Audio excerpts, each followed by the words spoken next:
Hey, one more time, juniors, come on down. By the way, the concession stand is open. If you don't feel like firing up the old breakfast grill this morning, swing on by, and they'll be more than happy to get you filled up and ready for a great day of races here. Concessions are open, and juniors need you to the lanes, please.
All right, we're going to go ahead and make this final call for the juniors. We're going to be ready to fire off right at 9 o'clock. And juniors, just a reminder, you're going to run Q2 here to kick off the day, and then stock eliminator will run. And juniors will be right back in the lanes for round number 1. So after this qualifier, just head on back to the pits, get them turned around and ready. We will be calling you back for round number 1 right behind stock eliminator.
Well, good morning. Happy Race Day Sunday here at Lebanon Valley Dragway, day 3 of our Lucas Oil Regional event here at the Valley. Getting ready to go here with junior dragsters here this morning, already rolling up into the water box. Junior, age 6 to 9, out on track. Their second qualifier of the weekend. Had an opportunity to see the racetrack here yesterday morning. I'll get an opportunity here today, and they will be back quickly right after round number 2 of Stock Eliminator, which will follow Junior Dragster. The juniors will be back once again with round number 1 of eliminations. I don't know if you know this, but they qualify in reaction time. That's how they put their life. Okay, perfect.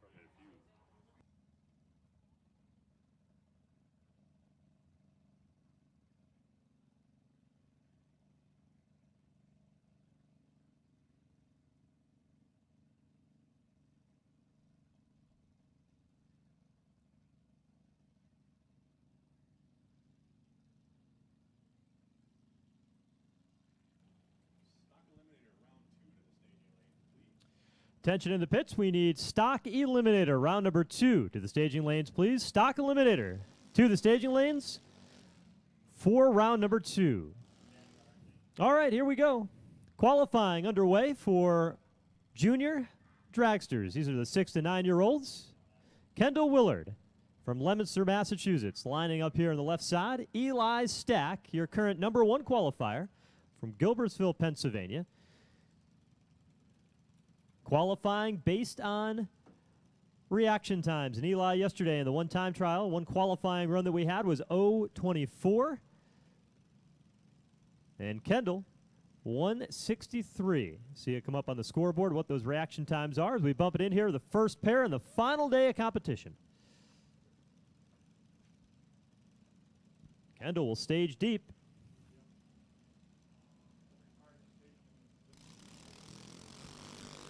And turns it 14 red. So Eli Stack 120.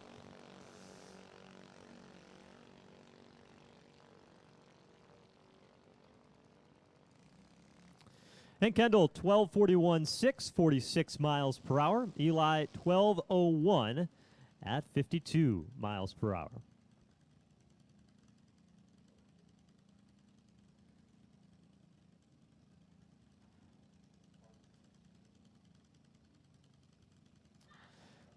McKenna Mason lining up on the Fink Equipment side of the track from Northborough, Massachusetts. Landon Kennedy from Wilkes-Barre, Pennsylvania. The Firematic lane.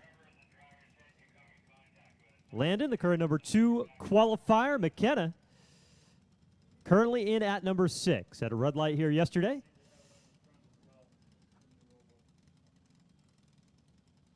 Once again, Stock Eliminator round number 2 to the staging lanes, please. Stock Eliminator round 2 to the staging lanes. Landon Kennedy again, another driver we see deep staging here in this qualifying round. Another driver turns it red. 22 red for Landon. McKenna picks up quite a bit, 66. That'll bump her up in the running order here. Landon, 12 flat with a 9, 52 miles per hour. McKenna goes 13.97.1. 44.17 miles per hour here to the 8th mile.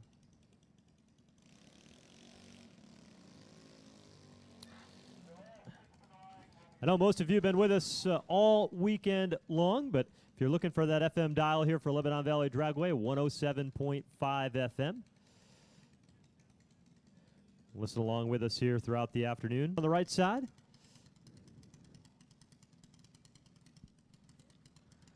well, Jim over there on the right side missed it by 8 10,000ths yesterday of being perfect on the reaction time. 8 10,000ths to the red. See if he can dial in and get that double load on the green side.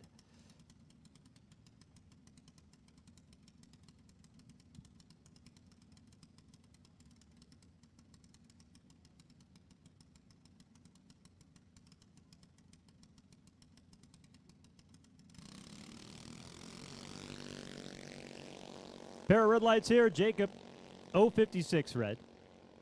James, 008 red at the finish line. Jacob, 12:08 with a 9, 52 miles per hour.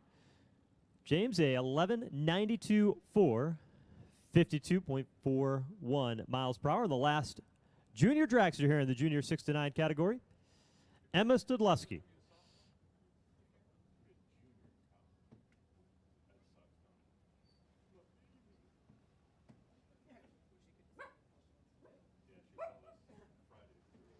Emma currently qualified in the number 5 spot.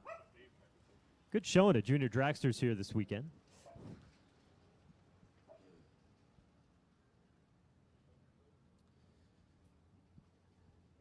And once again, we need stock eliminator round number 2 to the staging lanes. Stock eliminator round 2 to the staging lanes now, please. So Emma picks it up.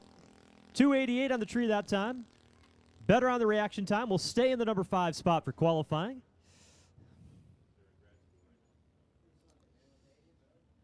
And Emma goes rolling on down there at 14:35, 44 miles per hour for Emma.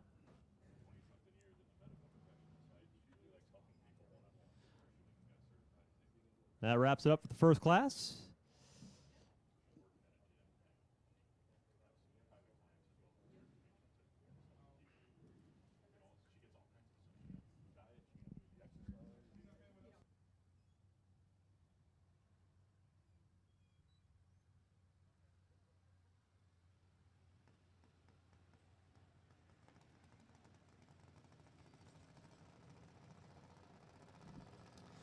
All right, kids get a little bit older. Cars get a little bit faster.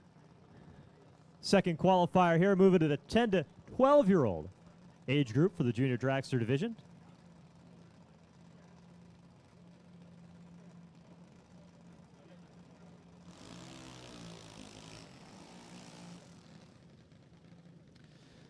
Racing out down there, 660 feet down to the 8th mile. And here we go. Ava Maloney, Hampton, New Hampshire, over here on the left side. Ashton Hollis, right side.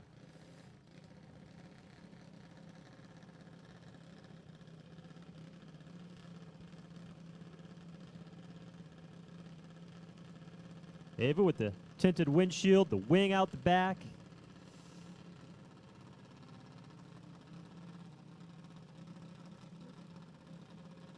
Ashton's got a pretty wild graphic design on the side of his dragster. Gears on the side for Ashton. Ashton currently the number 9 qualifier. Ava currently the number 3 qualifier, and that is where they'll stay. Ava 115 on the reaction time, 919 with a 3, 71.15 miles per hour for Ava. Ashton 151 reaction time, 895 with a 4 at 71 miles per hour. And they will stay exactly where they were after yesterday's qualifying. The one time that they had a chance at the racetrack here yesterday. Keep in mind, junior dragsters, quick turnaround for you. Right after round number 2 of stock eliminator, you're going to be coming right on back for your first round of competition here this morning. Get back, get those dial-ins on, and be ready to go racing. Following stock eliminator. Here's Amelia Studlewski here on the left side of the racetrack. Lucas Willard lining up in the Firematic side. Amelia, your number 6 qualifier so far. Lucas holding on to the number 2 spot. Was 25 on the tree yesterday. Amelia, 88. The number 1 qualifying spot right now at a 20.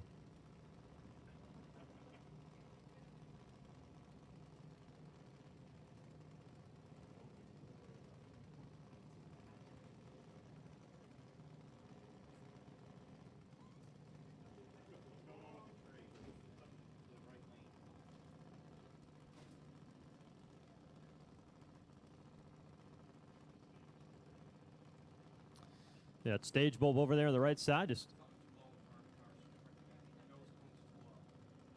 flickering that stage bulb over there on the right lane of the racetrack as Lucas tries to bump it in.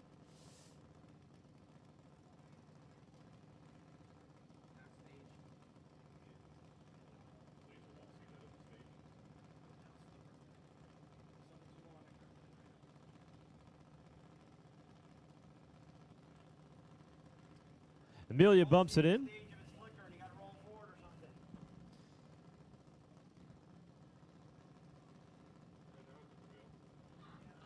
And now Lucas able to roll that car in. Nose cone was tripping the stage beams on that. And so Lucas had to roll in a little bit deeper to get that car staged in. 172 for Lucas. Amelia 222 on the tree. Lucas goes 924 with a 6. 70.46 miles per hour for Lucas. Amelia 1208 with a 9. 53 miles per hour for Amelia. And both will stay where they were. Did not improve on their qualifying runs from yesterday. Here is Ryan Schmidt, your current #1 qualifier.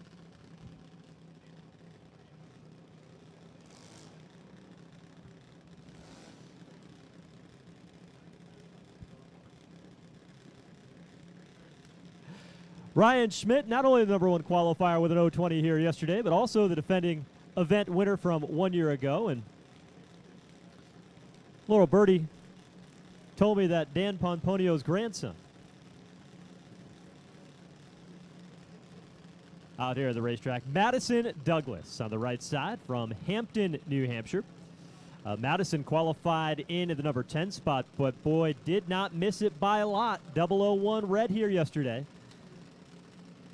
The two drivers that shaving that reaction time pretty tight here on the starting line. The 10 to 12-year-olds. And how about that? Ryan Schmidt, 007. He was already #1. He just made it a little bit tougher on everybody else. Madison bumps all the way up from the 10th spot up to the number 2 spot. 011 on the tree as Ryan goes 9 flat. 72 miles per hour. Madison just a touch quicker. 896.2 at 72 miles per hour.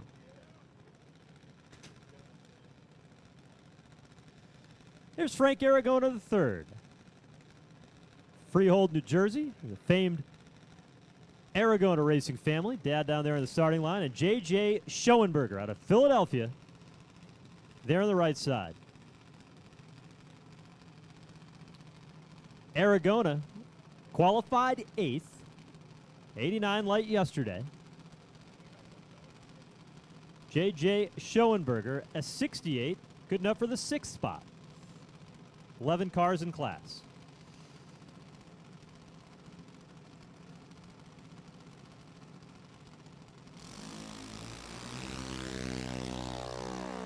Well, Aragona's going to pick up a little bit here as he goes 60 on the tree. Schoenberger turned at 44 red. 907.1 for Schoenberger. 902.7 for Frank Aragona Jr. at 71.89 miles per hour. I should say Frank Aragona III. That dragster might be a little bit too small for Junior. Aiden Baker, Cumberland, Rhode Island native.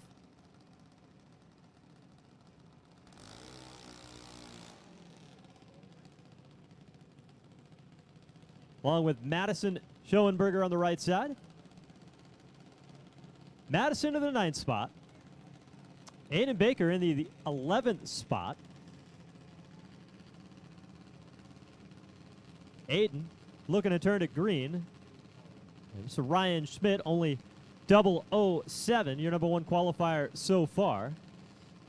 Here in this opening round qualifier. I should say second round qualifier, opening round of the day. And they'll be coming back for first round right after stock eliminator round number 2, which should be in the staging lanes. Getting ready to take a look at this racetrack. And boy, the track's going to look a lot different today for stock eliminator than it did here Friday, than it did here yesterday. I'm going to dial that thing and know what the weather's going to do here in the early morning on this Sunday in day 3 of our Lucas Oil Divisional. So Aiden is pre-staged. Here comes Madison.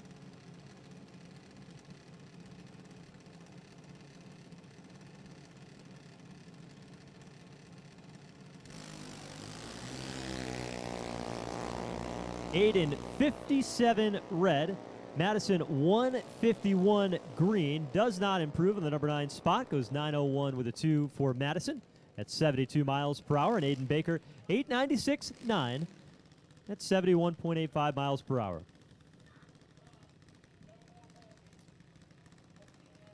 And the final car here in the 10 to 12 category for the junior dragsters. This is Haven Spring from Weathersfield, Connecticut. Currently in the number 5 spot.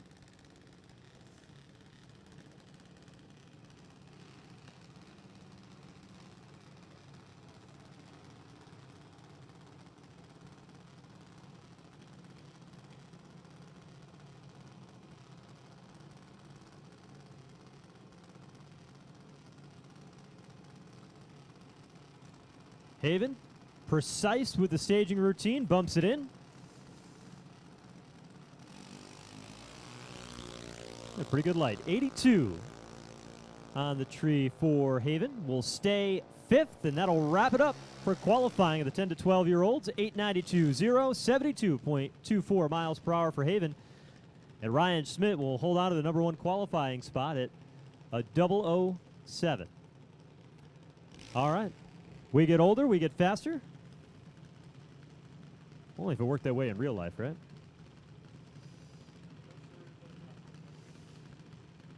Here's Cassie Diamond on the left side, your current number 1 qualifier. 001 here yesterday. There's really only one way to be better, is to be perfect.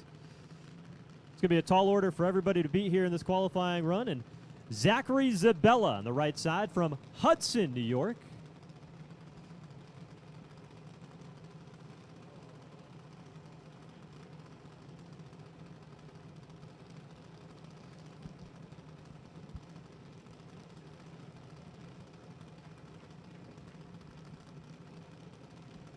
So Zachary in the Z1 Racing Products machine, 64 on the tree. Cassie Diamond, 093 in the left lane. We'll have to rely on that 001 for yesterday, 808 with a 5, 78 miles per hour. Zachary Zabella, 793.7, 81.47 miles per hour for Zachary over there on the right side. Here's Jenna Nichols.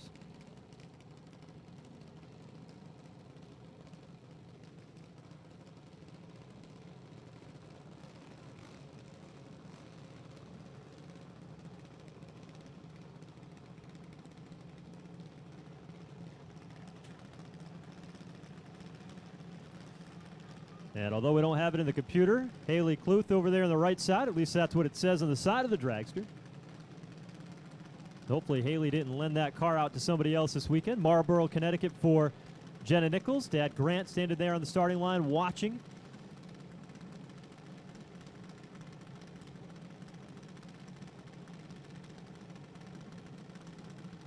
Haley will deep stage in the right side. Now rolls out of the beams. And we'll try it again.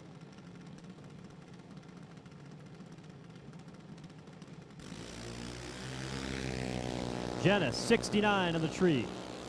Haley, 44 on the tree. Will improve her qualifying run. 807.4 for Haley. 788 with a 9 for Jenna Nichols at 83 miles per hour. So Jenna Nichols will stay number 4, but Haley bumps up to 5th.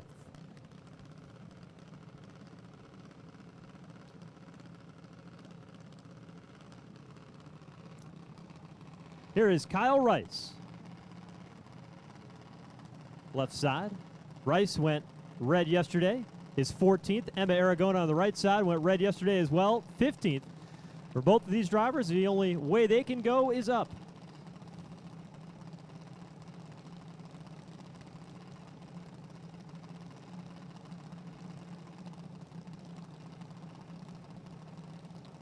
Turn it green here, you're into the top 10. Well, maybe 11th at least.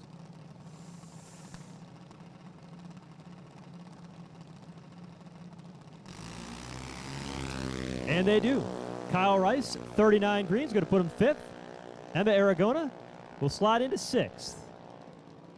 811 for Kyle Rice, 79.89 miles per hour. Emma Aragona, 795.8, 81.51 miles per hour. They both bump their way into the top half of the field. Kyle Rice now 5th, Emma Aragona now 6th. And nobody has been able to challenge Cassie Diamond's 001 reaction time from yesterday. And was the first car in the track. How about that? And Cassie Diamond set that standard early yesterday. No coffee needed.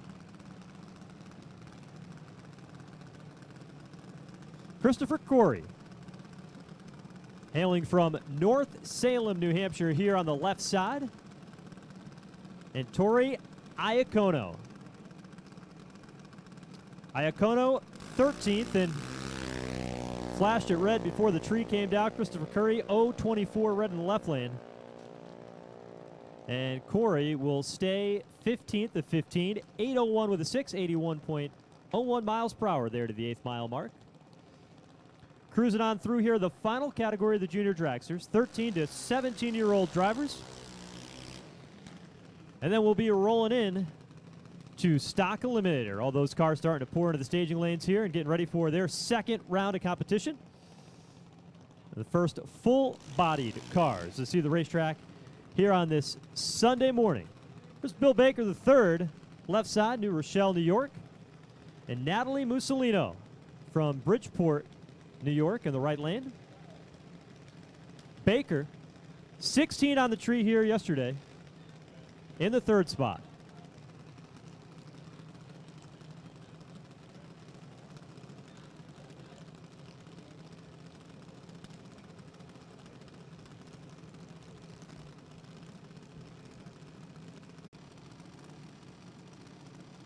He had his first hit at the racetrack here this morning. Ever so slightly flickering that stage bulb in the right lane of the racetrack. Turns it red. 072 for Jimmy. Sarah 086. And that'll move her up into the running order. Up to 12th. Then Sarah with a 798.5, 81 miles per hour for Sarah. Jimmy 815.7 at 80 miles per hour. Daniel Taccone from Milton, New York, in the Fink equipment lane here on the left side, and Darren Mattern in the Firematic lane over there on the right side of the racetrack. Darren, your number 14 qualifier. Danielle, your number 10 qualifier. The Matt's used auto parts dragster, left side for Danielle. And Darren Mattern over there on the right side. Bit of an older chassis for Darren, 1999 chassis.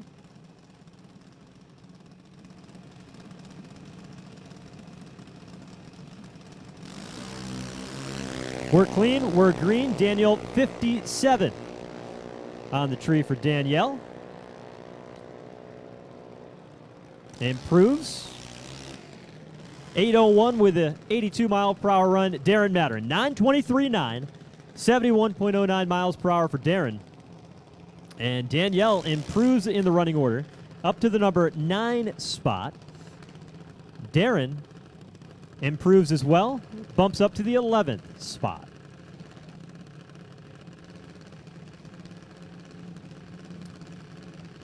Final pair of junior dragsters in qualifying. Keep in mind, juniors, you're coming right on back.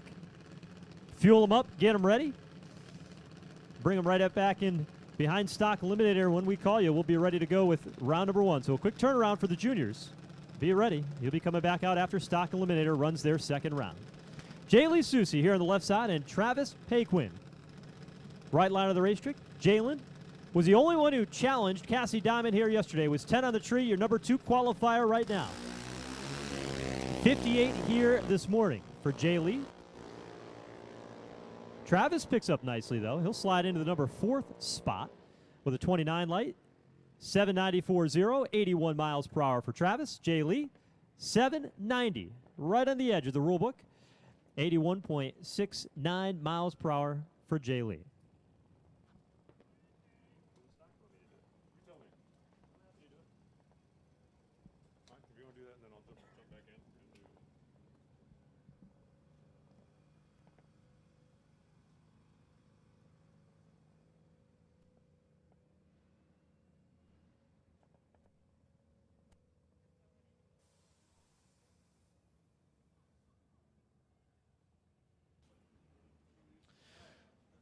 All right, so the junior is all set. We'll get set to roll into stock eliminator round number 2. Everybody lined up back here in the staging lanes, getting ready to go. Take a look at the racetrack here this morning. Give it a quick spray, do a little track prep, and be ready to go. Great to have you with us back here at Lebanon Valley Dragway here today. We appreciate you taking all the precautions necessary as part of social distancing. You're sitting up there and finding a seat to take in the action here today. Make sure that you keep your distance from other groups around a group of people. Make sure you go ahead and just put a mask, a face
All right, here we go. Round number 2 of Stock Eliminator.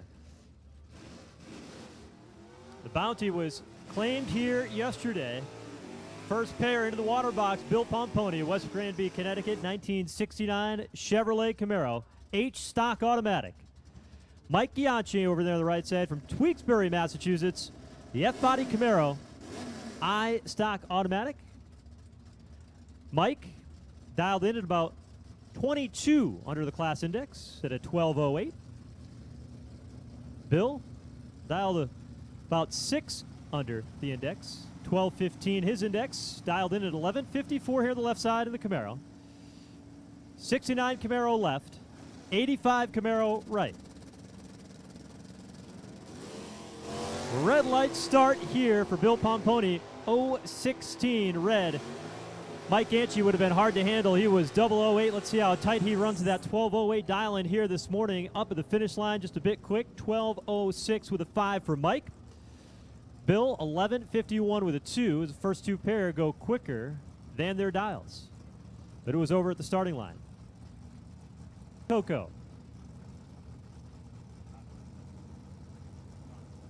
Mahapic, New York. 1049 dialing. B stock automatic left side of the Pontiac. Bob Broadbent. A lot of laps at this racetrack here at Lebanon Valley. 1013 what he's aiming for. The Taco out in front, but here comes Bob Broadbent. Right side of the racetrack, got it. 1013 with a 7, goes dead 7. How about that package? 15 thou. Bob was 008 on the starting line. Other side of the racetrack, Angelo under by 2. Left a little bit on the starting line, and Bob had that one covered by the time they left the starting. Here's Mike Farrell on the left side, 1083 with the Duster. His daughter Megan won a street championship with this car. Then he turned it into a stocker. Ron Infantino, right side, G stock automatic, 1120 the dial there, about 0.8 under the index. There goes Infantino. Here comes Mike Farrell up at the finish line, and Mike gets the win. Boy, double breakout win, but Rob Infantino 100 on the starting line. Mike Farrell 026. He goes under by 5 thousandths, had plenty of room to take the win. Rob Infantino was 3 under the index and leave 100 at the starting line, and that's going to be a hard way to win here in Stock Eliminator. Jack Matthews, Bethlehem, Pennsylvania, Christmastown. 935 dialing in that 2015 Chevy Camaro, 427 cubic inch F stock, factory stock. C. Tom O'Laughlin, 1136 to dial in for Tom. And here comes the Camaro, huffing, puffing, top end of the racetrack, got there in time. A double breakout, 933 with a 5 for Jack, 1132 with a 2 for Tom. And Jack's going to get there by 6 thousandths of a second in the Camaro, and that's enough to take the win. Here is the champ. What do you do when you're winning a world championship? Yard work. Hanging out, Massachusetts, doing yard work, waiting for Alan Reinhart to text you and say, hey, you're the champ. That's Allison Dow, big gold #1. National champ in Stock Eliminator, and it started right here at Lebanon Valley last year. She went on a hot streak, won this event. It got shortened. They had to finish it up at Epping. Allison Dow, 1043 left side. Pat Mole, right side, 1097 in the E-Stock automatic Camaro. There goes Pat. Here comes Allie.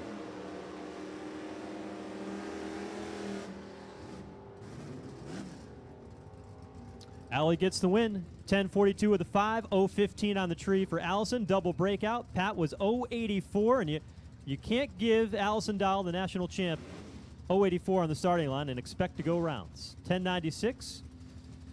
Here's Sean Conway, left side. N stock automatic in the wagon. Wagons are fun. 305 cubic inch Chevrolet. Lenny Williams, right side, with the Buick Grand Sport. F-stock automatic, 1099, the dial for Lenny Williams.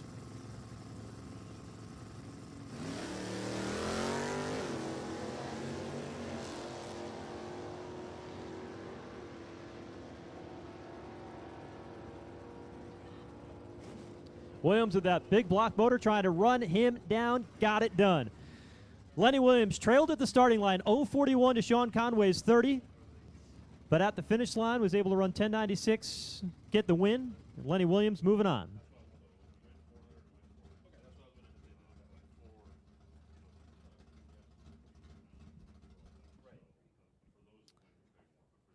And we will hold him up here at the starting line for a minute. And take a look at the timing system here. Mile per hour not registering in the left side of the racetrack with our timing system, so we'll get that sorted out. And then be ready to continue on. 3.56 miles per hour with an elapsed time of 12.63. That'd be like a top fueler that goes all the way down there, stops on a dime, and then rolls across the line at 3 miles per hour. So Sean Conway, 12.63 over there in that last run on the left side. And here we go. James Perrone, that's 69 Nova. G-Stock automatic left side. John Shaw with the Plymouth over there on the right side, 987. AA stock automatic right side. Candy cane stripes on the roof. Dialed into the 987. Will be waiting for about 2 seconds here on the starting line. And here comes John. James way out there on the left side of the racetrack. Can he get there? Well, he didn't, but he got the win anyway. 987 with a 7 goes dead on. 47 on the tree, and James just took a little bit too much up there. 11.28.0 on his 11.31 dial-in and breaks out.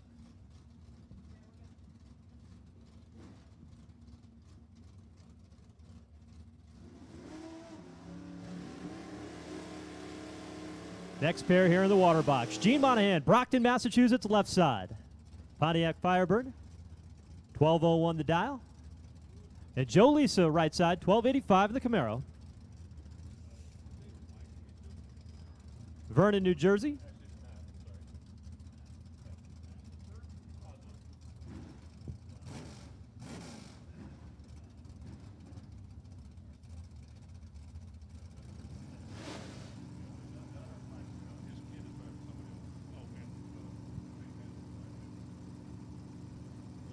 But Gene Monahan left side in the F body. Joe Lisa in the Gen 1 Camaro right side, and we are clean and green on this pair. And here comes Joe. Right side of the racetrack for Joe Lisa. Could not get the job done. Just ran out of racetrack. Gene Monahan 0.28 in the starting line. And carried that advantage all the way down to the top end of the racetrack and gets to win the Firebird. Moving on to round number 3 and going rounds here on Sunday. Here's Mark Callahan in the left lane, South Berwick, Maine, 1086 in the Camaro. Eric Merrifield in the Dodge right side, 1096, and Mark goes red. 23 red in the left lane for Mark, and Eric's punching his ticket into round number 3 here on the drag pack right side of the racetrack. We'll see how close Eric can go to the dial into the right lane. Then he will go 11.08 with a 7. Here's Katie Sapanik alongside Joe DiMarzo.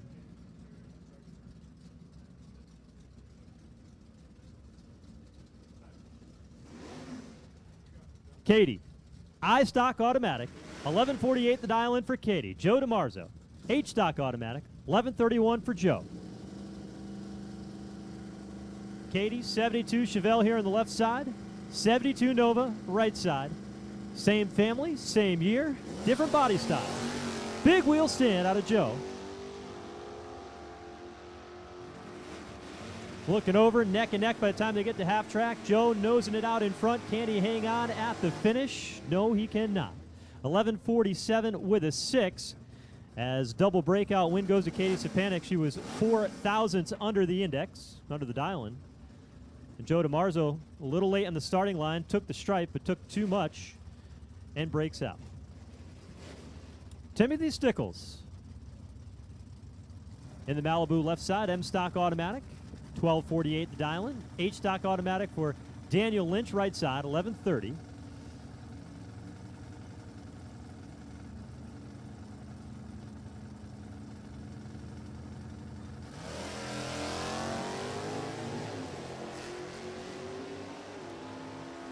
And they're off.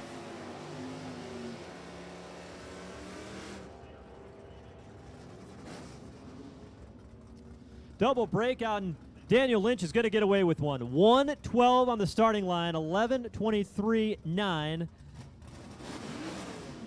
Timothy Stickles took 10 feet at the finish line and just broke out. Had a huge starting line advantage. 62 on the starting line for Timothy. 1:12 in the right lane, and was able to sneak on through and get lucky on that one. Here's Matt Lisa in the left lane, 11:02. Anthony Fetch, watch for the big wheel stand out of Anthony in the right lane, 10:19 for Anthony. There's a wheel stand, carries it well past that first 60-foot cone. And how about that? Matt Lisa on a double breakout, 007, punches Anthony Fetch out in round number 2. Fetch was 0:22. Lisa 11:004 on the elapsed time. 10:15 for Fetch. Both go under, and by virtue of that 007 reaction time for Matthew Lisa is able to go on to round number 3. Attention to the pits. We need junior dragsters back to the staging lanes for round number 1. Junior dragsters, we need you to the staging lanes for round number 1. Here's Todd Hoven, 1070, and he is dialed right there at the index, along with Steven Smith, dialed at a 1060 right at the index for their categories.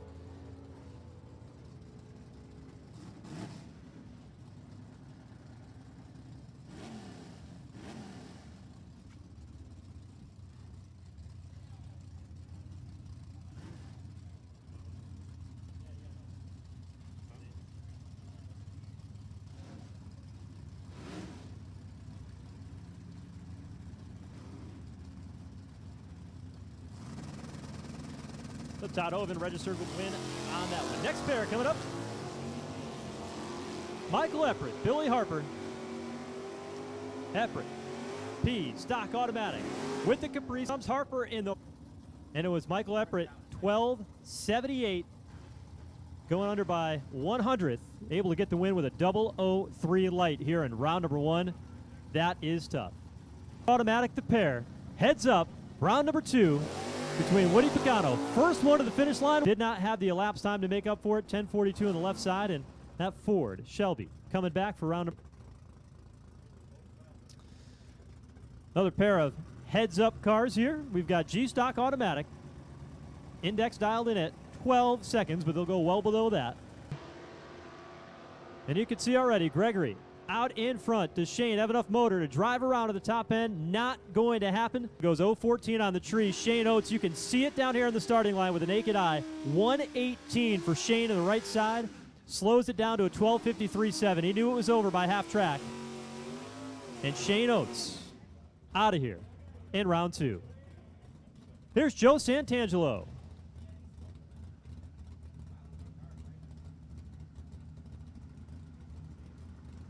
Santangelo into B-Stock automatic. Gary Walters, right lane. 11:23 the dial in for Gary Walters in the Chevy 2. G-Stock automatic for Gary.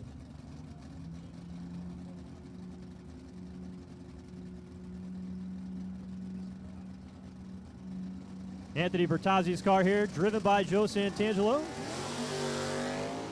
Gotta love that wheel stand.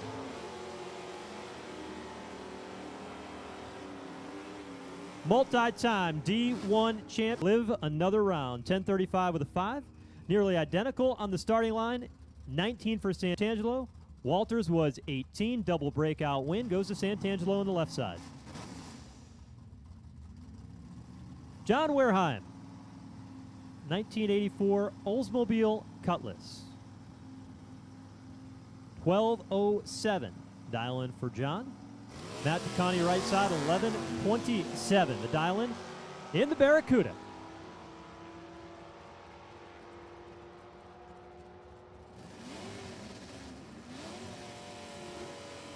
.001 on the light for Matt Picani. 11:29.7. Another good package there in round number 1, and John Wareheim breaks out by 4 thousandths of a second. Drove the stripe to perfection up there at the finish line, but was way tardy on the starting line, and that was all she wrote. Here's another heads-up run, no breakout. First one to the finish line wins as long as the lights are green. Jim Farrell, left side. We already saw his brother win earlier in competition. And Chris Butcher, right side of the racetrack. And Butcher had to run a heads-up run yesterday, was also in the right lane and won. So a couple of tough draws for Butcher here to come up against class cars in the opening 2 rounds, but already at half track, the eye does not deceive. Butcher is out in front, takes the win. 11:42.6. Jim Farrell, 11:57 with a 3. Only at 92 miles per hour for Chris Butcher.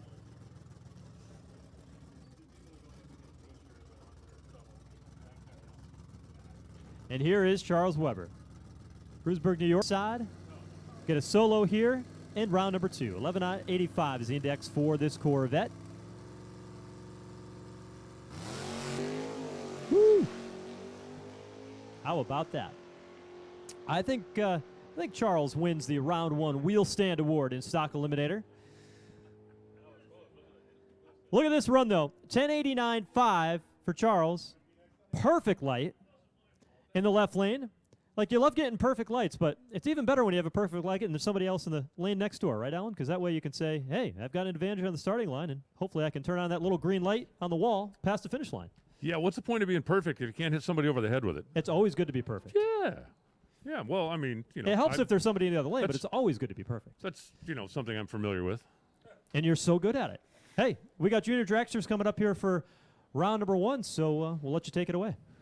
Thank you very much. Nice job rocking your way through that stock eliminator round. That was fun, man. I just absolutely love those cars. It's fun to watch them when the weather's nice, when they're making power, and when they're doing those massive wheel stands out there. I don't think they're going to let me do it, but I'd like to put up $10 and put Anthony Fetch in one lane and Joe Santangelo in the other, and see who can do the biggest wheel stand. You think they do it for 100? Well, Santangelo would do it for 10. It's not his car. What does he care? Hey, Anthony, you're okay with that, right?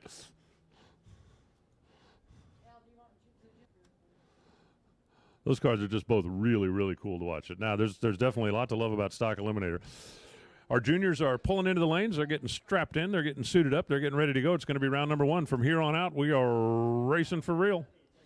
From this point on, somebody goes on, somebody goes home until we get later in the afternoon, in which case they both go home, one with a trophy. I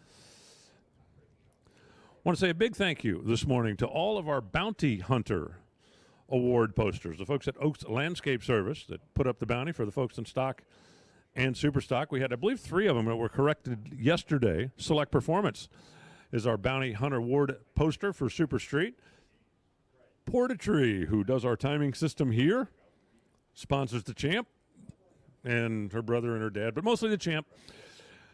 They have got the Bounty Hunter Award up for Super Gas. Duzin puts up the bounty for Super Comp. And, of course, for our Tommy Tape Top Dragster Top Sportsman categories, presented by Select Performance, the Top Dragster Bounty Hunter Award. Power Technologies, Ken Moses Race Transmission does Top Sportsman. We gave that one away yesterday. And Eman Electric, the Bounty Hunter Award for Competition Eliminator. But we definitely appreciate all of the Division 1 sponsors, everybody that gets on board to put a few more bucks in the racers' pockets out here. As everybody knows, race cars don't really run on gas or alcohol or nitro. They run on money. Just want to remind everybody again, and we keep doing this, and I know you guys have heard this a lot, but we're kind of proud of the fact that we are allowed to come over here and race, and we are allowed to have some spectators out here enjoying the show. And, well, we've just got to play by the rules. So everybody, remember, protect yourself from COVID-19 and protect others as well by wearing a mask or a cloth face covering so you're not spreading germs when you talk, sneeze, or cough. If you're going to be anywhere near other people, cover up. And obviously practice that social distancing. If you're, if you're sitting with your group, that's one thing. But if there's another group, make sure you leave a little space between your group and their group. Or if you're just hanging out with somebody that's not part of your group, keep a little distance between you. We want to make sure that everybody goes home from this weekend healthy and happy. And we'll see you somewhere, hopefully very soon, down the road. Juniors getting loaded and ready to go. We'll be right back at you with the kids in competition. And let me tell you something. These kids are good.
Just a reminder, race fans, next week the really loud cars are going to be back in action when we get out to Lucas Oil Raceway, Indianapolis, or Lori, as I like to call it.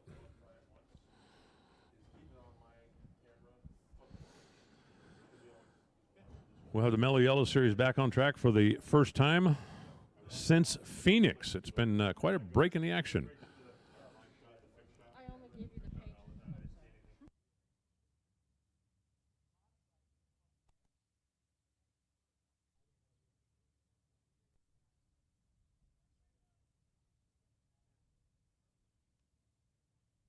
But it's going to be a really interesting show. We're going to ramp up the pressure on them just a little bit with only 2 qualifying sessions on Saturday. Now, for those of you that are like online watchers or NHRA D1TV watchers, there is going to be an open test and tune on Friday. And as I understand it, it is supposedly going to be streamed. So if you want to keep an eye on the test and tune, now it's not necessarily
out here strapped in.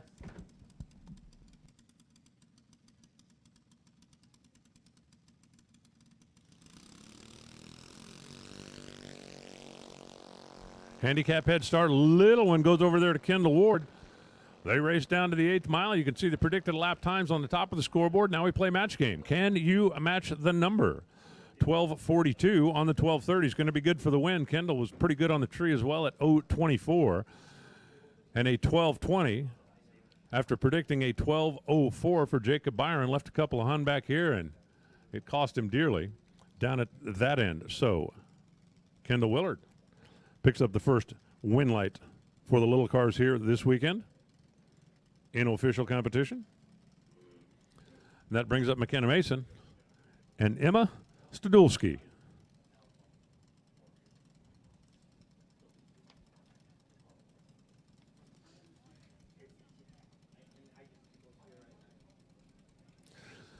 Seven cars in category here in our 6 to 9 age group. Emily Stack, by virtue of being the #1 qualifier, is going to have the bye run here in round number 1, and that should be the only bye run all day long. Everybody else is going to have to beat somebody in order to get where they want to be. McKenna's dialed in at a 13.92, Emma at a 14.30, so the right lane should leave first. And does. They are basically side by side, though, as they roll past that 330-foot block. Now you got to make the right decision at the finish line. Get there, don't get there, stay on the plus side of the dial. Do that. 14.33 for the win on the 14.30 prediction. 13.92 was the prediction for McKenna, but McKenna's car slowed down to a 14.27, and that's just not quite good enough. Now we've got Landon Kennedy and James Stack Jr.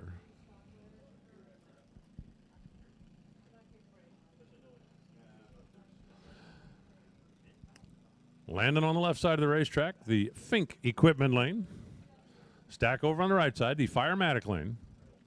And these two are dialed almost heads up. 1190 is about what you're allowed to do here, and they're dialed within 0.02 of a second, so not going to be a whole lot of handicap here. Remember, they set the ladders based on reaction time. And these are two of the quicker cars in the category, and they just happen to be racing each other here, round number 1, based on where they qualified. Ready?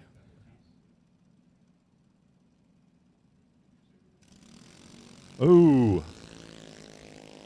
When the two cars are dialed within 0.02 of a second, it's not supposed to look like that. Looks like Stack is out there trying to drive the stripe a little bit at the finish line.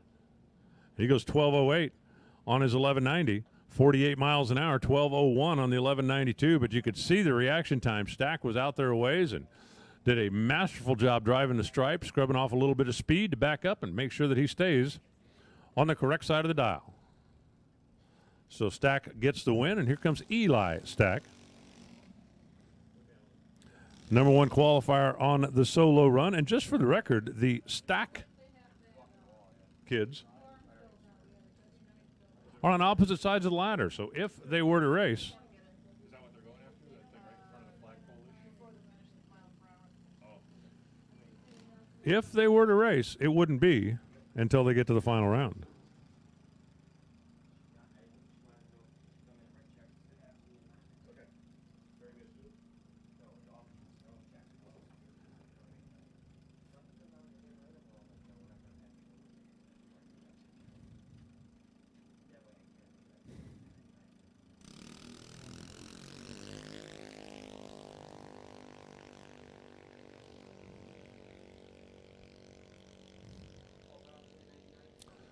.018 on the reaction time for Eli. He's definitely staying sharp on the tree down there. And 12.14 on the track. 52 miles an hour, and we will re-rack. Move up in age a little bit.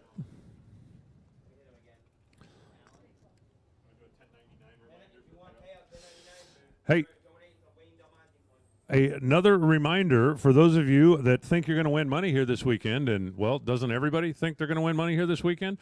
If we do not have a 1099 on file for you, you will not be paid. It's as simple as that. And the way to do that is to swing up here the first floor of the tower and just drop it off. But you must have a 1099 on file here this weekend if you wish for us to pay you. If you don't, the money's going to go into Wayne's retirement program. And if you're thinking, well, that might be worth it to get Wayne to retire early, no, that's not how it works. He's not going to retire early. He's just going to buy a bigger beach house when he finally does. What? Oh, yeah. Dave Moan says he'll be happy to retire if anybody wants to finance that for him.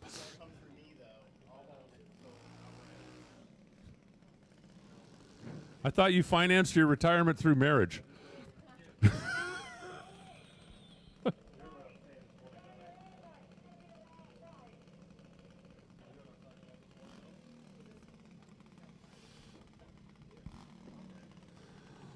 Now it's going to be Lucas Willard and Amelia Stadulski as we kick off our 10 to 12-year-olds. Cars get a little faster. As kids get older, they're allowed to go faster.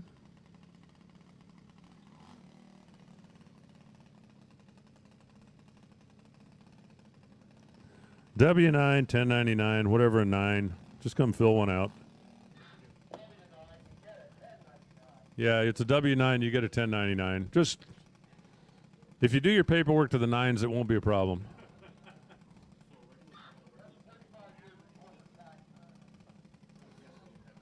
I owe the IRS like $8.6 million. You think I know which form to fill out? No, I ain't got a clue.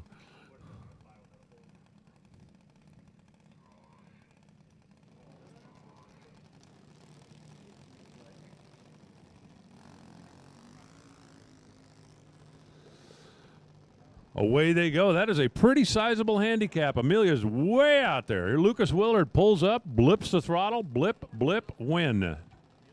893 on the 890. 1198 for Amelia. A little bit tardy on the starting line was Amelia.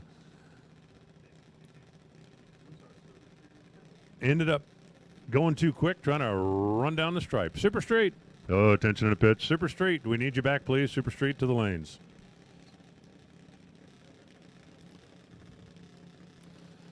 Now this is Ryan Schmidt.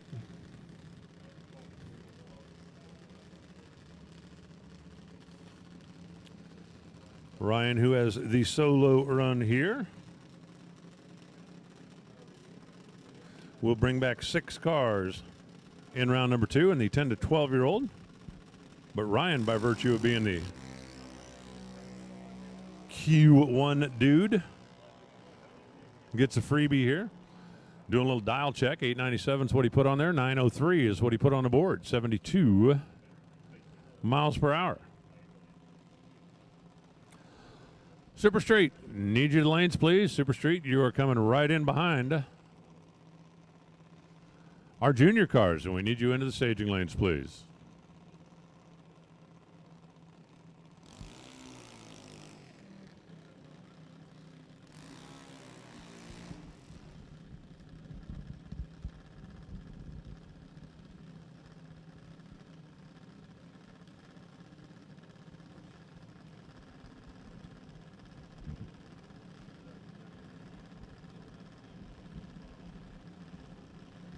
Ava Maloney in the left side. Madison Schoenberger in the right side. It's kind of fun watching the youngsters come out here and race, and it's kind of wondering how far they may take it. You certainly don't have to dive too deep. In the Lucas Oil Series to find junior graduates that are really making a name for themselves there, or even all the way up into the pros. Between the Lucas Series and the Mellow Yellow cars in the NHRA, a former junior racer has won every single championship except Pro Stock Motorcycle and Competition Eliminator. Pretty amazing when you think about it.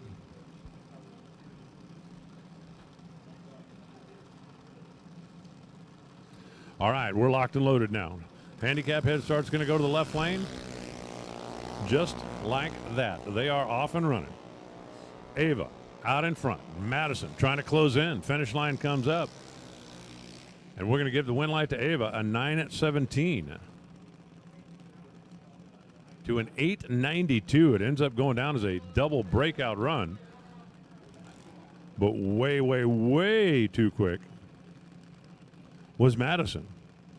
And just itty bitty little bitty too quick was Ava. Now it's J.J. Schoenberger, that half-scale built. PRP-backed car. And Madison Douglas.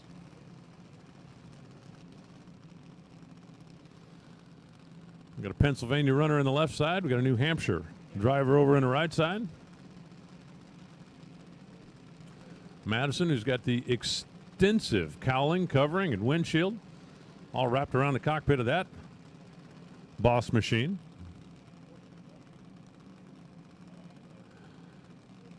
And look it down at the handicap here. It is less than 1/10 of a second between these two.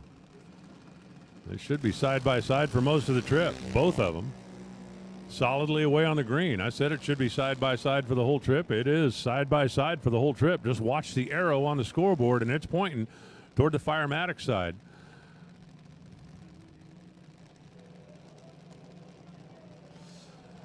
An 889, 72 miles an hour for the win, 896, 71 miles an hour. It's a double breakout. Both drivers are considerably quicker than what they had predicted. But the wind light was pointing to the right. Here comes the first of the Aragonas. It's Frank Aragona, the third, FA3. And over on the right side is Aiden Baker.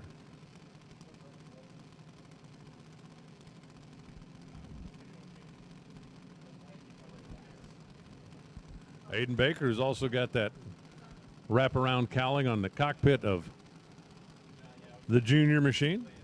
And Frank Aragona. I think Frank is just hoping that nobody from the junior ranks picked up that comp championship before he gets there. I'm pretty sure that's what he's thinking. And we take a look at that. Wow, an 896 on an 895 for the win. Aragona got there first, did a great job at the stripe. Unfortunately for him, he was late on the starting line, and he ends up having to go under. The only way he was going to get there first was to go under. And Aiden Baker, who held a reaction advantage, runs one above the dial and left no room. Not only is there no room at the end, there is no room at the finish line. All right, listen up in the pits. Attention in the pits. Super Street, if you're not here, you are officially late. Super Comp, let's go ahead and get you rolling in here, please. Super Comp to the lanes. Here comes Ashton Hallis in the left side. Haven Spring in the right side. They are dialed 1 hun apart, 891 and an 890. So this is going to be one of those where you watch the cars and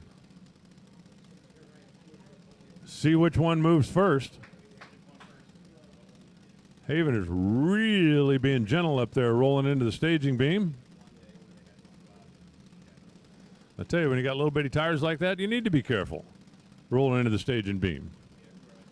But that looks like an extreme level of careful. Okay. Now we look like we're ready.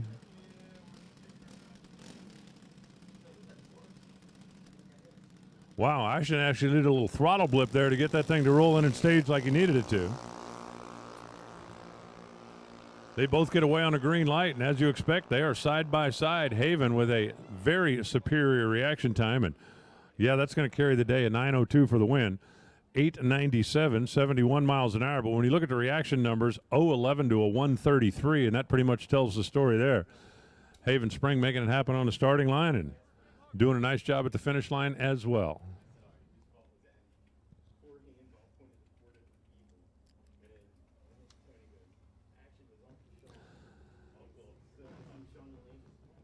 And now it's time for Chris Corey and Emma Aragona.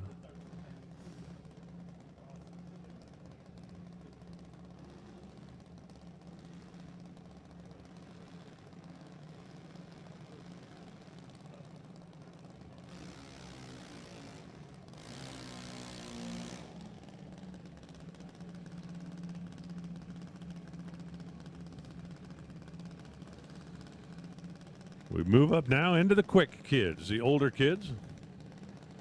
Allowed to run as quick as 790, and we're going to see some 790 dial-ins. As a matter of fact, Hemi is dial-in at 795, and Chris Corey not going to be that far behind as his dial of an 802.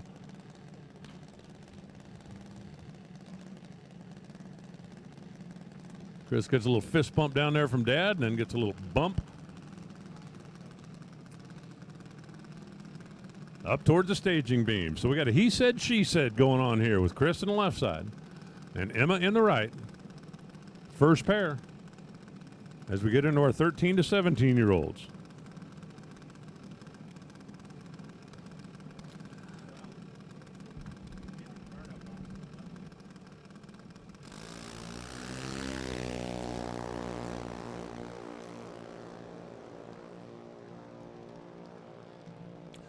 Emma Aragona, a little bit too quick. She jumps early. You saw the red bulb come on the Christmas tree, and that was game over.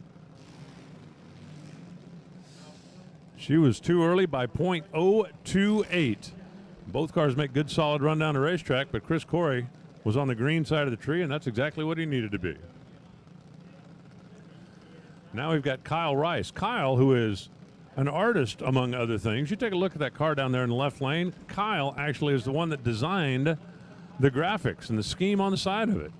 Wanted a little splash, wanted something a little different from most, and that's what they came up with. Now, Tori Iacono over in the right side. Do you remember Tori earlier when they came up for the qualifying run this morning, and that car was pushed back?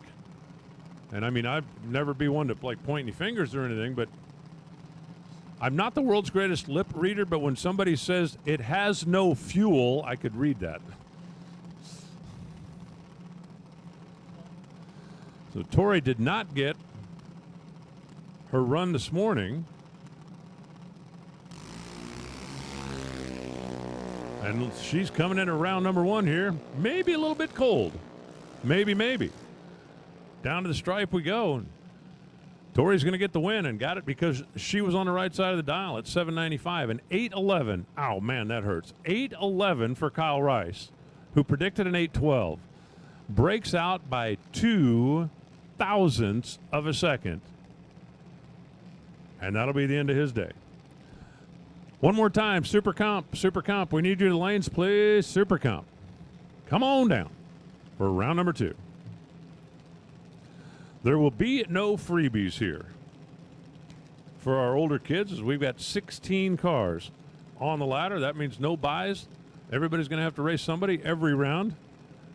Isn't it interesting? Cassie Diamond had the best reaction time, if memory serves, of everybody in the junior ranks. There was a buy run in the youngsters. There was a buy run in the middlesters, but there is no buy run for the best reaction time of the weekend so far. Well, you saw what happened there. Natalie hit the gas and the car took off before the green light came on. So the red light's on. Natalie's gone. Travis is going to move to the next round. 8 flat, 73 miles an hour, 792 for Nat after being 063. 063 on the wrong side of the tree. Now here's Jaylee Susi in the left side and Zach Zabella in the right side. A number of these junior cars have parachutes. Not a whole lot of them have 2 parachutes. I'm going to have to check the rule book. I know with the big cars in the NHRA, any car that runs over 200 miles an hour is required to have 2 parachutes. Any car that runs over 150 miles an hour is required to have 1 parachute. I'm not sure how fast you got to go in a junior to be required 2 parachutes. I can tell you that when you don't pull the pins out and they're removed before flight, you better hope your brakes work. Z1 Racing Supplies for Zach Zabella. Jaylee Susi.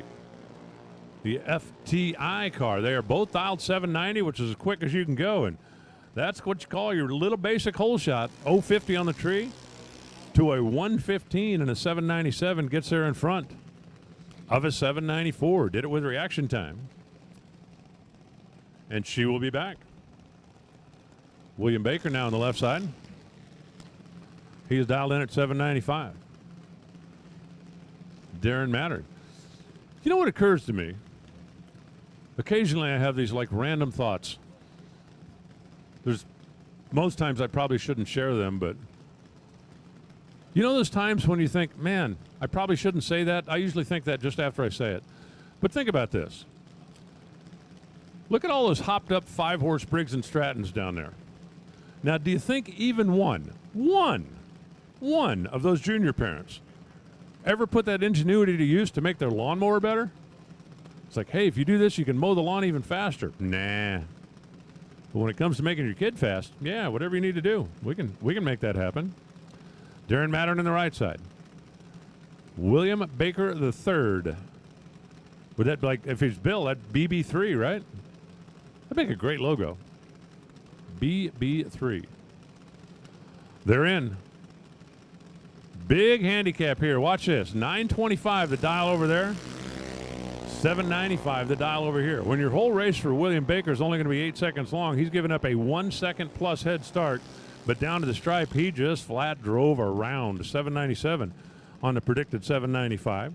928 on a 925. So Darren is 3 over. Baker is 2 over. Baker was a tick better on reaction time as well, and he won that one at both ends of the racetrack. That'll bring up Danielle Takani for Matt's Used Auto Parts. And the aforementioned Cassie Diamond, the #1 qualifier.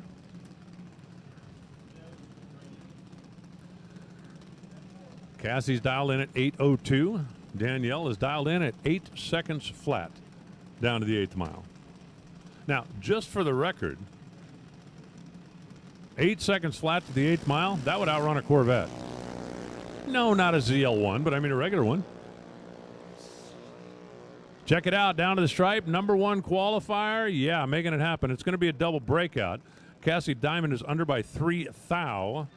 Danielle Takani is under by a half an hour. 2 pages on the calendar. So Cassie will get the W. Now it's going to be Jenna Nichols and Sarah Beauchamp. There's no doubt about it. When you get into the Summit Racing Junior Drag Racing League, boys and the girls go against each other heads up, and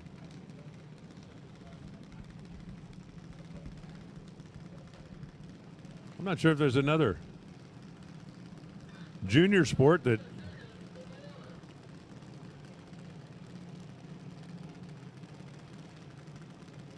has a number of female competitors, percentage-wise at least, as big as we have in the junior leagues. Man, there are a lot of young ladies that love coming out here and getting into race cars. Sarah's in the right side. Jenna's in the left side. The difference in dial is a hundo. And there they go. 1/100th was the difference in dial, and the difference in reaction time was considerably more than that. And a 798 gets a stripe in front of a 792. Sarah Beauchamp, they definitely had the right number on the side of the car. She just needed to hit the gas a little sooner. Jenna Nichols at 022 on the tree was not waiting around.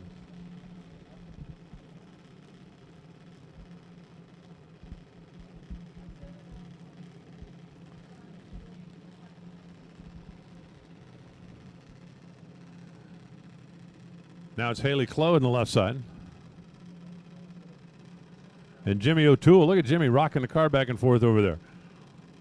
I guarantee he's sitting up there getting himself pumped up. Oftentimes when the track is really sticky.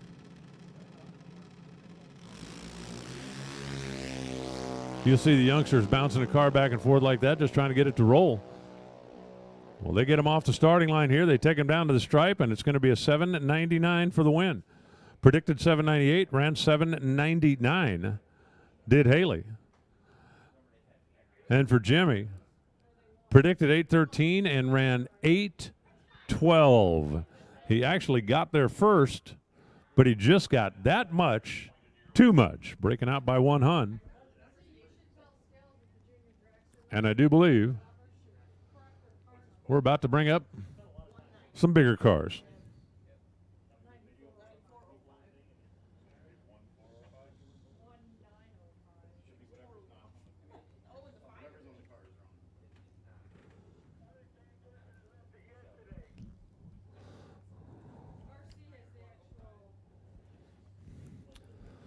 Dun, dun, dun, dun, dun. Let's see, Super Street. Keith Mayers is the bounty. He's still hanging around.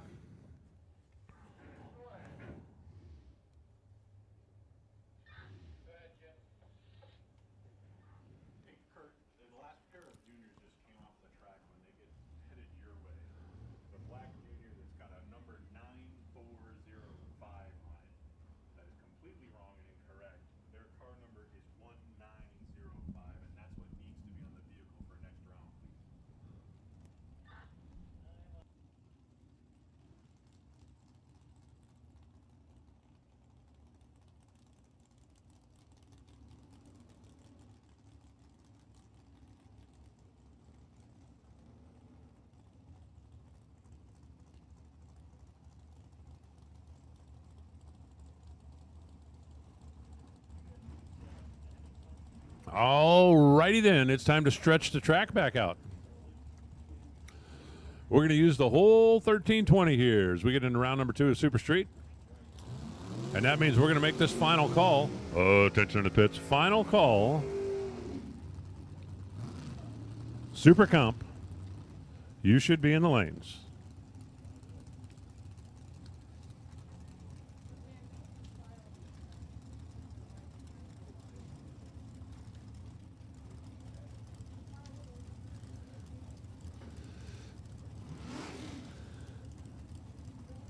Kicking things off here with Eric Corey. Eric's in the truck. Barb Markaloo. She is in the Camaro. If you are looking at those two and you can't figure out which one's a truck and which one's a Camaro, well, thanks for coming to spend your day with us. I'm not sure if you were headed for the bird watching symposium or what, but ours is a little louder, but it's definitely a whole lot more exciting. Unless you see a like blue-breasted robin tail thing, whatever. I don't know. Oh, no, don't do that. Barb jumped too soon. The red light's on by 7 thousandths of a second. For the win, 1087, 151 for Eric Corey. And if somebody, if somebody could get down there and grab the time slip so that Barb never sees it, she'll be grateful. Just tell her, yeah, that's too bad. And don't ever let her see that. Because when you go 007 and then run dead on 7, and your opponent was minus 001, it's like you could have won the race 100 different ways, and you didn't. Oh, that's painful. Neil Vaccaro left, Tom Amorossi right. This time they're both on the green side of the tree. We'll figure this one out all the way down at the other end of the racetrack, and this time it says a 1093 at 131 is going to get the win, and that's going to be Neil. Tom goes 11,000 at 123.03. They're a 1,000 part in reaction time. That's a coin flip. But a 93 for the win. And that'll bring up Dave Markle and Keith Mayers. Keith has got a price on his head. He won up in Epping. That is a stupid fast, really cool Porsche. Believe it or not, it's actually Porsche powered and front wheel drive. You're not buying that, huh? All right. It's Chevy powered. It's rear wheel drive. You know what? It's got a stereo in it, like as cool as the rest of the car. Dave Markle doesn't care anything about that. He wants the money. If the arrow points toward the Fink equipment lane at the top end, he will get the bounty. And there it is by 1 thousandth of a second. The red light's on. Mayer's gone. And Markle picks up the bounty award here in Super Street. He won it before he moved. He was 015 on the tree, which is pretty good. He was 1087 on the track, which is not bad. Mayer was 1087 on the track as well. But the bottom line was that 001 red light, and that was game over.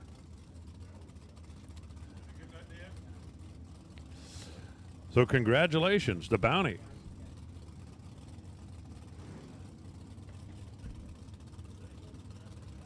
From the folks at Select Performance. And here we go now with Dave Bergerfeldt in the green Camaro and Bob Loans over in the right side. Loans of that Hugger Orange Nova. He was perfect yesterday on the reaction timer and parlayed that into a win. They are clean and green this time as they head on down the boulevard. Loans right, Bergerfeldt left. Winlight's going to come up for Loans. It's going to be a double breakout. Wow, incredible run down the track. But at 1089, it beats a 1088 on the double breakout. 007 to 017 on the tree. Both drivers did their job there. But Loans made the right choice at the finish line. Feed the stripe and take the win.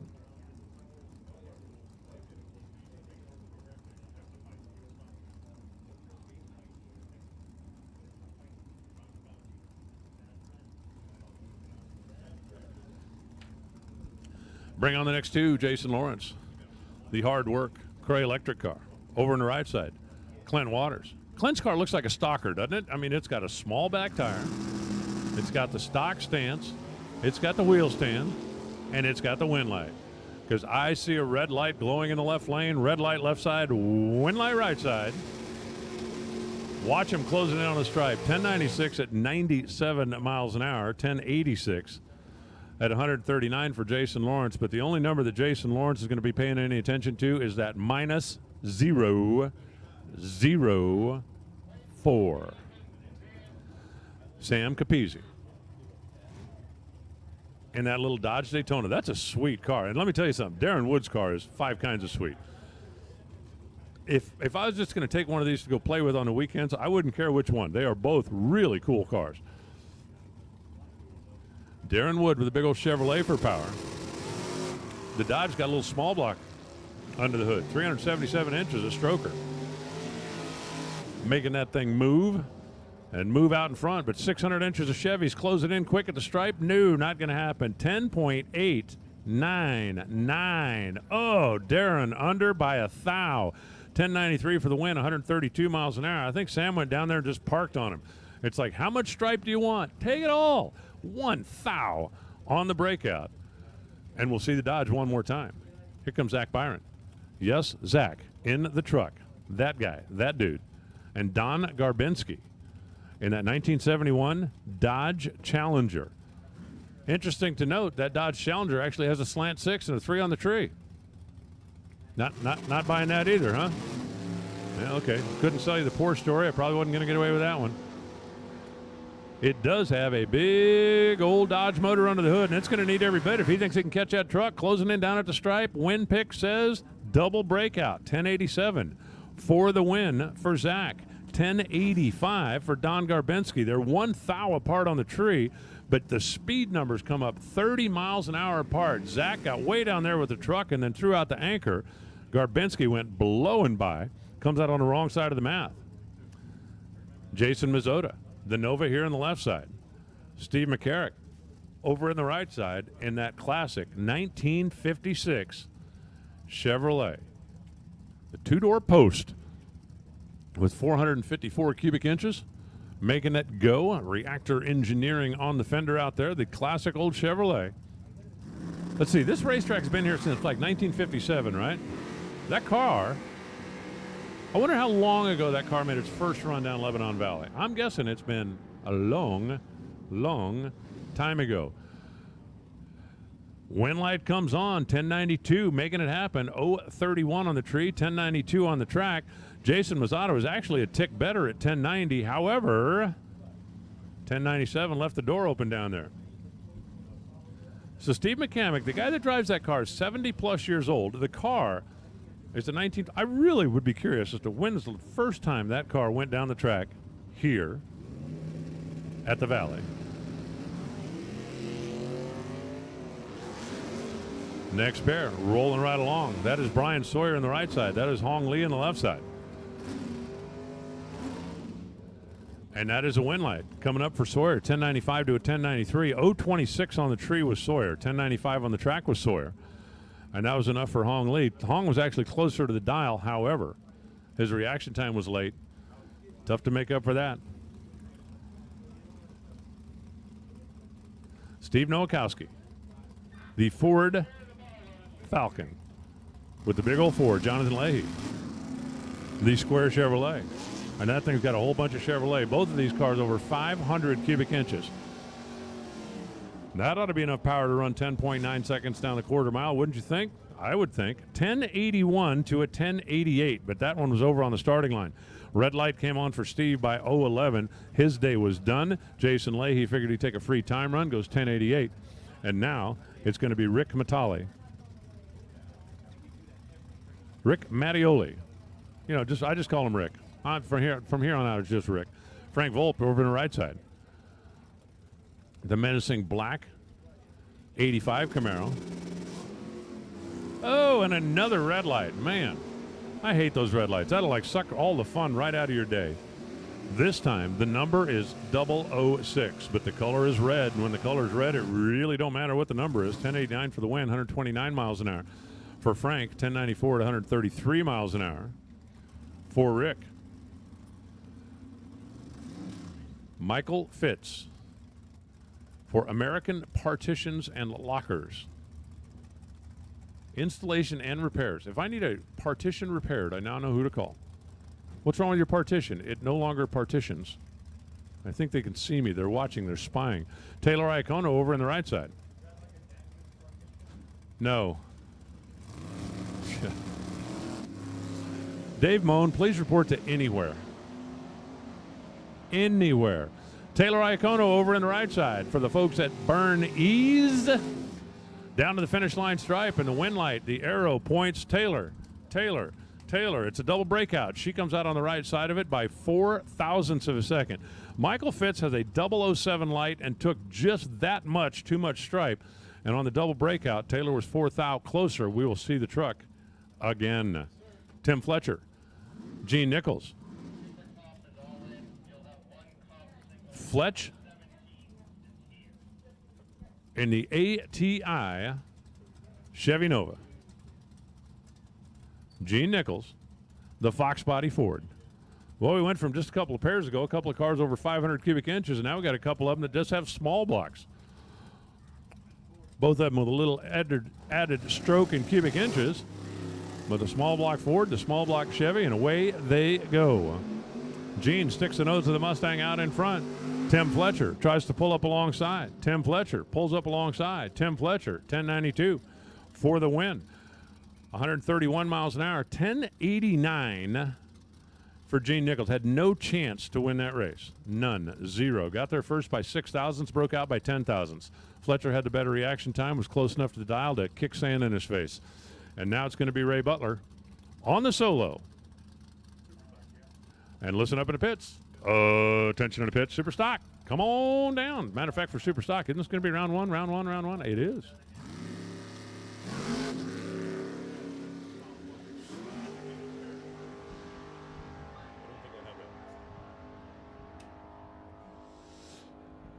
Ray Butler takes a solo, hits the tree at 024, hits the track at 1024 and 141 miles an hour.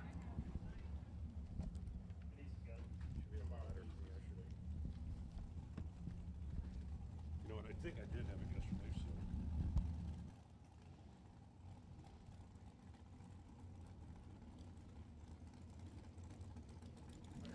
Hey, Super Stock, we need to start with our designated pairs. That's going to be Marty Reinhardt, Brittany Bolts. You are a designated pair. Boucher and Zigarelli. You, Oaks.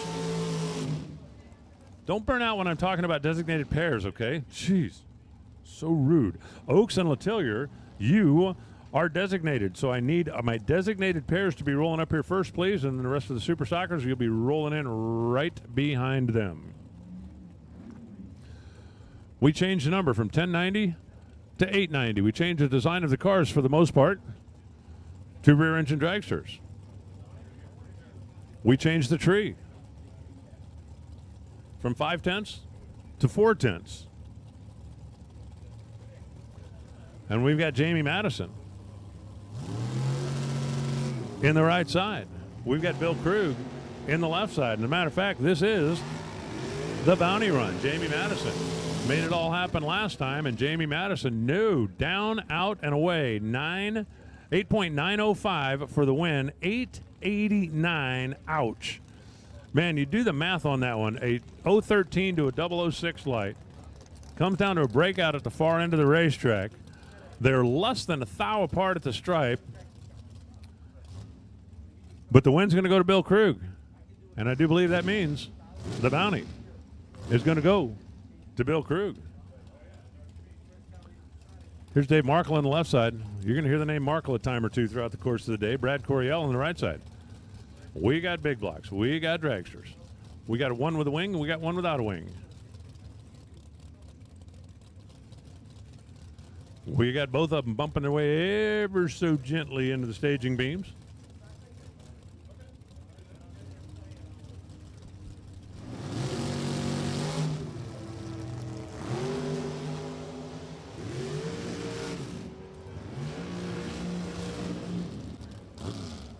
We decide this one down at the stripe, and it comes out another breakout. The last breakout was 1 thou. This breakout is 5 thou. Brad Coryell goes 889.5.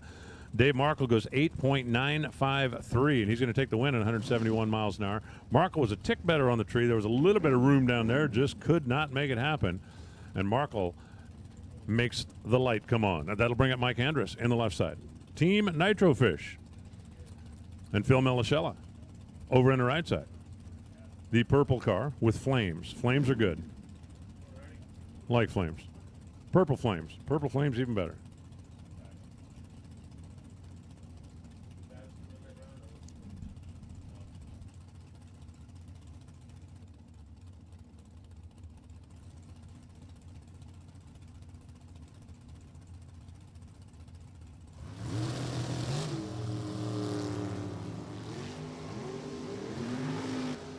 Way different idea on what's the best way to run 890 here. Look at how far apart they are. Watch the difference in speed at 172.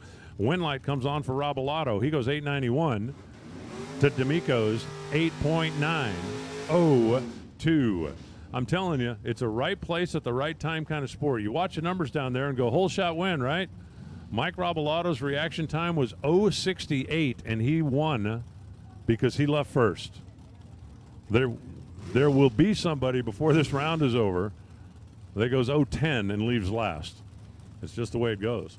Lance Pinto. Hey, I don't have to build a dragster if I don't want to.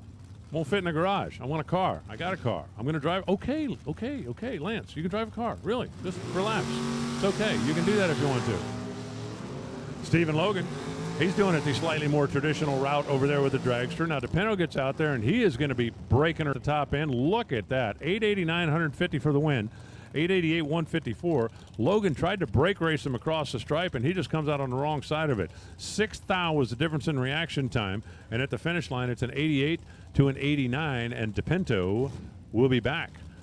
The dragster destroyer will be back. Keith Lazier. For Aero Swiss. Let's see, that would be like cheese that flies a long way. Maybe not. Joey Cambria, the airlift team, the no squat car. I can't believe airlift has been around since 1949. That's like a long time. Did they actually have airlifts on stuff in 1950? I mean, you know, I wouldn't know. I'm not that old.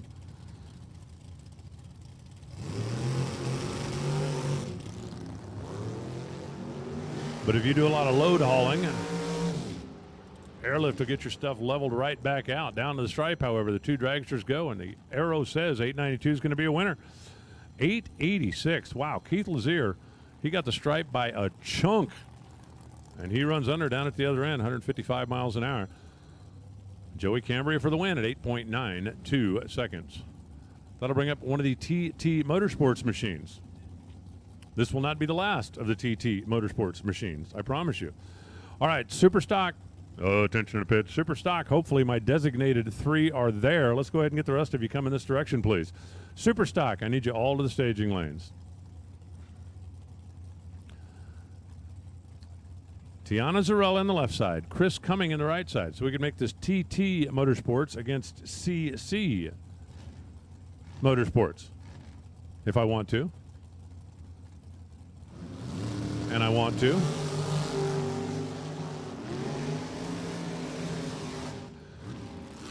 I love the way the game is played. Down at the finish line stripe, arrow says win light left side 037 and 899. Wow, Chris Cumming coming in at 173 miles an hour, and he took 2 car lengths at the stripe. Oh, no good for Chris. Very good for Tiana as he breaks out, and she gets the W. That'll bring up Mr. Happy, Dan Bisbano, and Mr. Blue Chip, David Rowe.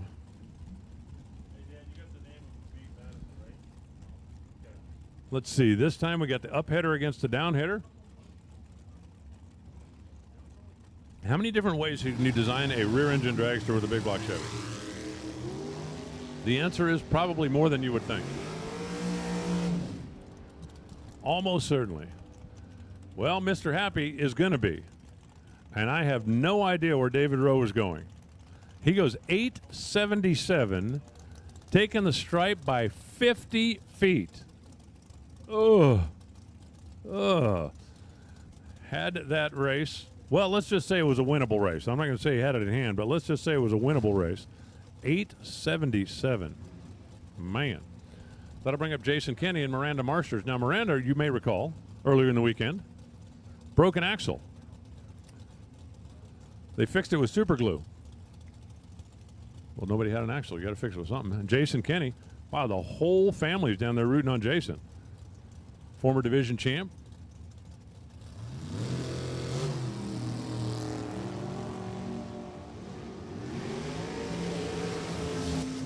They both turn the right color light on, and at the finish line, the arrow points that away. 8.909. at 163 miles an hour. Jason goes 897, and that is a mistake he does not make very often. Jason was holding 5, but he couldn't get there.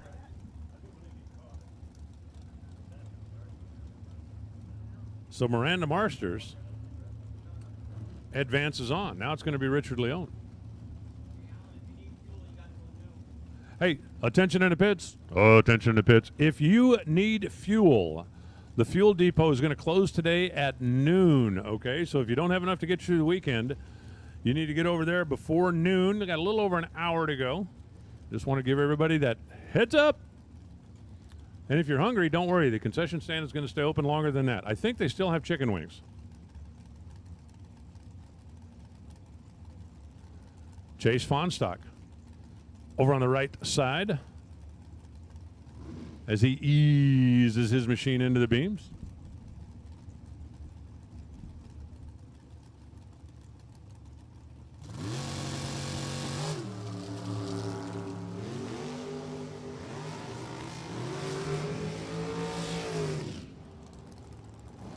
Remember when I told you a minute ago a 10 light would leave last? A 10 light just left last. 0-10 for Rich Leone. 006 for Chase Fonstock. But Chase got this much too much at the stripe. He's 006 taking 14th out, and that was the wrong choice on a double breakout. 888 goes home. 889 comes back. Here comes Jack Sapanik. Here on the left side, his lovely bride Katie watching very closely, just as Jack always keeps an eye on her when she's up here in her stock eliminator car. And James Blake, Team Dream over there on the right side. No, not Dream Team, Team Dream. They follow a Dream fleet or flock of race cars.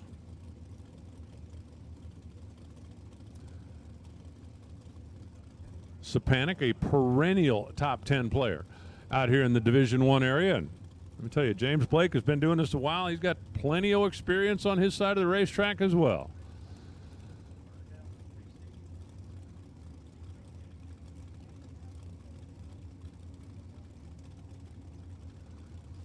Nobody in any real hurry to stage. Now they both start bumping in at exactly the same moment.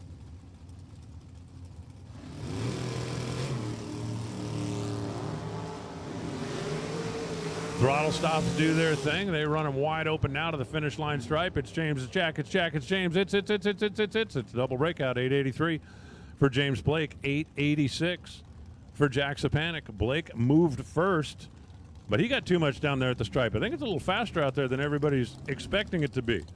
There's definitely less moisture in the air, and that's giving everybody a little bit more power, but we are seeing a lot of double breakouts, which is, well, good if you're on the right side of the math. Angelo DiTacco now in the left side. Rob Hyatt in the right. Let's see what the weather update is for the moment. Weather at Lebanon Valley Speedway, please. Oh. Rehook to the magical interweb, please.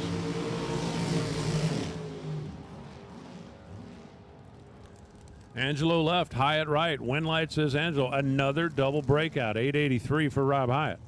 886 for Angelo. Both drivers doing their job on the tree. They're both right in the neighborhood where they need to be, but on the racetrack. Hey, sometimes the best choice you can take is feed the stripe. That'll bring up Kenny Moses and Doug Dahl. Doug Dahl, whose bride just happens to be a world champion. Now, for most guys, you know, you could get used up with that. However, Doug Dahl is a former world champion in his own right. So, you know, when they get together for trophy dusting day, they both have plenty of work to do. Kenny Moses here on the left side. The transmission guy out of New Jersey. This is interesting. These are a couple of almost Hall of Famers here in Division I. It's round number 2 of Super Comp, and one of the big names is about to go home. Moses left, Dahl right, and Doug Dahl lights the bottom bulb. The red light's on. Dahl is gone. Moses goes on.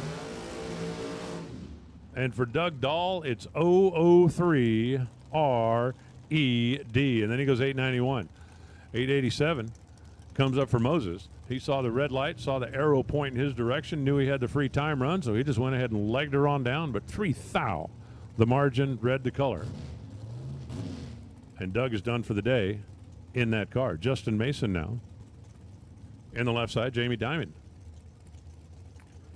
In the right.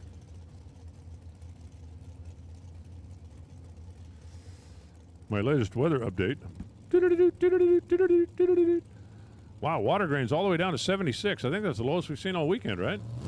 They're about 130 the other day. And that's why these cars are so fast. There's a whole lot less water in the air. If you're not burning water, you got more oxygen. You're making more power. Of course, the red light comes on. It doesn't matter. 888 after being red by a thou for Jamie Diamond. And a 009 reaction time and an 887 for Justin Mason. So it looked like he had his car pretty well locked and loaded right where he wanted it. And now it's Temi Markaloo coming up over here on the left side. And it's Tom Hunter. Hey, listen up, Superstock. Attention in the pits. Superstock, this is final call. You should all be here, please. Superstock, this is final call.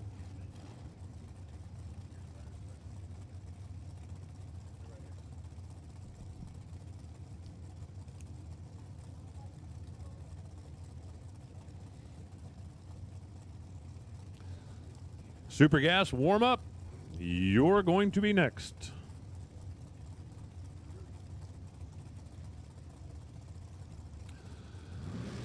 Taking a little bit of time before they get in and move, and oh, Tom Hunter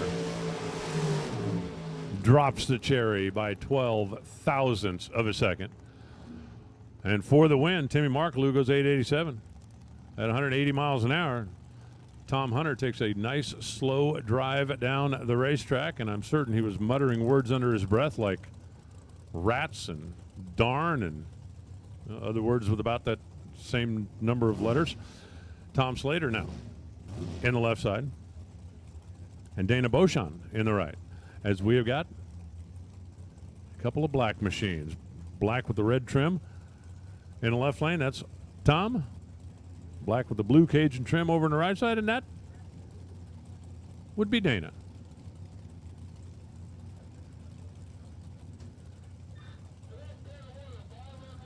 Making our way down to the end here of Super Comp.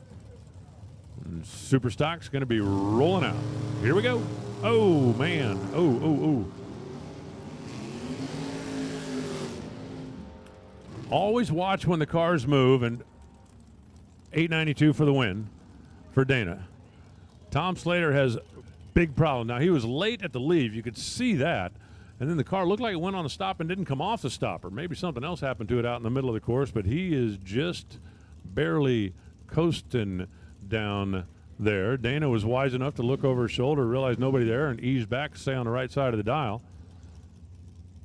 And we're going to have to hold up and make sure that he gets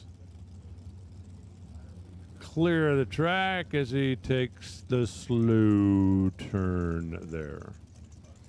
Christopher Madden in the left side. Kyle Bigley in the right side. I actually met Kyle this morning. I've said his name a few times, but I never had actually said hi to him until this morning when the elevator doors opened at the hotel, and he went, "Take the next one, pal. This one's full." And I went, "Geez, dude, really?"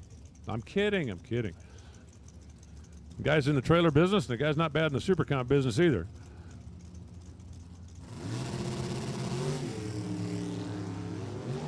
All right, no red lights. That's a good thing. No broken cars. That's a good thing. But there's only going to be one arrow, and that's a good thing. If your name's Kyle, 891, 019, 891, and that's going to be a winner, 027 and 886. Here's the basic math on that. Kyle Bigley put together a 29 thousandths overall package. Chris Mattern had a 27 reaction time. He had 2 thou to try to squeeze in at the finish line and just couldn't quite get it. And here comes Sean Frick, who's got a whole lot of extra added incentive here this weekend, driving the accelerated travel car, because his wife has already won. Now, to give credit where credit's due, last week, or last event, his wife also won. He went all the way to the final, And then it's like, ugh, oh, darn, ouch. This time he goes 896 on a solo run, 165 miles an hour to advance. And this is Chuck Rapella. Now, the bye run was Sean Frick. This is what we call in the biz a legal single. And I know what you're thinking. Well, it looks like a bye run. Well, yeah, it kind of is like a bye run. But Chuck Rapella was supposed to race John Martin. John had a problem with the car yesterday that he was unable to repair. And so when you have no scheduled opponent, you have a bye run. When you have a scheduled opponent that cannot make it, you have a legal single. Either way, you get a free ride down the racetrack at 894 at 183 miles an hour, and you go into the next round. All right, that's going to take care of Super Comp. We just cut that field in half. Now, our super stock cars have yet to run an elimination round. This is round number 1 for super stock. Joe Koss going to come back in. He's going to tell you all about one of the, can't believe you guys are burning out over me when I'm trying to talk. That's so rude. One of the most fun categories in all of the NHRA. And it's fun for a whole bunch of reasons, Alan. A lot of it has to do with the wheel stands. A lot of it has to do with the engine combinations. And even though the burnouts are allowed, they're still fun to watch. First pair of super stock, our designated pair, Marty Reinhardt here on the left side. Reinhardt's performance, father and son duo with Dad Mart holding that cell phone, iPhone camera down there in the starting line. Brittany Bolt's over there in the right lane. Pontiac. Brittany with a GTN automatic. 1992 Pontiac Firebird. Now, you see the GT designation on some of these cars. Basically, you could put a corporate motor in your race car. Pontiac GM puts a Chevrolet underneath the hood of that, gets a GT designation by the NHRA rulebook. And meanwhile, Marty Reinhardt, Super Stock D automatic. There goes Brittany. Here goes Marty. Marty, who has not made a full pull down the racetrack yet this weekend. See what he can do here in round number 1, and Marty gets the win. 006 on the tree, 991.4 for Marty Reinhardt. Brittany Bolt's old 21 on the tree goes 1078, missed it by a little bit more, and Marty Reinhardt's going to move on to round number 2. Another one of the GT cars coming up here on both sides of the racetrack. Anthony Zeglorelli Jr. here, and Tom Boucher, right side. GTJ automatic for Anthony. GTG for Tom. And Anthony is going to go red, 12 red. And this is going to be one of those that hurt because Tom left it there on the table. And Tom is one tough customer in Super Stock. He goes 108 for Tom Boucher on the starting line. Anthony's going to look at that time slip for a long, long time and say, boy, I just gave that one away. 12 red for Anthony. Tom marching on. Goes 991 with a 5. Next pair, Bob Letelier, who had the bounty on his head in stock eliminator earlier after the win at Epping, and Shane Oates over to the right side, driving the Pontiac. Gen 5 Camaro left side for Bob. Biddeford, Maine. 974 the dial. Dial pretty close to the index in that factory GTC car. It's Shane Oates, 7 under.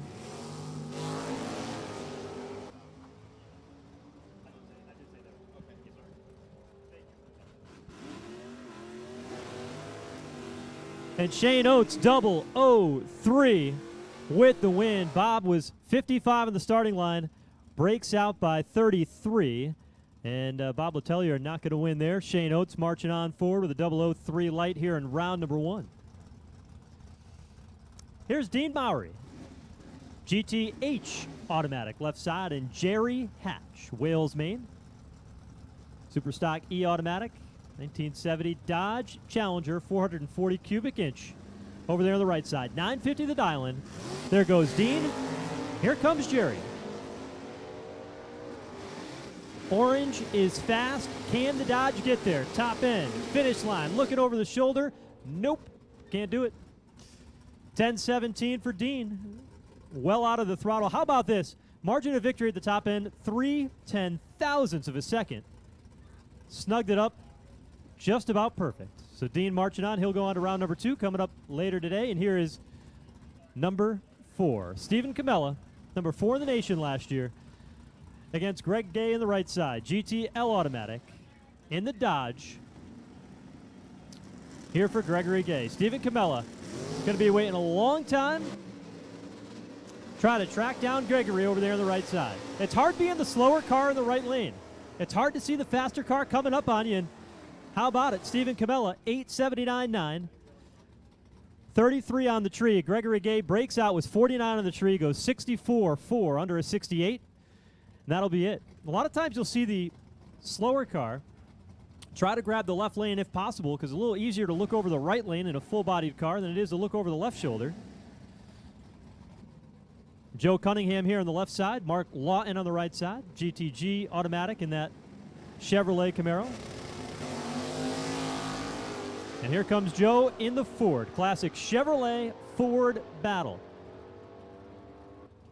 Mark out in front by the time they get towards the finish line, and took a bit too much as Joe Cunningham goes 965 on a 945. He knew he couldn't get there and just let him have it. Attention in the pits, we need Super Gas. Round number 1 to the staging lanes, please. Super Gas, round number 1 to the staging lanes now, please. Super Gas to the lanes. Anthony Cinto from Oxford, Connecticut. Another one of the GT cars. Now, it's a 93 Chevy Cavalier, but they didn't sell them with 350 cubic inches. And so he put a small block in it, puts the GT designation on the side of it, GTE. And here's Joe Lisa over on the right side. Love the paint on that 87 Camaro right side. GTJ automatic. Big wheel stand out of Joe Lisa. Anthony Cinto goes 23 red. We'll see how close Joe can go. Joe goes 10-20 with a 7 on a 10-18. Anthony Cinto, though, 23 red. It was done at the starting line. Patrick Glade from Howell, New Jersey, left side. Buick Chevrolet power plant in the left lane. Jeff Roel, right side. Factory stock in that 2010 Ford Cobra Jet. We talked about why we love Super Stock so much. 2 healthy wheel stands there. Patrick out in front, but can't quite hang on. Jeffrey Roel uses a 28 light to Patrick's 54 on the starting line. Runs a 49 on a 945 for Jeff. He gets to come back and play a little bit later. Hey, keep in mind, fuel closing up here in about 50 minutes or so. Make your way over to the fuel depot. Get some of that race fuel to carry on through the rest of the day. Jeffrey Jewell, left side, Chevrolet Corvette, Super Stock C automatic, and Corey Maynard turns it red. 29 red for Corey, and Jeffrey didn't even have to leave the starting line to win that race. Corey goes down there to 11 seconds flat. Jeffrey Jewell gets the free time trial here in the first round of eliminations. 9:55 with a 5 under his 9:47 dial in on the Corvette. And your winner in the left lane. Here in Division I competition in Super Stock, first red light loses. If both drivers red light, the guy who turned it red first is on the trailer, and that gives the advantage to the faster car in that category. Charlie Bubka left side, 10:26. H-stop. Bill Marshall right side. Dueling Camaros. And just like we saw there, Bubka had the first opportunity to turn it red, and he did. 26 red. Bill Marshall going to get away with one. A little bit tardy on the starting line. 67 on the line for Bill Marshall. 964.1, 136 miles per hour. About a 10th under the dial-in for Bill Marshall, so got lucky on the starting line. Little tardy there. Got lucky at the finish line. Little fast there. But the red light will give him a ticket in round number 2. Herbie Knoll. GTJ automatic. Greg Sutherland right side. Chevy 2. Chicopee, Massachusetts, and a huge wheel stand. And let me tell you, that car beautifully prepared. That 66 Chevy 2. Near flawless paint scheme. And at the finish line goes 10:08.2 on a 10:05 dial-in. And Herbie Knoll, 0:04 on the starting line. Could not run the number. Was a 10th off the dial-in. And that 004 was not enough to save him on that run. You always hate it when you're 00 and then the car doesn't run the number for you. Did his job on the starting line. James Daniels, left side, and Rafe Karazigian, right side of the racetrack.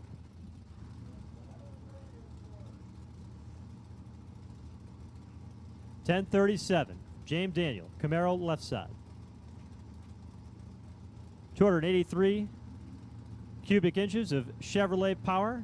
The L automatic, right side of the Chevy 2 for Rafi Karagizian. And Rafi goes red.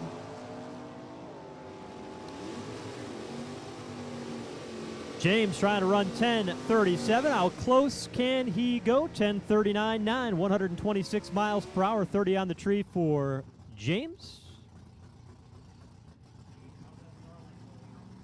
And he goes to round 2. It's Bill Kennedy. 10:40 the dial-in left side. Joe Mandillo. Hood scoop out the front. That's not something that you'll see in stock eliminator. Well, they got to run the factory appearing hood. Here in Super Stock, the rule's a little bit more relaxed. Joe Mandillo, 286 cubic inches of Chevrolet power on the Super Stock E Modified. Mandillo giving chase. Kennedy, the Ken's Racing entry at the stripe, nosing it out in front. 10:41.2. Breakout for Mandillo, 9:53.3. And that one was over at the starting line. Margin of victory up at the finish line. Mandillo did everything he had to do. Only took 4/10,000ths of a second there at the right lane of the racetrack, but was trailing by 40 at the starting line. And he didn't know that. Did what he could. But it wasn't going to be enough. John Cira, left side of the racetrack. 10:45 the dial-in. And Mark Lebrecht in the old pickup truck. GT Truck B, 10 seconds. Former record holder. NHRA competition here with this pickup truck. Former owner of the Diamond RV Center that supported Lebanon Valley Dragway for many, many years. And, oh, that hurts. Mark Lebrecht goes 7th thou under breakout, double breakout here. And John Cira with the 007 on the starting line goes 5 thousandths under. Mark Lebrecht goes 7 thousandths under in the pickup truck. And Mark is out. John Kane hanging on. Continue on for round number 2. Jeff Thornton, left side. 10:15 the dial for Jeff. Eric Merrifield, right side. Another one of the pickup trucks. 10:59. The GTT D for Eric Merrifield on the right side. With the dial. Dragging the bumper for Eric. Dragging the bumper for Jeff. But Eric goes red. 10:10 with a 7 for Jeff Thornton. Eric went 20 to the red side. 10:58.8. Just 2 thou under his dial-in for Eric in the pickup truck. But not quite good enough. Here is Byron Warner. Warner, the winner at Epping just a couple of weeks ago, has the bounty, and Herbert Sullivan's going to try to cash in on that. GTH Camaro, right side. Super Stock I Automatic for Byron Warner. Former Super Stock World Champion, multi-time national event winner over here on the left side. Herb Sullivan there on the right side from Maryland. Trying to take out a former champ. We're clean, we're green. I had a pretty good feeling a guy driving a Camaro is going to win this one. Here at the finish line, nope. Bounty's going to stick around for another round. Brian Warner, 0-11 on the tree, 985.6. You don't want to give up that much on the starting line. Herb Sullivan, 0-97 on the starting line, 10-12 breaks out. Correction. I got the wrong Warner. So that was not the bounty, but the bounty is still available. Just didn't happen yet. 2 Warners in the field. got to start putting first names on my list here. John Canada breaks red lights, 087 red light. Dwayne Iskent, 008 on the tree. 1079.9 in the right lane. Gets the win there. Pretty good package.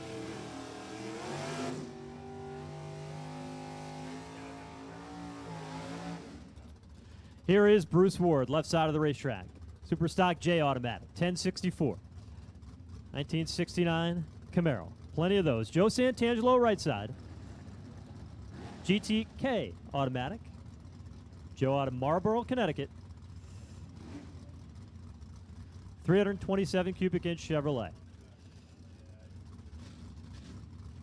Joe, a multi-time Division I champ.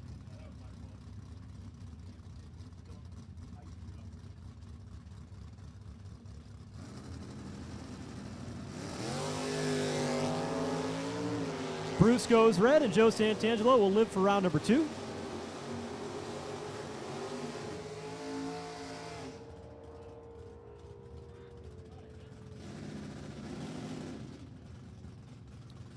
All right, let's play that bounty game again. Brian, Byron, Warner. It's only one letter, just in a different position. Brian Warner over there in the right lane. Winner at Epping. Last time out, Brian Valentine on the left side. Brian Valentine goes red. So Brian Warner hangs on. That's going to sting for Brian Valentine. 005 red light start for Brian Valentine. Brian Warner 075, and he was there for the taking. Mr. Valentine turns it red. And last event winner, Brian Warner, will march on to round number 2. That'll bring up Eddie Bloom, who is scheduled to run Bob Lasko here in this round. Eddie dialed in at a 938 left side. And Bob not able to make the call. Let's see if Eddie makes the full run here on race day, or if he shuts it off at about 1,000 feet and just rolls it on through. He's going to make it all the way down there. 934 with a 6, 144 miles per hour. A lot of times you'll see these drivers bring it out there about 1,000 feet or so and just shut it off, not to show their hand to their competition. Part of the strategy games of bracket racing. For that time, elected to take the full pull and see what track conditions are. Alan Reinhart was talking about a little bit earlier today. The weather conditions today, quite a bit different than what we've seen the last 2 or 3 days. We had a test and tune session on Thursday. Got a little damp. We did that later in the day, as we've got Jacques Blas on the starting line. And getting a single run here as Scott Gove was not able to make the call. And Jacques go ahead 10-14 with a 1 under his 1065. Just had the class index up there on the scoreboard. Goes 131.69. And we'll move on. And I do believe that'll put a period on round number 1 of Super Stock. And once again, about 45 minutes from now, and Fuel Depot will be closing up for today. So make sure you make your way over there. Get the fuel that you're going to want for the rest of the race day. Super Stock round 1 in the books, and that means Super Gas will be coming out next. 43 Super Gassers on the property. The only couple of categories that did not run round number 1 yesterday was Super Stock we just saw. Super Gas about to come out, and of course the junior dragsters that are here today in competition as well. So Super Gas will go back to the 990 category. That'll be coming up momentarily. Hey, coming up on lunchtime, well, we can take an opportunity to drag the track here real quick after that round 1 of Super Stock. Swing on by, concessions back behind the grandstand area. Go ahead and get some Howie Commander's world-famous French fries. And plenty of other options back there as well to get you going here throughout the rest of the race day Sunday. We're so glad that you decided to come out and join us here today at Lebanon Valley Dragway. And, you know, keep in mind that we do this every week. If you've got a street car at home, even if you got a pickup truck, minivan, station wagon, it doesn't matter. Bring it out. Wednesday night, we've got a street night, test and tune. Gates open at 5 o'clock on Wednesdays. Racing from 6 until 10 o'clock every Wednesday night.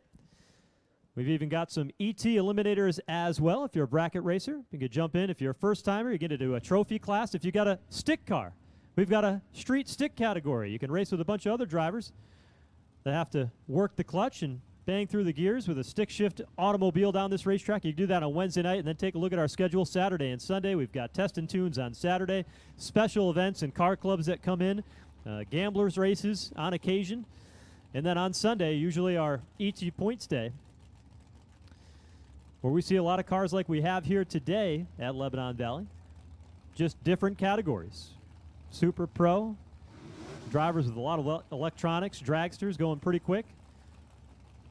Motorcycles and sleds, foot brake racers, here on Sundays at Lebanon Valley Dragway. First pair of Super Gas. We need Tommy Tape, top dragster. To the staging lanes, please. Attention in the pits. Tommy Tape, top dragster. We need you to the staging lanes for round number 2. Top dragster, we need you to the lanes. Richard Bergeron, left side. And Richard goes red. Keith Schnabel is going to get the win here on the right lane of the racetrack. Get a chance to test the waters here. See how close Keith can go to 990. 984.9. Richard let out of it. Goes 1065.9 and was way, way, way red. 355 red for Richard. Didn't work out the way he'd hoped it would. The first pair down the racetrack here in first round.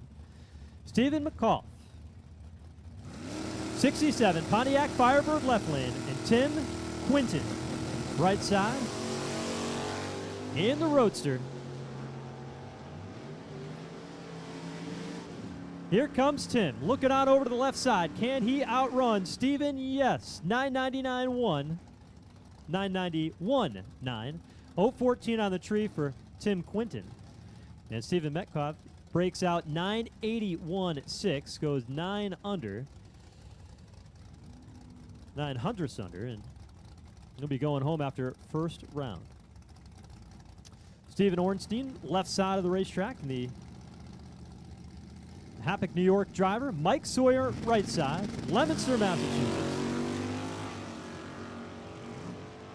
4-time NHRA Division I champion is Sawyer. Cruise on up on the right side, and Sawyer goes dead 8. 47 on the tree, runs right on the money at 157 miles per hour. Ornstein 090 on the tree, 991 with a 9, 125. Mr. Sawyer comes back for round number 2. Here's Dominic Denault. On the left side alongside Rich Anderson, regular runner here at Lebanon Valley. The Super Pro category out of East Hampton, Connecticut. How about that? Rick Anderson, 990 with a 1. Neither one of those reaction times was all that special. Anderson was 86 in the starting line. Dominic was 109, got up to the other end and said, you can have it. And by 1 thou, Anderson just sneaks in with a 990 and captures the win light. Chuck Rothermel. Kinderhook, New York, and Ted Leahy, right side. Jefferson, Massachusetts.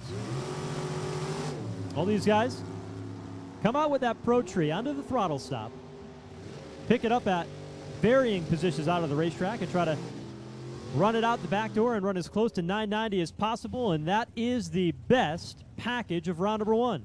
Chuck Rothermel goes 012 on the tree, runs dead 4 for a 16 thou package here in round number 1. The breakout loss over there in the right lane of the racetrack, and Chuck is moving on for the best package that we've seen so far here in Super Gas round 1. Ted wasn't too shabby. 021 on the tree, broke out by 9 thousandths.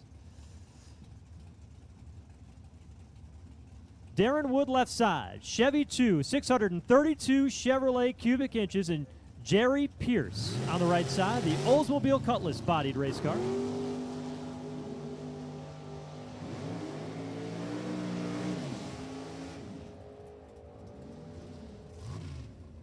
Double breakout, and Darren Wood's going to get the win. Difference there on the starting line. Darren Wood, 24 on the tree. Jerry Pierce, 36. Both ran 985.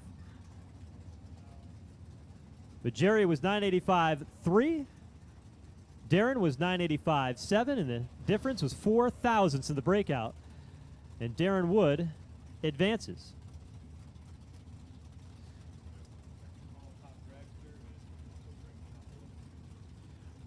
His second call for Tommy Tape, top dragster. We need you to the staging lanes, please. Second call for Tommy Tape, top dragster. We need you to the staging lanes now, please. Attention to the pits. We need competition eliminator to the staging lanes, please. Competition eliminator. We need you to the staging lanes now, please, for round number 1. Michael Handress, left side. In the Cavalier, right side, T.C. Smith, 006 on the starting line. Breaks out, goes 986. And T.C. Smith gets the win. Michael Handress, double breakout win. Michael was 985.3, broke out by 7 thousandths more. And T.C. Smith, 00 on the tree, gets the win. Rick Homan, left side. Another Chevy 2. Dwayne LaFleur. Lucas Oil blazing down the side of that Roadster.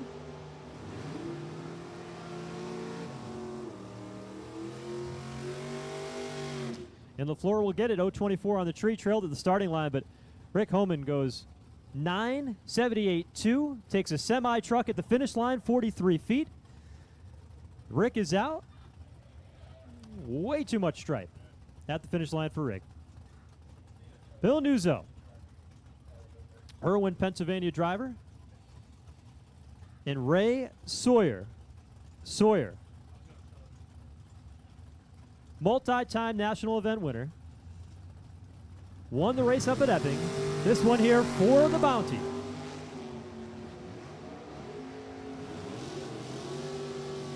Bill Nuzzo, longtime IHRA racer, way out there. Here comes Ray Sawyer, 990. Goes dead one, 049 in the starting line. Bill Nuzzo, 995.4, 122 miles per hour. That's tough to judge. Ray Sawyer staying alive, and there's a 30 mile per hour difference at the finish line. The closing rate, a little hard to judge. Ray Sawyer just kept his foot right in it.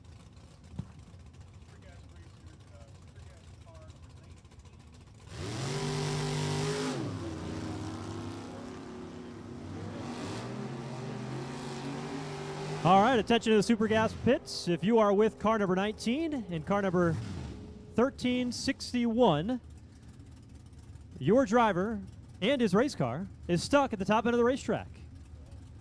It's a long walk back. If you're with car 19 or 1361 in Super Gas, come on down. Help us out. Your driver's up at the top end of the racetrack could use a tow back. Once again, competition eliminator should be making their way to the staging lanes for round number 1. Here's Justin Lopes and William Monroe. Man, that Roadster is just cool. Oh, puff of smoke there from Justin Lopes when he picked it back up there about 330 feet out. He'll get the win, 992.6, 151 miles per hour. William Monroe, 038 on the tree, goes 998.2, 16 thousandths and 3 feet, the margin of victory at the finish line. And Justin Lopes will come back. Here's Kevin Carey, along with Stefan DeSantis. Roadrunner, Hemi-powered right side. Another one of those plexiglass hood scoops there on the right side. Might be hard to see if you're sitting up there on the hill, but there is a hood scoop on it. Kevin Carey. We saw what happened to the Roadster in the pair before. Kevin Carey's trying to reverse that luck here on the left side. Colebrook, Connecticut driver. If you've ever driven through Colebrook over by the lake, pretty nice. Well, if you were watching closely, you got a pretty good idea of what to expect at the finish line, and that's about how it went. Kevin Carey, 992.9. Steven DeSantis led like a whole bulb behind and then went 925.4. Even though there's only one set of bulbs in super categories. Gave him a whole bunch of room. Ian St. Pierre. Left side. And Joe Gallucci over there on the right lane. The Firematic side of the racetrack here at Lebanon Valley Dragway. Fink equipment on the left side. Ian versus Joe. A little bit of a staging duel here. They're pre-staged. Certain drivers like to be able to stage last. Little head games. Joe will go in first. Ian bumps it in second, brings it up on the RPM, and both are clean and green.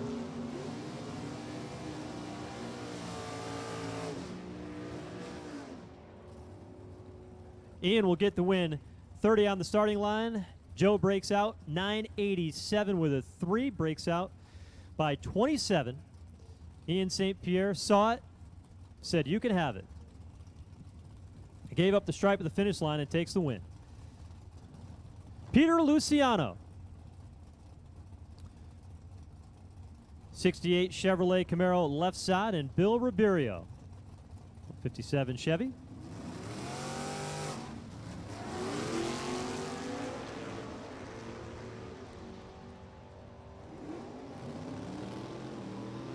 Barry, 291 on the tree. Peter looks over the right shoulder, goes 10.015, slowing to 127 miles per hour. And Barry just did not get out of the starting gate. Coasted on down the right side of the racetrack. We'll wait for Barry to clear before we send the next pair here. Round number 1 of Super Gas. Working our way through. We've got Tommy Tape Top Dragster presented by Select Performance coming up next. They should be in the staging lanes. Barry just creeping on down there on the right side. Almost made his way down to that first turnoff, about midway down through the shutdown area.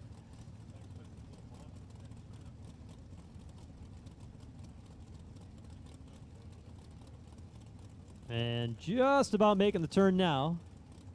And Barry, ever so slowly, gets it off the racetrack there, and we are ready to send the next two. Peter Maduri and Guy Hansen. Maduri with the Monza here on the left side. Hansen in the Camaro. And boy, Maduri in that car took off for the tree. Picked that left front up, pointed right, straightened it out, kept his foot in it. Here they go, top end of the racetrack, and goes dead one. 990 with a 1. 34 on the tree for Peter Maduri, and boy, he had his hands full on that run. Guy Hansen, 53, breaks out 988-1. That thing launching a little bit crooked there in the left lane. Go back and tweak on that for the next round. Leonard Riotto, 63 Chevy Nova, bright orange. And Brenda Hunter in the Roadster on the right side. Roadster leaning back in that throttle stop. Always fun to watch these races up on the hill here at the Valley. Here comes Brenda. Got it. 991 with a 9. 161 miles per hour. And Leonard 988.4. Breaks out by 16 thousandths. And that was just about the difference they had on the starting line. Here's Jeff Fisher driving the Beretta. Nick Volpe, right side, Poughkeepsie, New York.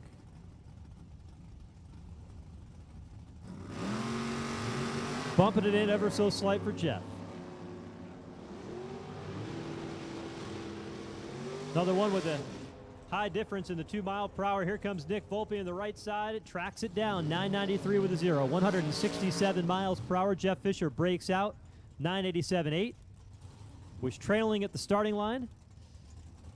Just could not protect the stripe enough to get the win. And we'll see Nick Volpe come back for round number 2. Henry Stamfel on the left side and Iggy Boychesko.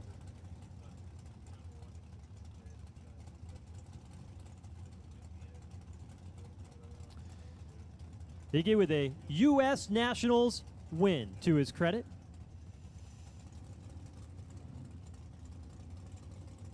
I love the 59 Corvette here on the left side. Don't see a lot of these.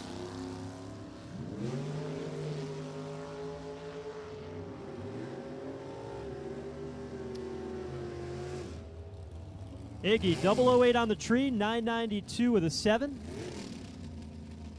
Henry got there first by 6 thousandths. Did a really nice job up there at the finish line, but didn't do so good of a job here on the starting line. Tightened it up as best he could, but was trailing by too much down here with a 65 reaction time in the left lane. There's Charles Giannetti and Doug Marsters over there on the right side.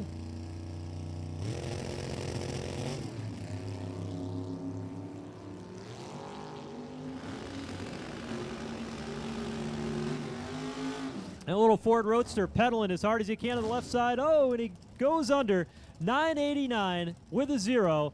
And Doug Marster's going to get away with one. 2:08 reaction time for Doug. Oh, man, that one's going to hurt. Charles Inetti, 32 on the tree, took 47 feet of finish line. And Doug Marster is going to live to round number 2, and boy, he got lucky on that one. Rich Price, left lane, Jason Kenny. And the right side, pair of Corvettes. We rolling on through Super Gas Eliminator.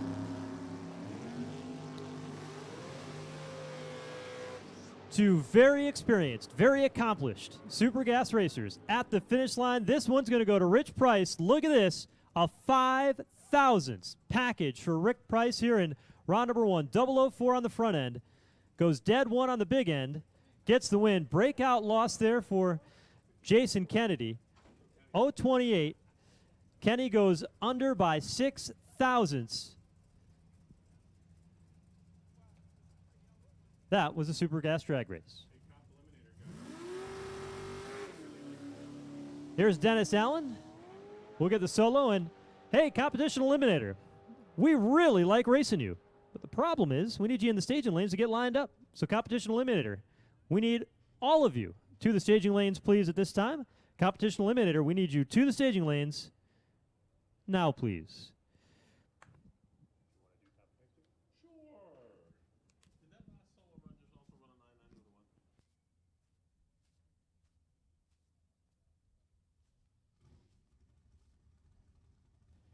And to put a period on Super Gas, Dennis Allen, who just had that solo run, goes 990 with a 1.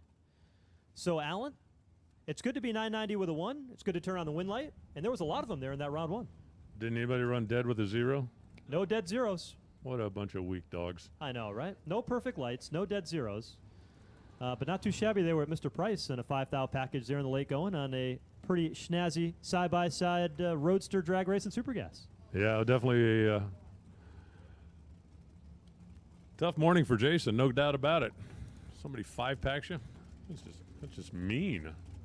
That's really mean. Here comes our Tommy Tape Top Dragsters, presented by Select Performance.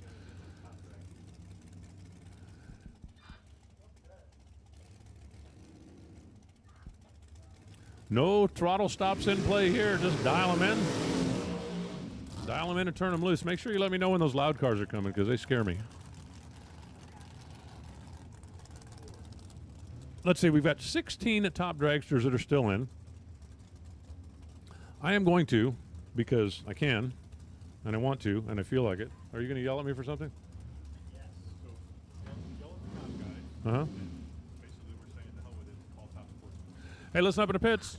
Attention in the pits. Top Sportsman. Tommy Tape Top Sportsman. I need you to the lanes, please. Comp apparently doesn't want to race today, so Tommy Tape Top Sportsman, come on down. We need you to the lanes, please.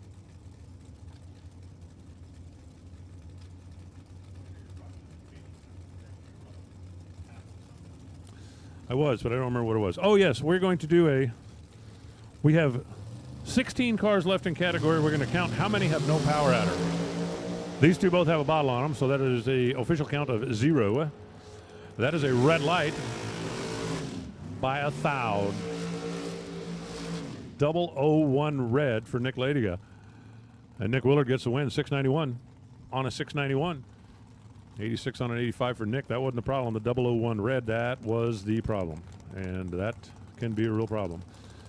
All right, let's see. I see a bottle over there. I don't see a bottle over here. I think we've got our first no power adder. Now letter 757. Yep, I'm going to go with that. It's going to be Stephanie Diamond. Stephanie don't need no stinking power. We got a couple of them in the category.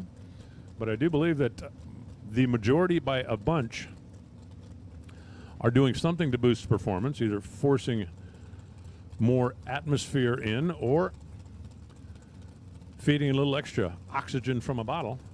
like Richard Jameson is doing, that rock and roll team over there. Dial in at 6:44. Look at this. The whole race for Jameson is 6.5 seconds long. He's given up a 1 second head start. Oh, no. Oh, come on. Really?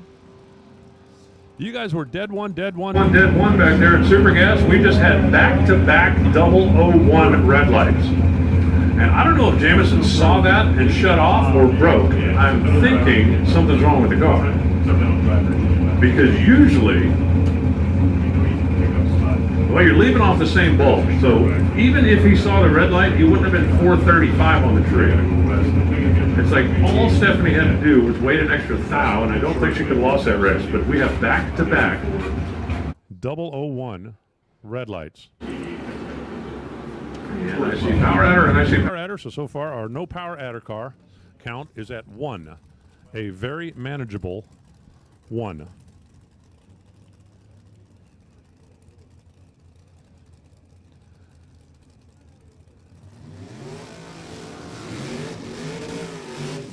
It's one of those loud cars you were supposed to tell me. Ned Mitchum.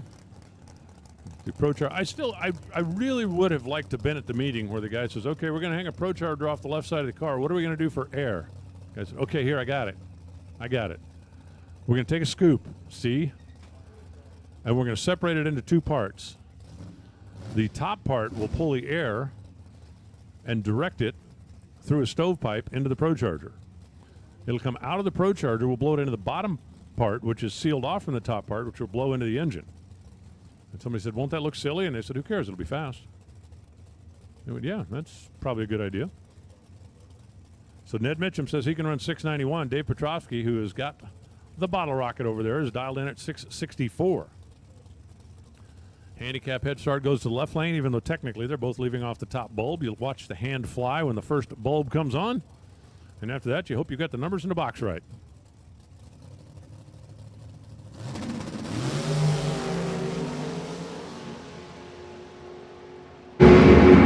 down the stripe they go.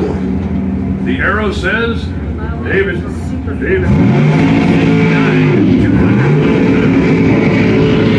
6.903 for Ned Mitchum. He's 004. He's 25 feet out in front and breaks out by 7 thousandths of a second. He's going to be sick when he sees that time slip, I promise you. Okay, now I'm going to need a ruling. Because here comes Rebecca Miller on the left side.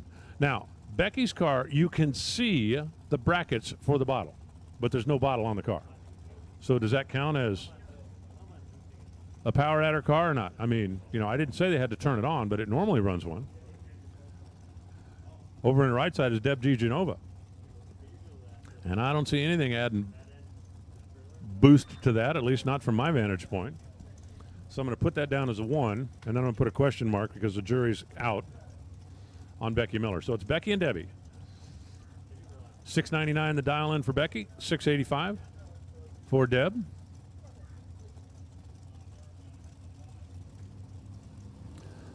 Tommy Tape Top Sportsman to the staging lanes, please. Tommy Tape Top Sportsman to the lanes.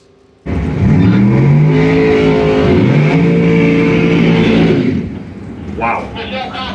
005 taking a Hun for Deb DeGenova, and that's going to be a win. 83 on the 85, 97 on the 99. Both drivers Under by a couple of Hun. It comes down to the little bitty teeny tiny number out there on the end, and by 3 thousandths of a second, Deb DeGenova gets the win.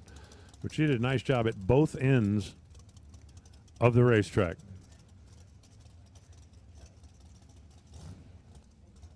And now it's Albert Stafari and Sean Fournier. And you can see,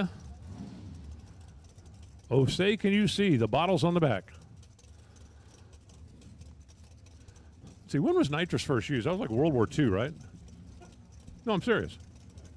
They use it in airplanes because piston engines wouldn't fly at altitude. Before jets were a thing, piston engines didn't fly very well at altitude because there wasn't enough oxygen up there, so they used nitrous. And then some enterprising drag racer went, hey, I got an idea. Broke into his dentist's office, stole the nitrous.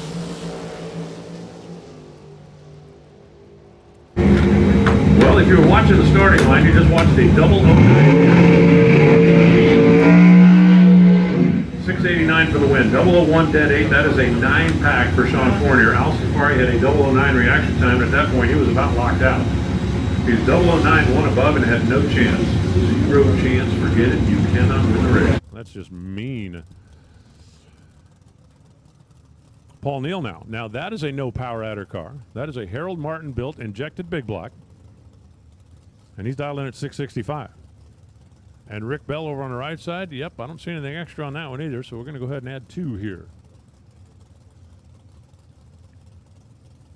It's kind of interesting traveling around the country and watching what happens from division to division. There are some divisions where a no power adder car is a real novelty. It's like you just don't see any of them. And there are a few, like Division 1, where guys are still doing it. A whole lot of different ways. Around here we're doing it a whole lot of different ways, and Rick Bell was doing it a little bit better than Paul Neal. 2 hun better on reaction time, and then 1 hun above the dial. Paul Neal was a little bit late at this end, a little bit off the dial at that end, and he paid for that by the arrow pointing to the right.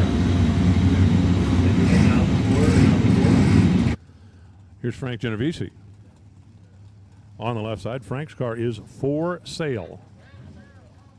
Here's Austin Loban on the right side, who has got the Pro Charger leaning over here this way. You know what I want to see, and I don't know why I just thought of this because, well, I know why, because it's stupid. Nobody else would have thought of it. I want to see a guy with a Pro Charger mounted on the side and zoomy headers. What do you think? They'd almost have to be boat-style headers, you know, where they're like half a foot long and pointed straight backwards. But that'd be a little different, wouldn't it? Hey, somebody's got to be first. We're adding a no-power adder car. That's 5 goals. 006. You're supposed to tell me about those loud cars, a 689. That's going to be a win. 693 against a 694, breaking out by 4 thousandths and getting there first by 22 thousandths. Had room. Couldn't get there. Al Kenny and Jim Dunn. Okay, they both are blown big block top dragsters, so they're like almost exactly the same. Well, except for the fact that one's front engine and one's rear engine. So Al Kenny, if the Kenny family's going home with a trophy today, it's going to be up to Al. Because it was just a miserable morning for Jason.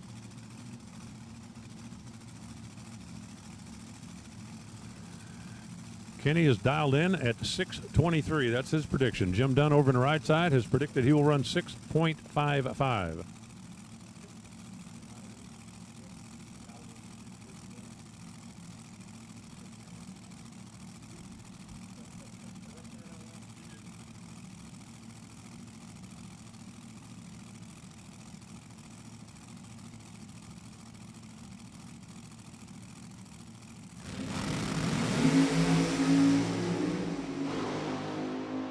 Both drivers away on the green. Dunn trying to hold on. Al Kenny drives by. He runs dead on 7 at 209 miles an hour.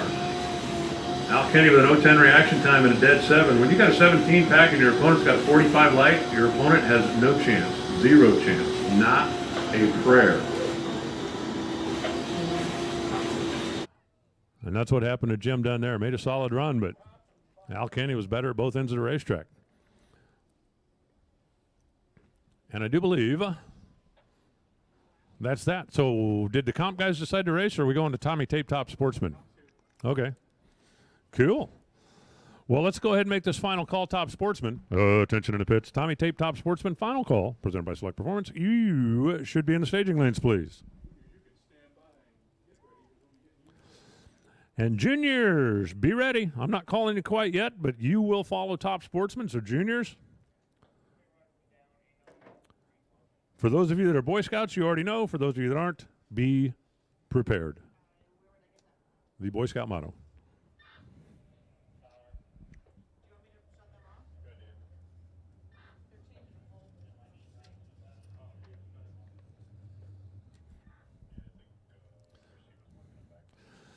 So in competition eliminator here this weekend, we've got 15 cars that entered. And assuming that they all answer the bell here for round number 1, Frank Aragona is going to have a solo run, and that will be the only buy run of the day unless something happens. Something odd, something weird. And it looks like Frank Aragona is going to take his solo run first. A couple of different theories here if you've got the solo run. We saw some of it yesterday in the, I'll call funny car ranks. The one thing you will never see in Comp Eliminator on a solo run is somebody run it all the way out. Sometimes it'll be idle up and take the tree. Well, Frank's definitely not going to do that, because if he was, he wouldn't have done a burnout. Sometimes you'll be just take a swing at the tree, just launch and shut off. And sometimes you'll see an 800-foot time run. But there is no way, no how, no chance that he runs this thing flat out to the finish line. For those of you that understand comp, you know exactly why. For those of you that don't understand comp, well, even though you can't break out in this category, you're still protecting index pretty much constantly. So the Dart Equipment / Schlacko billet 6-cylinder, that entire engine design was built for one thing, and you're looking at it, to race in Comp Eliminator. It's been on the planet for 5 years. It's won 4 championships and finished runner-up once.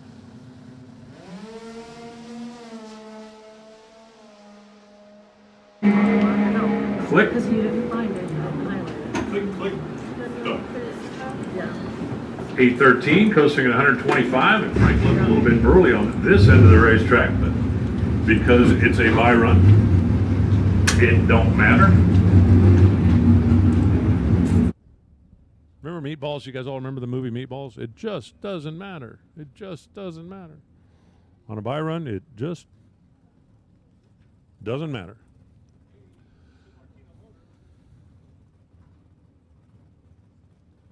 Now we're about to find out who Tom Martino likes best.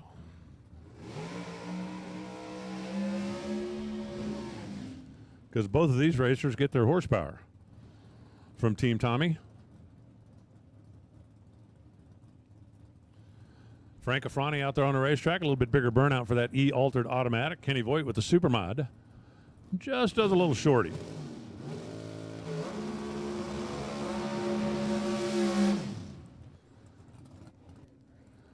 The altered car on the left side, you look at the design of the automobile, that is a pro stock style machine.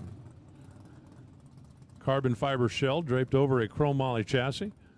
You look at Kenny Voigt's super modified. Now that's a car that was actually an assembly line car that was then whopped and chopped and turned into a race car, and that's what makes it a super mod. If you want to get technical, you can take a super mod and make it into an altered. You cannot take an altered and make it into a super mod. A super mod must be a production car that was then modified. So Kenny Voigt's car, after it probably figured it would spend its whole life running somebody back and forth to college classes, went through major surgery, got rear wheel drive, got a small block, and a 5-speed. Handicap head start, you can see there is no breakout. All you gotta do is get there first. 873, 152 miles an hour. Kenny Voigt's going to take the win, and he'll take a little bit of an adjustment going forward. Frank Afrani goes 785 at $1.73. Knew he wasn't going to get there, and Kenny Voigt making it happen and advancing into round number 2. We'll bring 8 cars back a little bit later on in the day. And now it's going to be Tom Miller and Chris Piston. A guy named Piston driving for a guy named Ford with a car that's powered by a Chevy. Why not? There was shocking news this morning? Mercedes won the Formula One race? That is shocking. Oh. I know it was in Hamilton. Hamilton was on Broadway. What was the outcome of the big protest the other day? I didn't see that.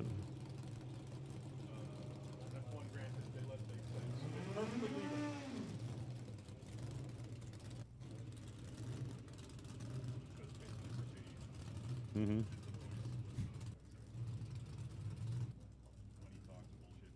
Tom Miller with the C altered automatic. That is, in essence, a small block pro stock car with a 3-speed automatic transmission. Chris Piston, that is, in essence, a junior dragster that has been going to the gym. It is a 4-cylinder. It's actually a big 4-cylinder, almost 200 cubic inches. So if it was a V8, it'd be a 400. The F dragster, automatic. Absolutely love comp because you can use your imagination. You know, if you think, hey, I bet I could make a Subaru run, you can run that in comp. And you don't have to take my word for it. You can go talk to Aragona. He might still have one laying around. The 4 cylinders are off and running, and here comes the altered. Pulls up alongside. Oh, yeah. 743, man. He got way over there by the concrete down there, 167 miles an hour. But shoots out and all is well. 46 under the index. That's a nice, clean run. 846 at $139 for Chris Piston. He just didn't quite have enough performance there. That's one of those deals where you let go of it and hope Tom Miller makes a mistake. Well, Tom didn't. Not only to get the win, he was able to ease back and save the index.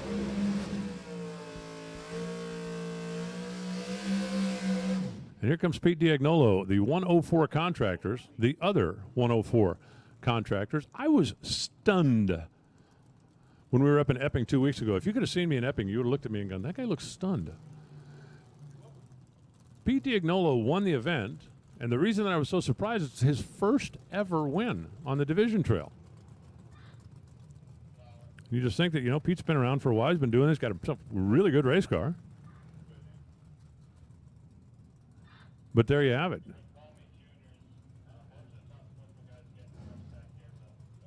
Don Eckel over in the right side. That is a small block, twin 4-barrel dragster, and that thing is really fast. That is a 6-second player when the weather's good. Listen up in the pits.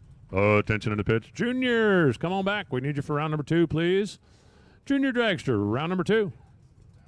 Need you the lanes, please.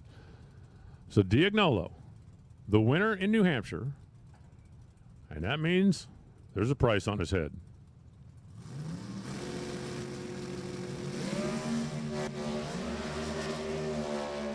Off and running is Diagnolo. Now here comes the dragster. He's closing in a hurry, but guess what? Oh, he got him.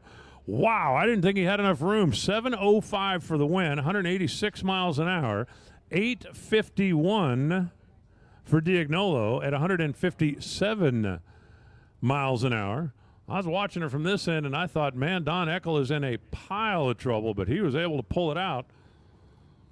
Blasting by at the stripe down there at 186 miles an hour, gets the win and picks up the comp eliminator bounty, which is put together by a man in electric.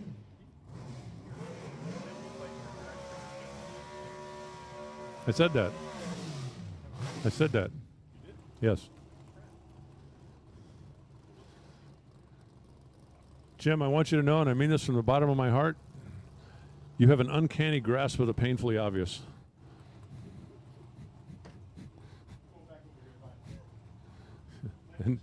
And take Dave with you. Mark Hopkins and Al Ackerman. This is going to be another little fun run. We've got the D altered over here on the left side. That is a Bob Kaiser V6 with a clutchless 5-speed transmission. We got the F dragster of Al Ackerman, and that is a little bitty 4-cylinder that also has a 5-speed transmission. So we got 10 cylinders, we got 10 gears. If you count the wheelie bar wheels, well, we got 11 wheels. 10, 10, 11. This is like binary code.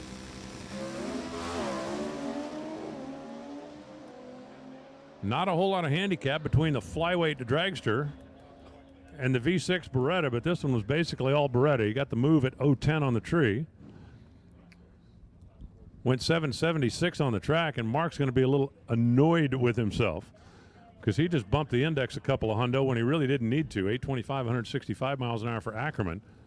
The former champ is out here in round number 1. Tommy Tape Top Sportsman. Go ahead and pull forward. We're just about ready for you. And juniors, come on down for round number 2. Tell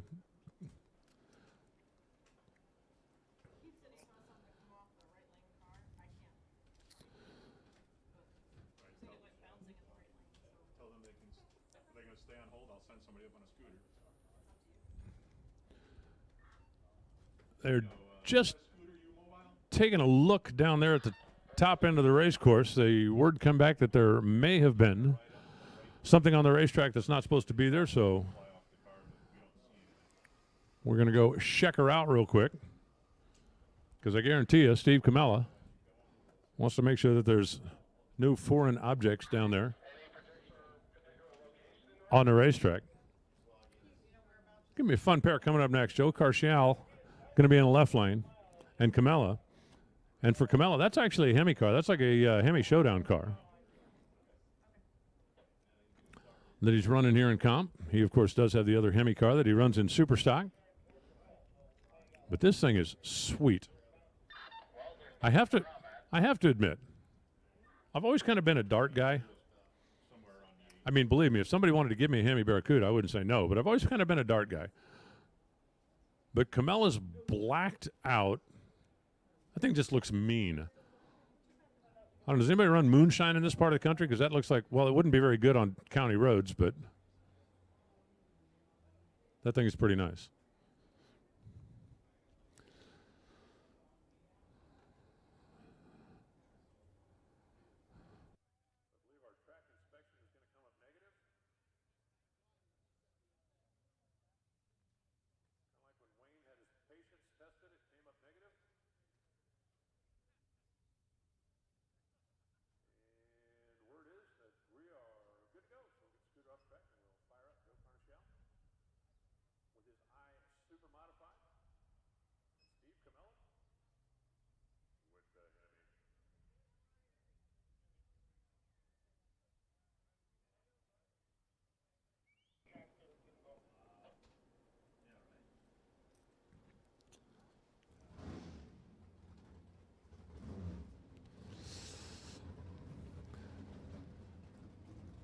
Think about this. The I Super Modified rolling up. Now, if you were a little V6, would you be afraid of an elephant? I'm just thinking I might be.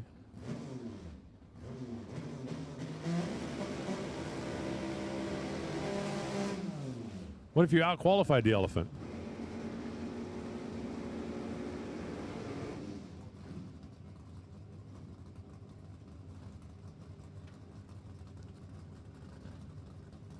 Head start to the left lane by a little over half a second. About one bulb on the Christmas tree. And then we'll unleash the beast. Now, Camella, and I'm certainly not telling you anything he wouldn't tell you, they have struggled a little bit with the car this weekend. In qualifying, let's just say that the car was not the most cooperative thing you've ever seen in your life. But I think that's part of why Steve brought this thing out and entered it in comp, because he wanted to do a little testing here this weekend.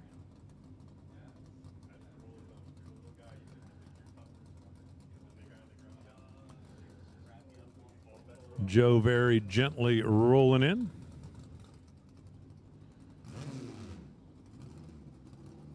We'll send the V6. And then we will unleash the Hemi. Now that was interesting. Joe's car looked like it spun the tire a little bit. The Hemi didn't exactly jump up on it either, but I do not believe Camella's going to catch him. Now I believe it. Camella is not going to catch him.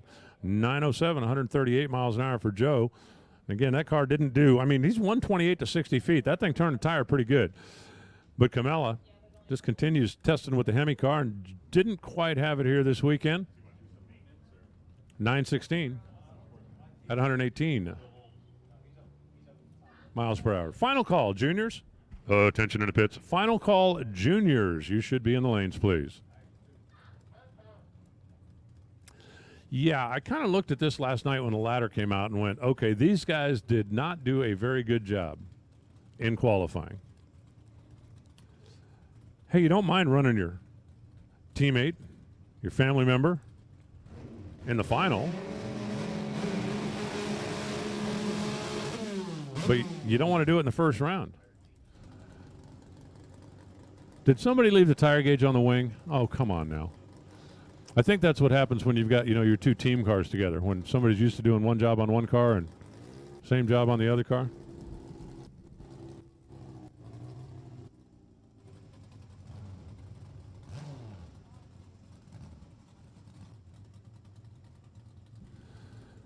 So the Schoenberger brothers, and again, this is a perfect example, an I Supermod versus an I Altered. They both have same power plant, same drivetrain, same everything. But Richard is in the super modified Cavalier, And Schoenberger is in the former Warren Johnson Pro Stock Cutlass.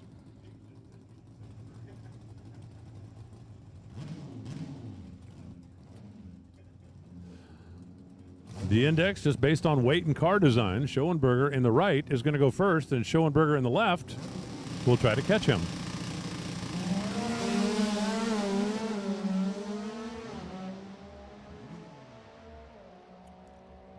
And Jay shuts off. Richard goes 912 at 128 miles an hour. Jay ran his down there about 600 feet or so and just went click. And when Richard went over and looked over and saw his brother wasn't going to be there, he clicked his as well. No. And here comes the Ladybug.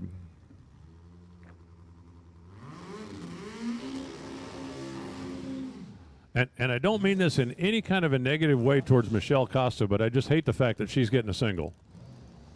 And the only reason for that is because she was scheduled to race Santo Volpe.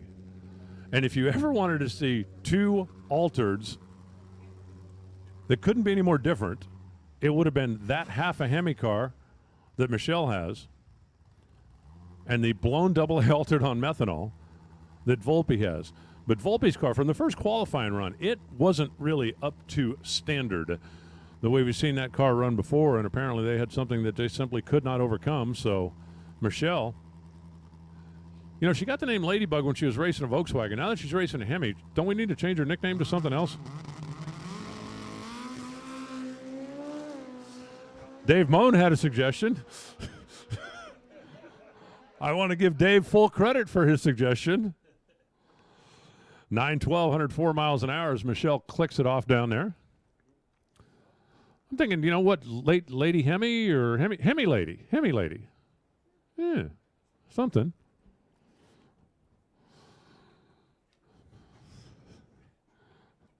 Mo now owes me big.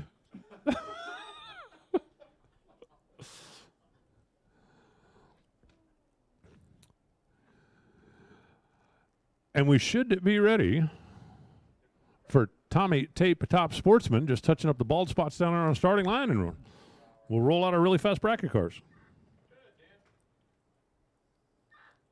So all juniors are in, except for two in the middle group, which it's the Maloney, and they got the golf cart doing the Top Sportsman thing. Yeah, 10-4, the other one must be in Arizona.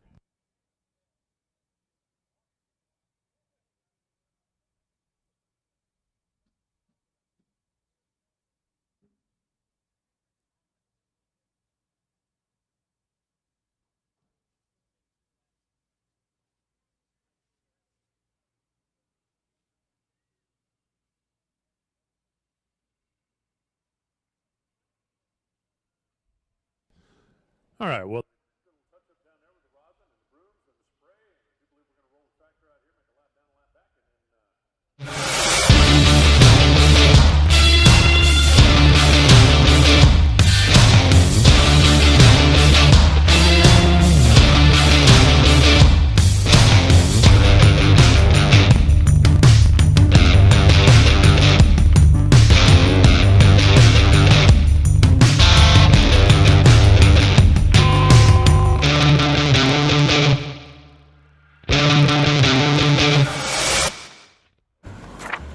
It's time for a new mattress. And who are your mattress go-to guys? PC Richard & Son, that's who. Our mattress experts will help you find the mattress of your dreams. All the best brands at the guaranteed lowest prices. When you want it, need it, just gotta have it, we'll get it there the next day. So sleep better with the right mattress from the right mattress company. Oh yeah, it's time for a new mattress. Get to PC Richard & Son, the company you can trust since 1909.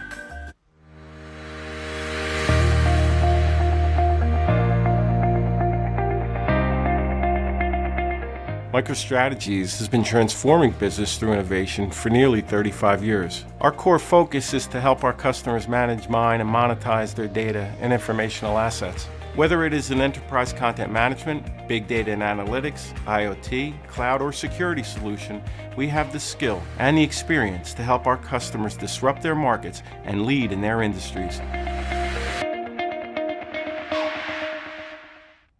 Next to your vehicle's engine, your transmission is the most important component of your car.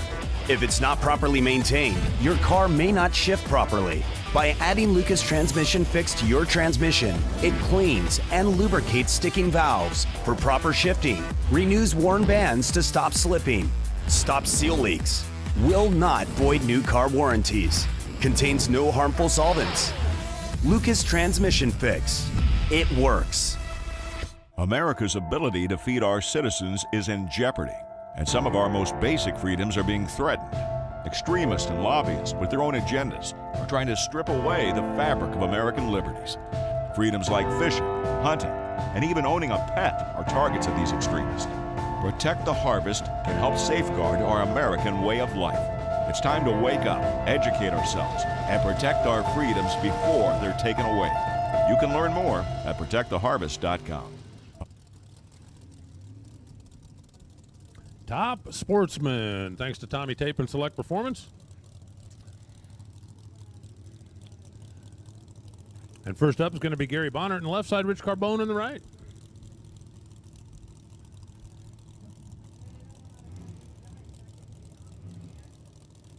The Connecticut Camaro against the New York Beretta. New York, where was Beretta from? He was West Coast, right? The show. Wasn't he on the West Coast? I don't remember. I remember the don't do the crime if you can't do the time part. I don't remember the rest of it. A little smoke out of the back of the red car down there, but he is still making up ground. Nope, going to come up a little bit short. 7:37 for the win, 187 miles an hour for Gary Barnhart. Gary's not exactly going to get in the Hall of Fame for reaction time, but Rich Carbone started with a 3. Ugh. It's very difficult to overcome that in Tommy Tape, Top Sportsman.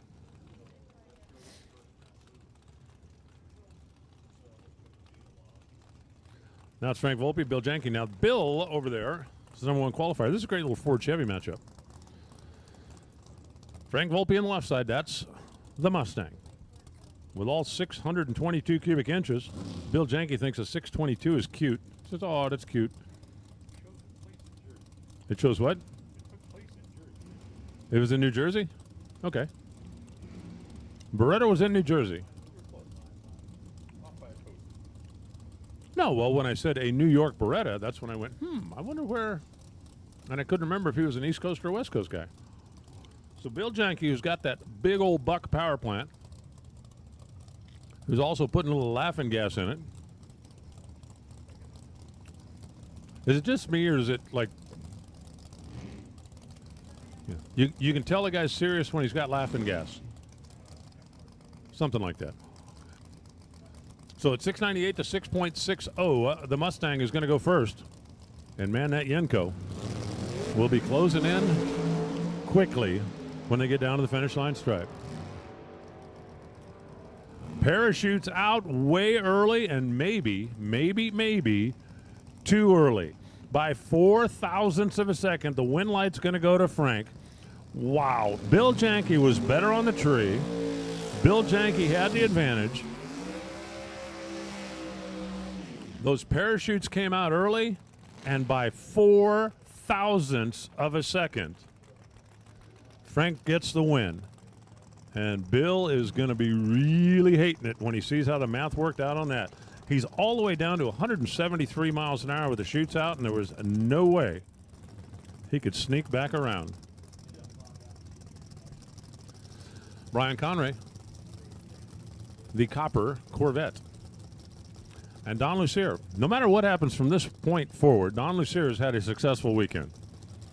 That car was giving him absolute fits when we were up in New Hampshire. And at least now it's being a little bit friendlier. The split window Corvette is dialed in at 705. The loose year 1955 Chevy Bel Air is dialed in at 716. I'm trying to picture an engineered Chevrolet in the 1950s. Okay, someday somebody's going to drive one of these cars 150 miles an hour. Yeah, right. How about 180? Yeah, sure. Uh-oh.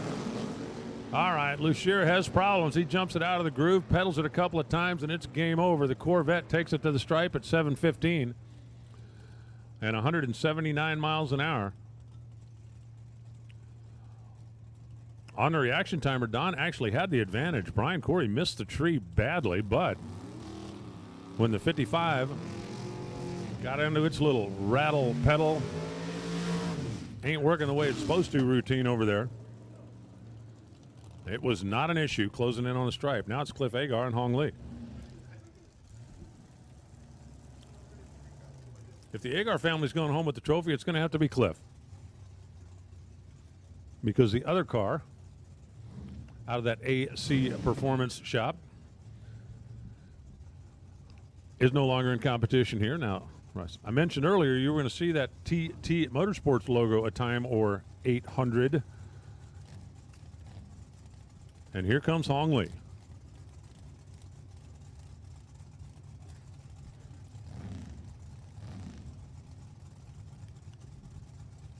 Pretty sizable handicap going on here. I mean, when you're talking about a race, it's only about 7.5 seconds long for Hong Lee.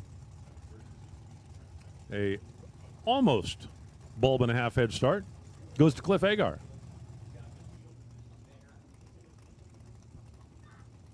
All right, let's see it.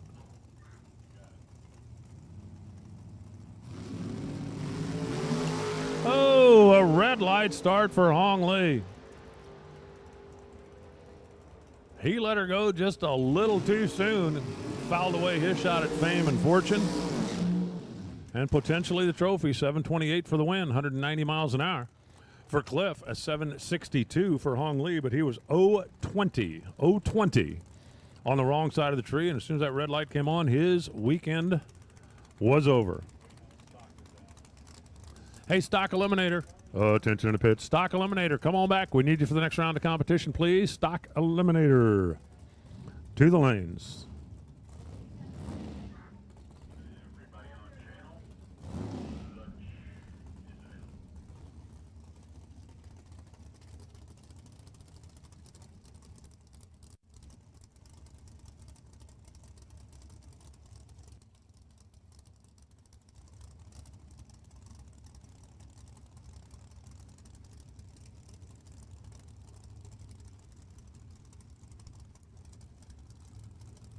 Interesting. It's TT Motorsports against TT Motorsports, and it is two for one. Whoever wins this is going to have a solo in the next round, and we'll head straight into the semis. Brian Bell on the right side, Nick Maloney in the left side. One of the red Chevys is coming back. It's going to be the one driven by Nick. 726, 180 miles an hour, a 751. So Brian Bell was a little bit late, and he was way back of the dial, and Nick just backed into him. That's a simple case. It's not like you can say, well, they both missed the dial. One missed the dial, and the other guy did a nice job of snugging up the stripe to keep himself where he wanted to be. But Nick Maloney will come back with no scheduled opponent in the next round. And he will head to the semis. And now we have Wayne Horton and Craig Monroe.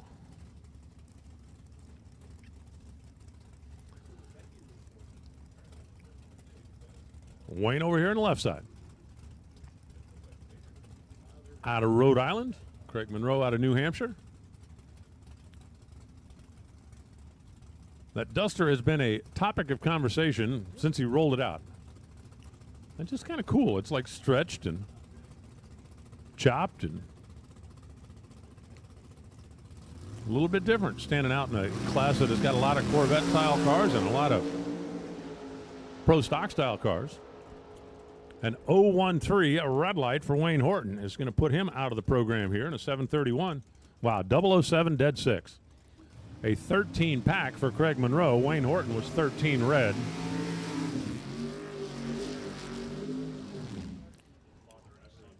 And that'll bring up Brandon Miller in the left side and David Miller in the right side. Now, David Miller has got a pet nickname for Brandon, calls him Son. Interesting to note, when father and son race, mom, in most cases, is pulling for her kid. Not in this case. She is over there with her husband on his side of the racetrack. I'm not 100% sure, but I think I could read her lips when she just leaned in and said, okay, whip the little snot. I'm kidding, I'm kidding. But Brandon dialed in 754. His dad is dialed in at 687. The kid in the Corvette and dad in the pickup. I don't know how things went in your family, but in my family, if we had a Corvette and a pickup, I was not going to be driving the Corvette. I can pretty much promise you that. Of course, to be fair, the pickup is faster. Oh, sure. Now Becky's standing right in the middle of the racetrack like she doesn't have a favorite. We all know better. We all know better.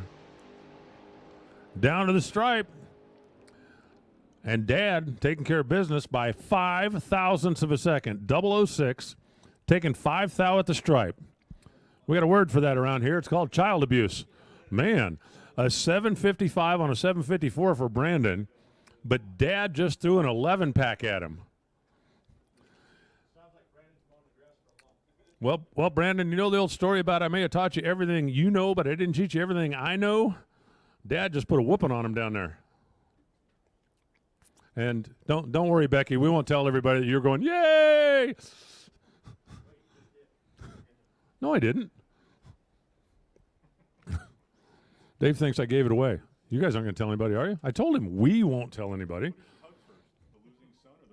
Oh, no. Yeah. Let him sulk. He'll get over it. Is the ice cream stand still open? Hey, kid, here's a couple of bucks. Go get over it. I got to help Dad get ready for the next round. We got juniors rolling up to the water box. We got Joe stepping back up to the microphone. He's going to tell you about this round of the youngsters, and hopefully all of our stock eliminator cars are in the lanes, ready to go. All right, thank you very much, Alan. We're getting ready for junior dragsters, 3 categories of competitors here with us this weekend, separated by age group, and some rules. Decide how fast you can go. They'll line them up, handicaps start. And we'll continue on here. They've already been on track twice today. Had a time trial to kick things off, set the ladder for the race today, qualifying the junior dragsters. Came right back and ran first round, narrowed the field down a little bit. This is round 2 of our junior dragster division. They'll have stock eliminator coming up next for their round number 3 as we continue to roll on here on this Sunday afternoon at Lebanon Valley Dragway. We'll make sure the top end is clear of the big cars before we fire off the little cars.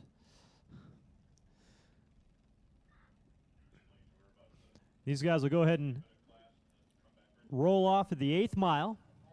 We'll start off with the junior dragster drivers ages 6 to 9 years old. Of course, I got to give a big thanks out to Dan Pomponio to dominating my dinner time conversation for the next 3 months. Because I brought my 5-year-old out to the racetrack on Thursday, and he said, well, he's old enough. I said, thanks, Dan. You know what he wants to do now. But here we go. Junior dragsters, round number 2. Kendall Willard, left side, has that dragster dialed in at a 12:38. Eli Stack over there in the right lane, a 12:18. And I do believe Eli was the number 1 qualifier here in juniors in this age group. Hey, look at that. QP1. That was right. So Eli will give chase. They'll race to the 8th mile.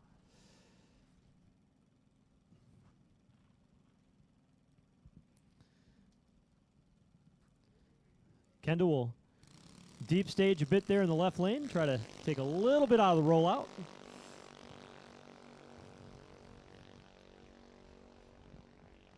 And here comes Eli, right lane, closing in at the stripe, and oh, Eli goes under. Kendall, 125 on the tree, goes 12:41 on the 12:38 dial-in, but Eli, your #1 qualifier, breaks out, goes 12:15 with a 4 under that 12:18 dial-in. My son's still devastated by it. 8 years ago, after our Disney vacation trip, he's 8 years old. I said, so, just to let you know, wait, it's 8, yeah, he's 9. Just to let you know, the amount of money that we just spent on this vacation, I could have bought you a Jeep Dragster and a trailer to haul it with. And it's still bothered that he brought it up to me yesterday. Next pair. Emma Stodolski, 14:30 the dial-in, and here's Jim Stack Jr. on the right side, 12:07 the dial-in. Trying to do a little bit better than Eli did in the pair ahead. We'll have to wait 2.2 seconds. It's going to feel like an eternity down there for Jim. Well, Emma just starts driving her way on down the racetrack. Patience is key. You got to trust the math. You have to trust the dialing. If you're dialed right, you can wait there all day and still catch your opponent, as long as you don't wait too long. Red light for Jim. He just did not wait long enough. Goes 43 red. Emma, 287 on the tree, will get the win, and we need attention in the pits. We need Super Street to the staging lanes, please. Super Street, round number 3. We need you to the lanes. Super Street. Round number 3, we need you to the staging lanes now, please. So Emma, 14:27 with a 4. Breaks out. Doesn't matter, though. Stack turned it red on the starting line, and 12:04 under a 12:07. So we continue on here. Now our third pair in junior, 6 to 9-year-old drivers making their way out onto the racetrack.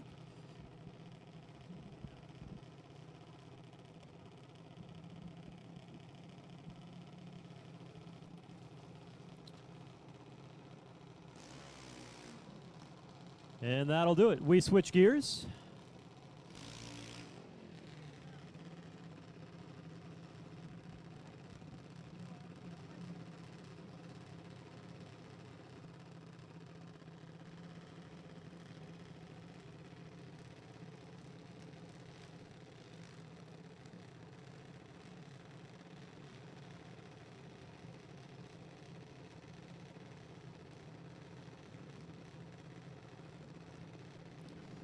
All right. We've got the oldest kids now, the juniors 13 to 17 years old, lining up here in the starting line.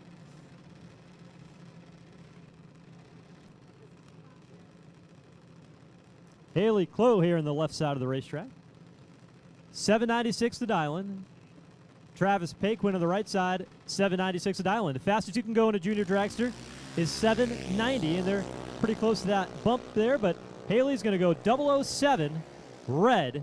Travis will go into round number 3.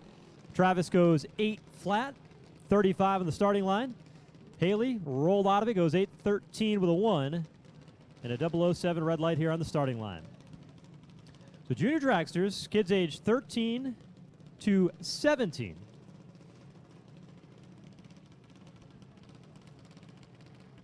Working through here is Jenna Nichols. 792 dial-in for Jenna. Cassie Diamond, your #1 qualifier. 801 the dial-in on the right side. And Cassie, yesterday, we had one time trial for the juniors. They fired them off nice and early here on the Saturday morning. And Cassie on the tree was 001, qualified based on the reaction times of the junior dragsters. Coming up against Jenna Nichols from Marlboro, Connecticut, left side of the racetrack. Pair of green lights, and we're off. About neck and neck by the time they hit the half-track mark, up to the 8th mile. Jenna trying to get the stripe. Could not do it, though. Cassie Diamond gets the win. 8:04 with an 8, 77 miles per hour at 17 thousandths of a second. Margin of victory up at the finish line. Jenna Nichols, 78 on the tree, was trailing at the starting line. Goes 795.5 on a 792 dial-in. And Jenna is out here on round number 2, and Cassie Diamond, your #1 qualifier, marching on to round number 3. Here's Jay Lee Susi. Happened to qualify number 2, down at the minimum of 790, and Tori Iacono on the right side, 795, the index for Tori.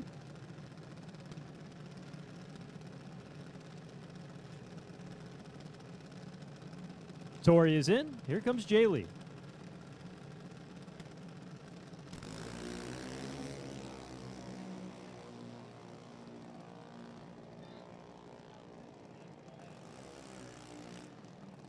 Good job of driving by Tori Iacono. 0-12 in the starting line. Jaylee Susi was 100.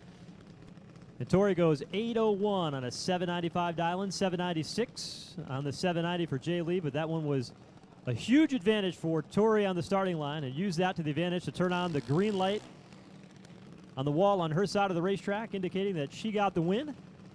We'll come back to play again. Here's Bill Baker, the third. And Christopher Corey in the right lane. North Salem, New Hampshire for Christopher. Bill Baker the third. New Rochelle, New York. Down there by the island. 795 the dial-in for Baker. Corey dialed at an 806.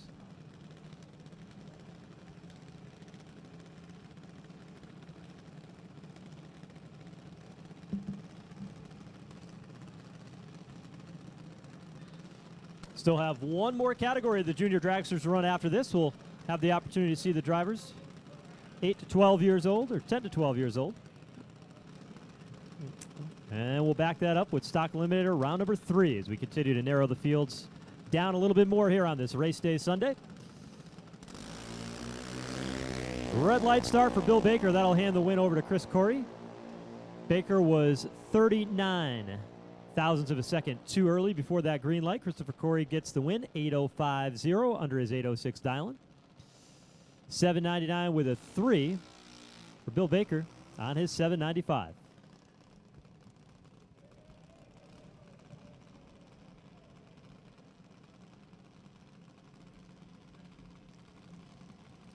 Didn't see any of them in competition here this weekend, but they do have an electric form of the junior dragsters that they've put out.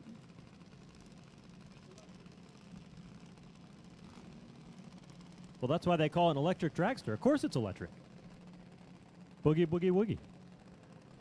I'll stop singing there. Karaoke at the Valley. I was trying to repeat what you were saying. Junior, 10 to 12 years old as we move into a new category. Lucas Willard, left lane. Aiden Baker, right lane. Just about dialed even. 890 and 896 respectively.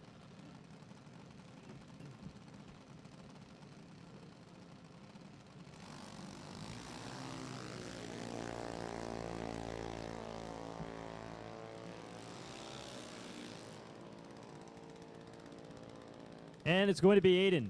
9 seconds on his 896 dial-in, 68 on the starting line. Lucas Willard was 142 on the reaction time. Ran closer to the dial-in, but gave that head start away to Aiden. And Aiden was able to take advantage of the gap that he had to get the win. Here's Haven Spring, Weathersfield, Connecticut. She's from Madison Douglas on the right side, the 890 dial-in.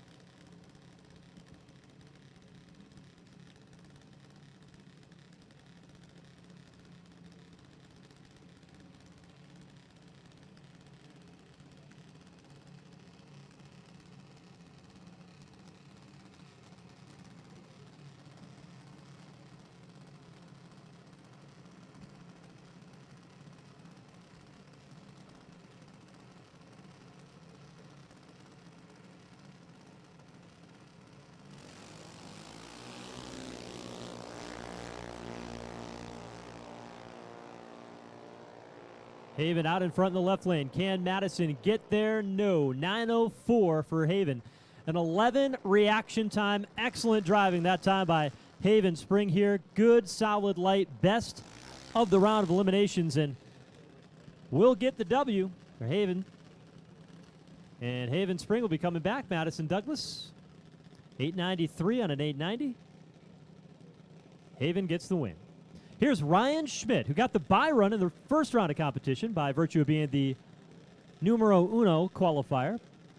And Ava Maloney over there on the right side of the racetrack. 916 the dial-in for Ava. And here comes Ava. Here comes Ryan.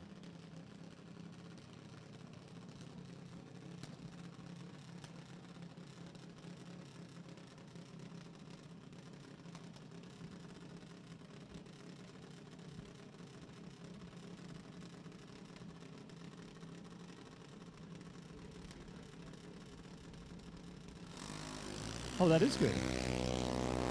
Well, Ryan Schmidt, red light by 43. Ava Maloney will advance.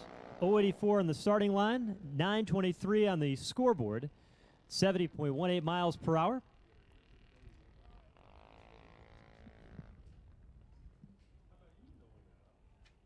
That's good. Richard Petty red light with a 43. Not bad. It's his birthday weekend, by the way. July 1st, I think.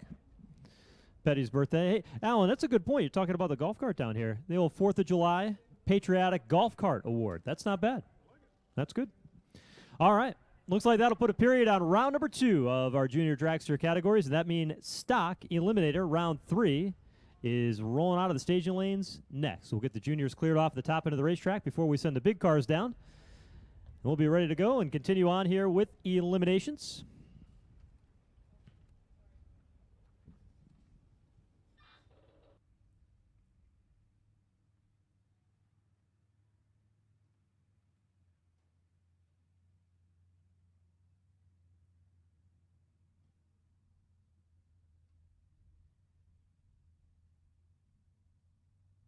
America's food supply, our heritage, and many of our freedoms are under attack by animal rights extremists who are waging war against America's farmers, sportsmen, and animal owners. The food we eat, sport hunting, fishing, and even owning a pet are all at risk. Protect the Harvest exists to defend our way of life, to preserve our food supply, and to stand up for our individual rights. Now is the time to educate yourself. Learn more at protecttheharvest.com. MicroStrategies and its drag racing team, Von Giovanni Racing, knows what it takes to succeed, both on the track and in business. MicroStrategies has been transforming business through innovation for nearly 35 years. Our core focus is to help our customers manage, mine, and monetize their data and informational assets, utilizing technology to drive business, the same way we utilize technology to win races. We take a high volume and variety of data from multiple sources to help us succeed in our racing program. Whether we're finishing first in a big race or helping our clients grow their business, it's all about the teamwork and the analytics of winning. With a dedication and passion to cross the finish line first, the MicroStrategy staff on the Bon Giovanni Racing team are constantly pushing forward, analyzing data to increase performance, and striving to be the best.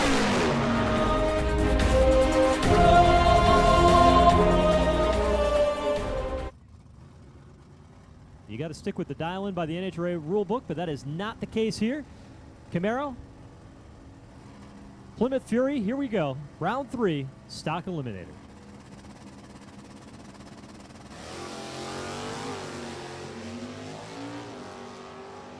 Let's see if John in that big 426 cubic inch Plymouth can track down Greg. Can he get there? And he does. 10.03 with a 9, 117 miles per hour. You could tell he was backing that one up just a bit. 0.55 with John Shaw on the starting line, had plenty of room as Greg was 122. You see that mile per hour way down? Let you know that the Plymouth was out of it. Gets the win. Here's Matt Lisa. 11.05, G-Stock automatic. Gene Monahan, right side. 12.04, K-Stock automatic. Pretty much the same chassis. Different skin on these cars. The Camaro, Firebird. Pair of F-bodies going at it here. Gene out in front. Here comes Matt Lisa.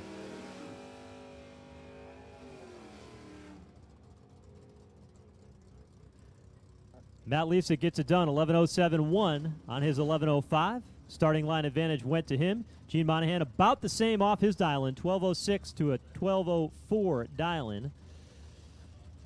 But was tardy here on the starting line, and Matt Lisa goes into round number 4. Attention to the pits. We need Super Comp to the staging lanes, please. Super Comp, we need you to the staging lanes now, please. Super Comp, we need you to the lanes.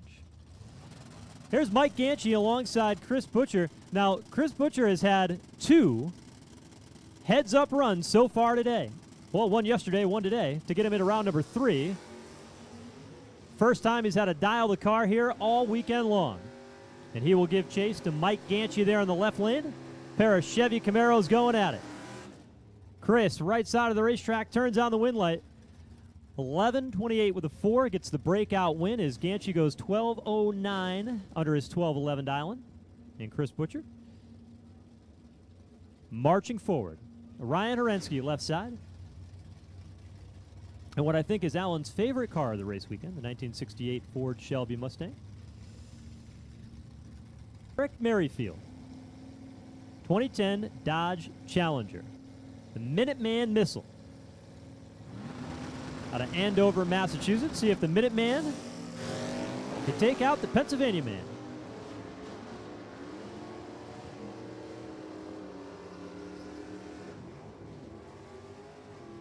Not going to happen. Ryan Orensky, 10:42 with a 7. On his 10:41 dial-in, Eric Merrifield just could not run his number. 10:91.6 at a 10:85 dial-in. Had the edge by a little bit in the starting line, but just could not track him down. Lenny Williams, left side. Buick Ground Sport, big block. Jack Matjes, right side. 9:38, has a 2.5. He'll be parked there in the starting line while Lenny drives on down the quarter mile. Nobody wanting to stage. A little bit of a staging duel here in stock eliminator. That doesn't happen often. Lenny goes in. Finally, Jack rolls it in.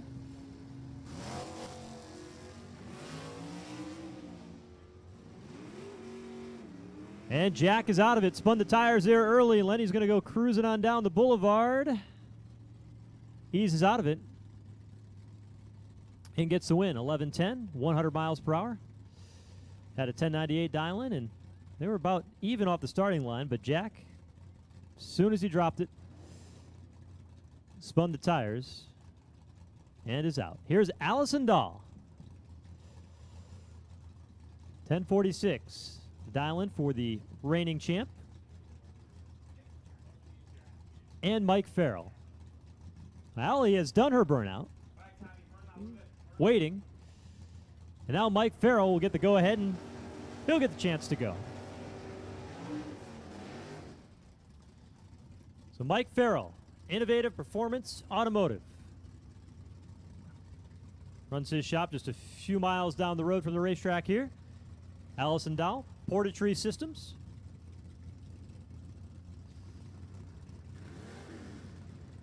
Four-tenths of a second, the difference between the two. Mike will leave first. And his E-Stock automatic 72 Plymouth Duster. Allison will chase, 10:46. 98 Firebird. B-Stock automatic. And Allison goes red. 0-12, red light start for Allison Dahl, the defending race winner. Knocked out here in round number 3. Mike Farrell, going to be tough to beat anyway. He was 007 on the tree, 10:85.5 for Mike. 120.25 miles per hour, and the Duster's coming back. Here's Daniel Lynch. El Shaddai, Chevy Camaro, left side, and Matt Takani. 67 Barracuda.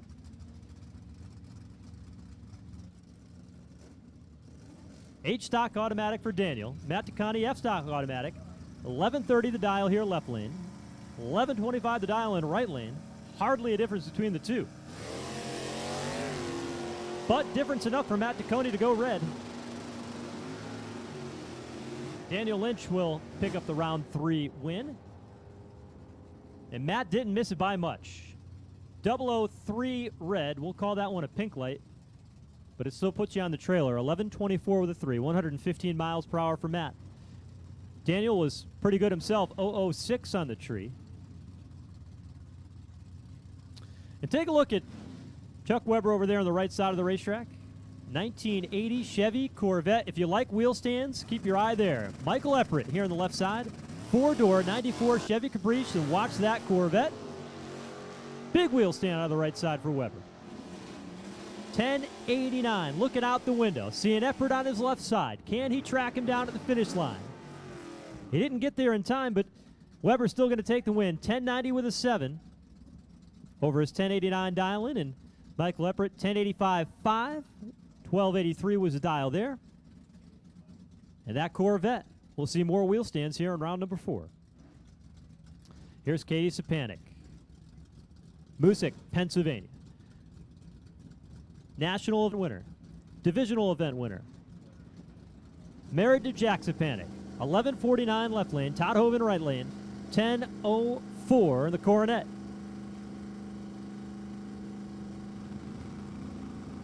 Two very accomplished drag racers here in Stock Eliminator. We are clean, we are green. Katie out in front of that 72 Chevelle, but here comes that Coronet. Huffing and puffing there in the right lane of the racetrack, and not enough. 9.99 with a 9 breakout. Katie Sapanik gets the win, 11:55.6. 11:49 was the dial, and she knew that she was in trouble off the starting line, was trailing by 30 at the starting line, looked over and said, I cannot get there first, and dumped at the finish line, gave up the stripe, but turned on the win light, and that's all that mattered. Katie Sapanik marching on, coming back for round number 3. Now, Joe Santangelo, 10:38 dial in left side. Anthony Bertazzi owns the race car.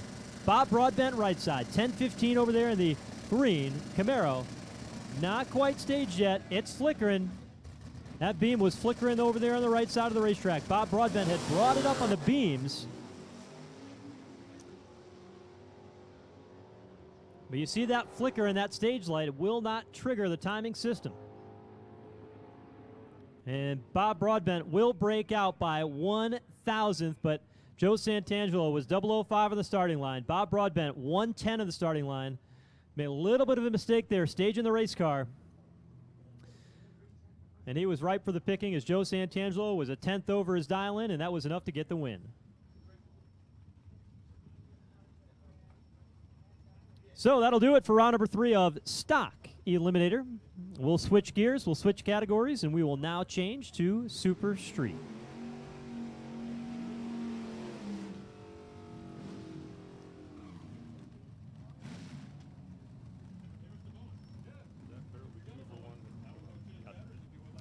All right, Super Street, 1090 the index.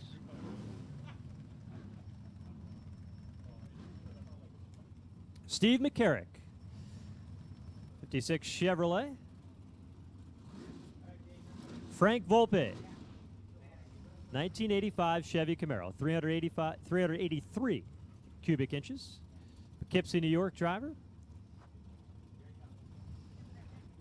5/10 Pro Tree. Flash of yellow, a flash of green, and they'll be off and running. Hit that throttle stop, and then they'll be gone. But 008 red for Steve McCarrick, and that 56 Chevy is out. Frank Volpe will go 028 and 1092 at 123 miles per hour for Frank.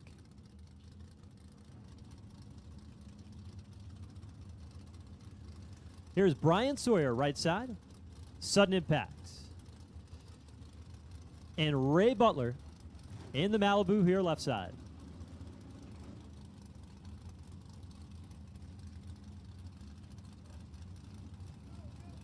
Sawyer went to the final round. Epping, New Hampshire 2 weeks ago. Right now, round 3. Trying to work his way into the quarterfinal.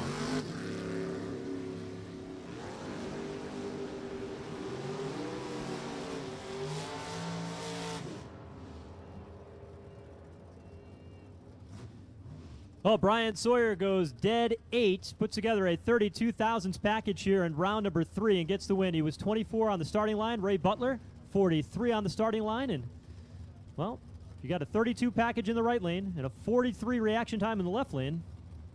Brian Sawyer was able to get the win there.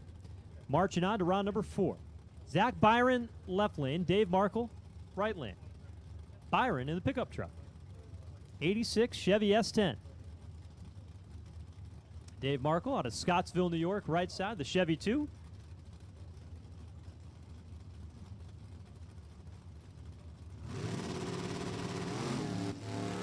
And Byron, red lights, 004. That one stings. Dave Markle will advance. The Markle goes 1083.8, both well under. 1083.2 for Zach Byron. And on top of that, Dave Markle will get the bye run into the semifinal based on that run, that was a 2-for-1 deal, and Byron will advance. No, Markle will advance, correction.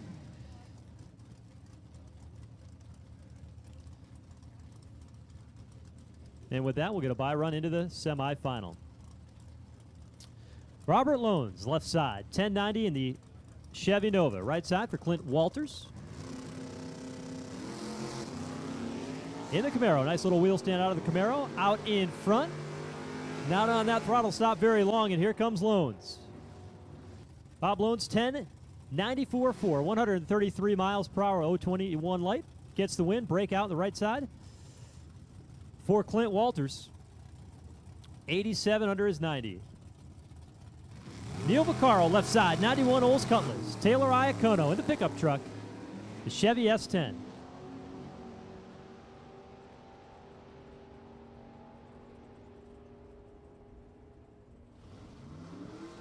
Double breakout, Neil Vaccaro gets the win. 1089's the pair. Margin of victory at the finish line, 9/10,000ths.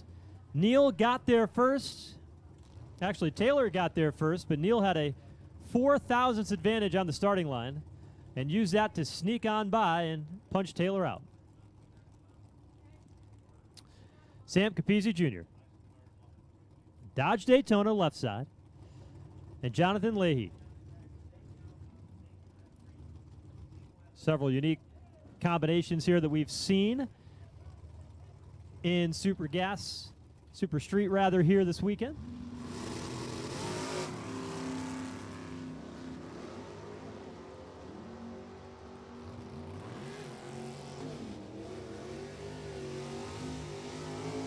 Double breakout, and Leahy will get the win, 1087.7. Capizzi Jr. was 1086.5. And by just that much, on the double breakout, it'll be Jonathan Leahy to get the win. Here's Tim Fletcher, 1090. The pairs, we continue on through Super 69 Chevy Nova and Eric Corey in that 94 Chevy pickup truck. Step side. Timothy Fletcher with ATI Performance Products on the side of his machine. Here in the left lane.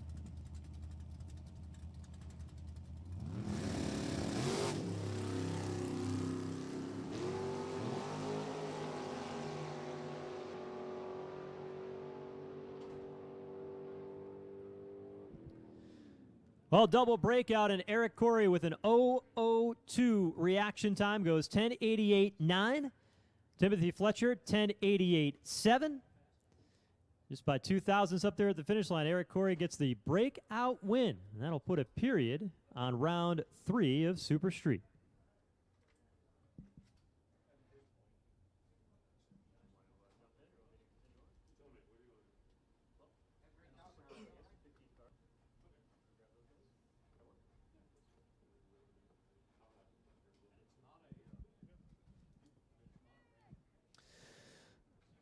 All right, so Super Street, round number 3 in the books. We'll have Super Comp coming out next. 20 vehicles remain. I would say dragsters, but they're not all dragsters.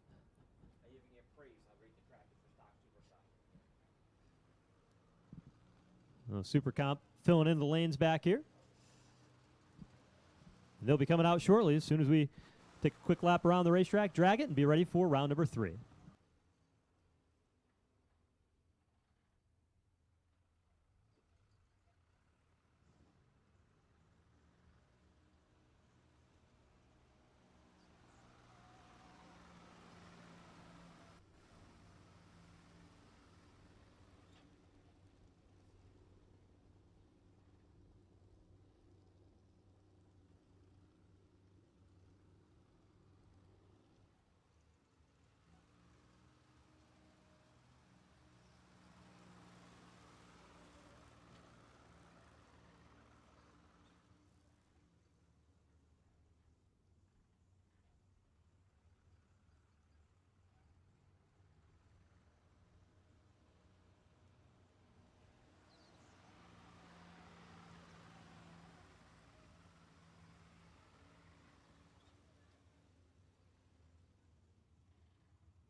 Attention to the pits. We need super stock. Round number 2 to the staging lanes, please. Super stock. We need you to the staging lanes for round number 2. Super stock to the staging lanes.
All right, it is time for round number 3 of Super Comp.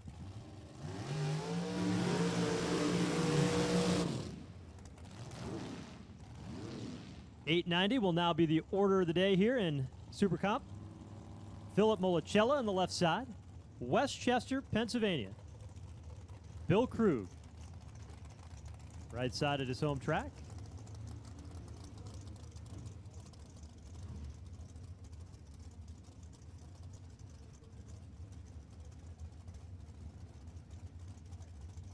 Both dragsters sporting 632 cubic inches of Chevrolet power.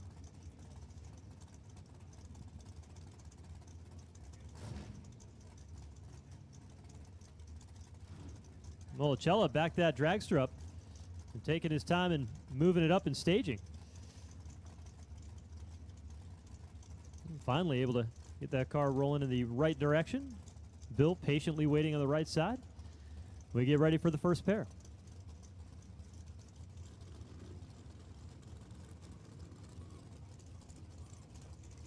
So, Philip Molicella, left side. Bill Krug, right side. First pair of round 3 in Super Comp.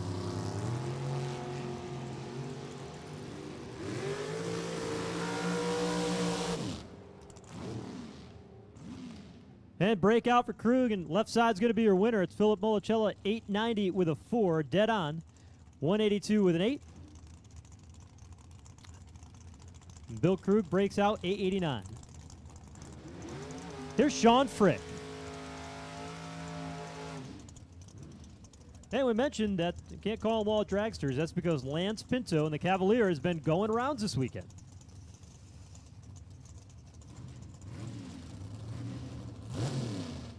Sean Frick entered in 2 categories this weekend. Treat as he's been so far here in Super Comp. There goes Pinto. Long way out there. And here comes Sean Frick. Can the dragster knock out the Cavalier? Yes, indeed. 891 with a 9, 169 miles per hour. Margin up there at the stripe was 1,000. Pinto broke out 888 under the dial, and Sean Frick will continue on and go to round number 4.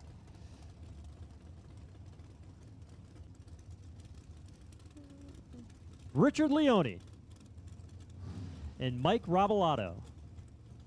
This should be good. Plenty of accolades going to both drivers. Leone, been there and done that. Rabalato, been there and done that. Now they meet here in round 3. And they're off. An old-fashioned side-by-side Super Comp drag race at the stripe. How about Mike Rabalato goes dead on 890. Leone, 15 on the starting line. Rabalato was 19 on the starting line. Leone, 891.5. Mike Rabalato puts together a 23 package here, and he will move on.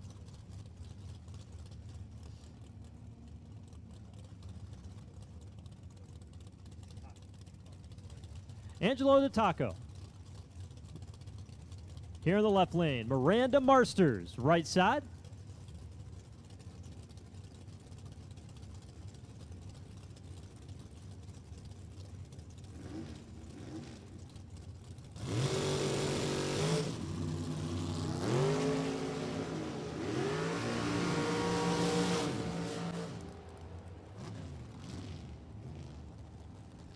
How about Miranda?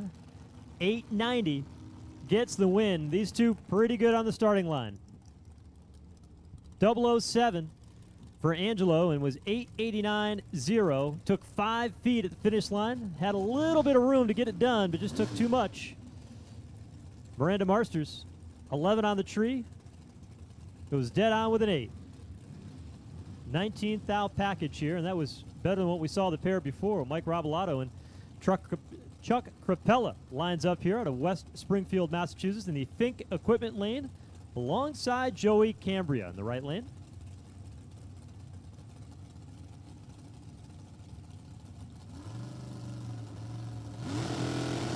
Cambria from Shillington, Pennsylvania.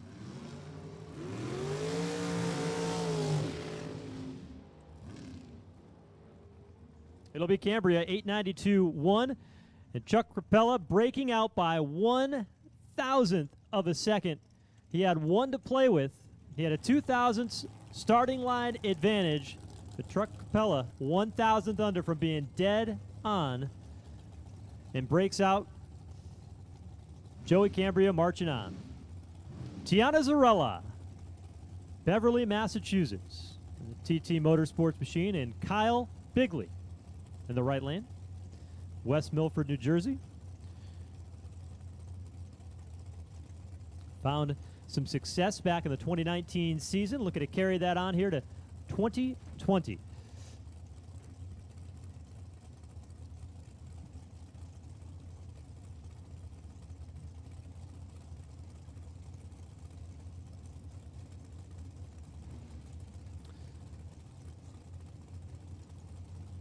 And Kyle taking his time staging, just slides it in, flickers that bulb, and you can see the difference in this one. Kyle Bigley trying to track Tiana down up there at the finish line, gets up there and says, winner, 893 with a 6, 157 miles per hour for Kyle Bigley. 002 on the starting line. Tiana Zarelli, 120, did not have a chance. Even with an 891, just wasn't going to do it when the guy next door goes 002 on the front end. Timmy Markaloo lines up in the left lane of the racetrack alongside Justin Mason from Northborough, Massachusetts. Markaloo from Staten Island, New York.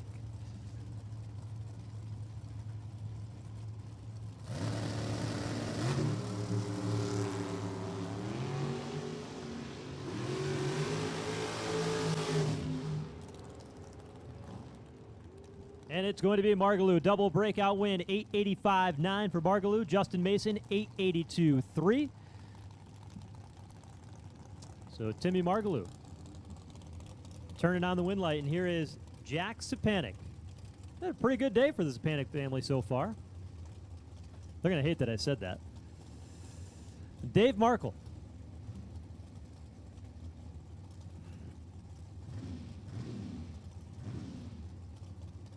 So Jack Sapanik left lane, Dave Markle right lane.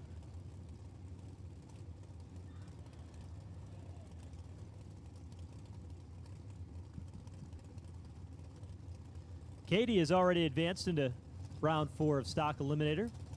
Can her husband Jack do the same? A little bit of a staging duel here. Slow bumping it in. Dave will go in first. Jack will go in second. And Jack goes red. 038 red light start for Jack Sapanic. Dave Markle marching on. 893 with a 5, 172 miles per hour. Jack Sapanic 892 with a 1. Jack Sapanic out. And that'll bring up Ken Moses, Daniel Bisbano.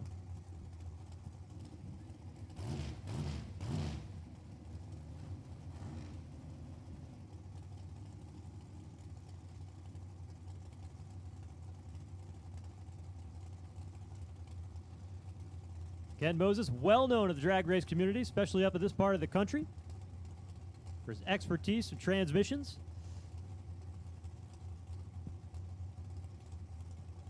And Daniel Bisbano in the right lane from Buchanan, New York.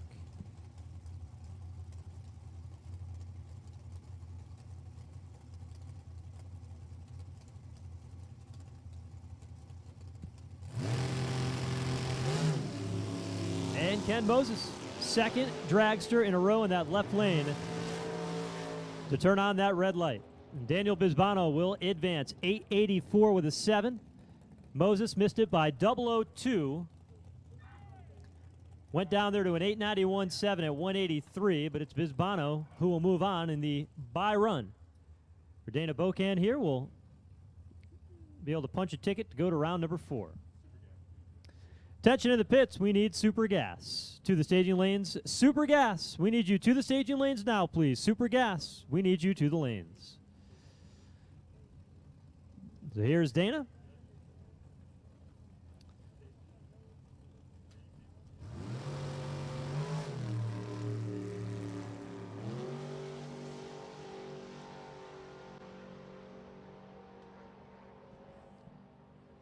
And Dana goes 894 with a 3 at 171.38 miles per hour. And that'll do it for round number 3 of Super Comp.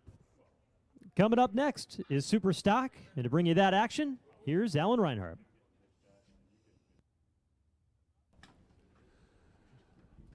Thank you, Joe. We're getting on later on into the day. We're going to have quicker and quicker turnarounds. And soon we'll be handing out trophies. Then we'll be thinking about the next one. I don't know about you, but I'm thinking about heading back someplace this afternoon and catching the cup races. They're going to be racing in the Brickyard. Of course, NHRA will be there next weekend out at Lucas Oil Raceway with loud cars for the first time in a long time. Touching up the starting line down there before we roll our Super Stockers around the corner. It is a nice, warm, spectacular day. Just a quick reminder for those of you that are back here, especially behind the tower, that little grandstand area along the wall, we still need to keep our social distancing or our masks on, even though it's warm out there, and I know you want to get in the shade if at all possible. But, hey, let's be smart about this, and let's make sure that everybody gets home healthy.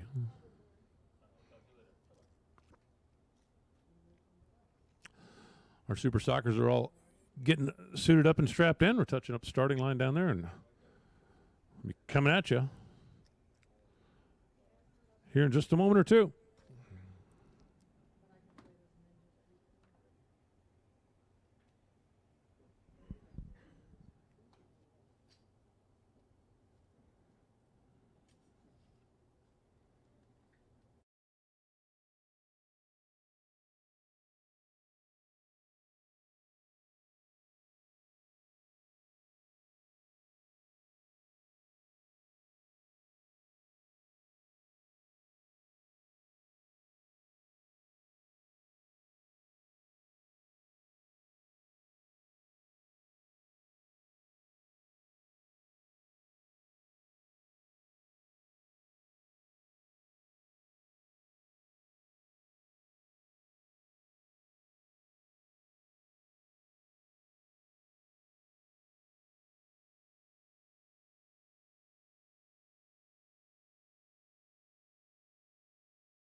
See, the reason that I like Superstock is like fourfold. One, because the cars are really cool.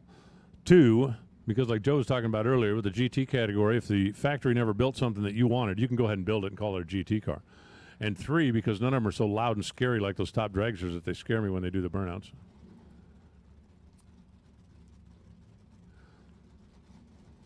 This is going to be fun. Jeff Thornton here on the left side.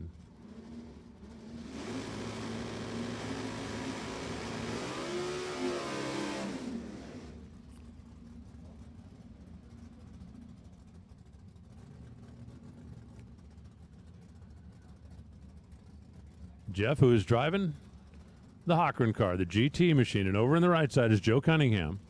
That is a 428 Cobra Jet 4-speed car. Now, I could not tell you for absolute sure if it is a real, honest-to-goodness Cobra Jet car, but if it is, just think.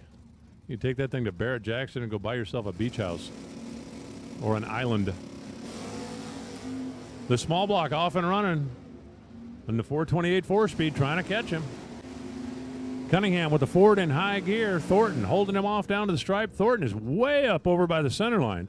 And the wind light is going to go to Joe Cunningham. That is a big block 4-speed Cobra Jet, and he just dropped the clutch 1,000th from being perfect. The Camaro was a little bit late. That showed up on a reaction timer, and that just left a whole lot of room down there for the Ford. Now it's Greg Sutherland and Bill Marshall. That would be Greg in the Chevy 2. You have probably figured out. By the way, that Cunningham-Thornton run, that was 2 for 1. So the Cobra Jet is going to continue to advance.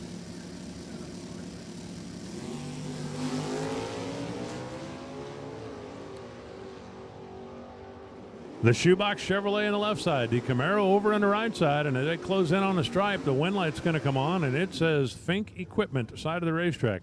1020 to 128, a 980 on the 964 for Marshall. Marshall was not great on the tree, and then he was way back of the dial, and that was just a whole lot of room.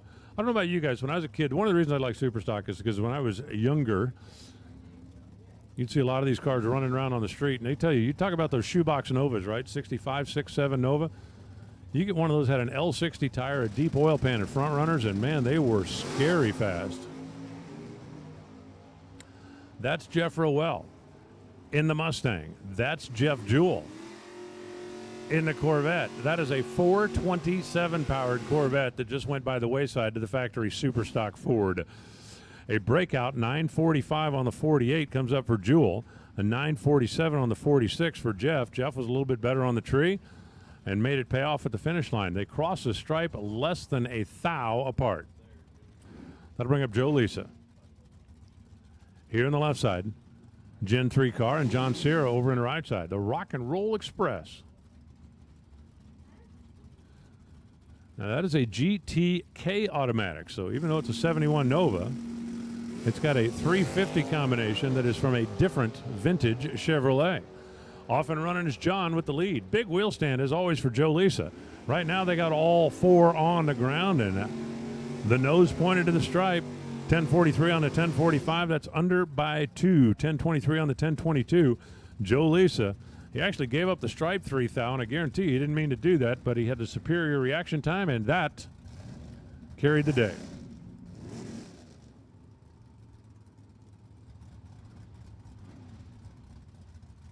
And here comes a bounty run. Tom Boucher on the left side. Brian Warner in the right.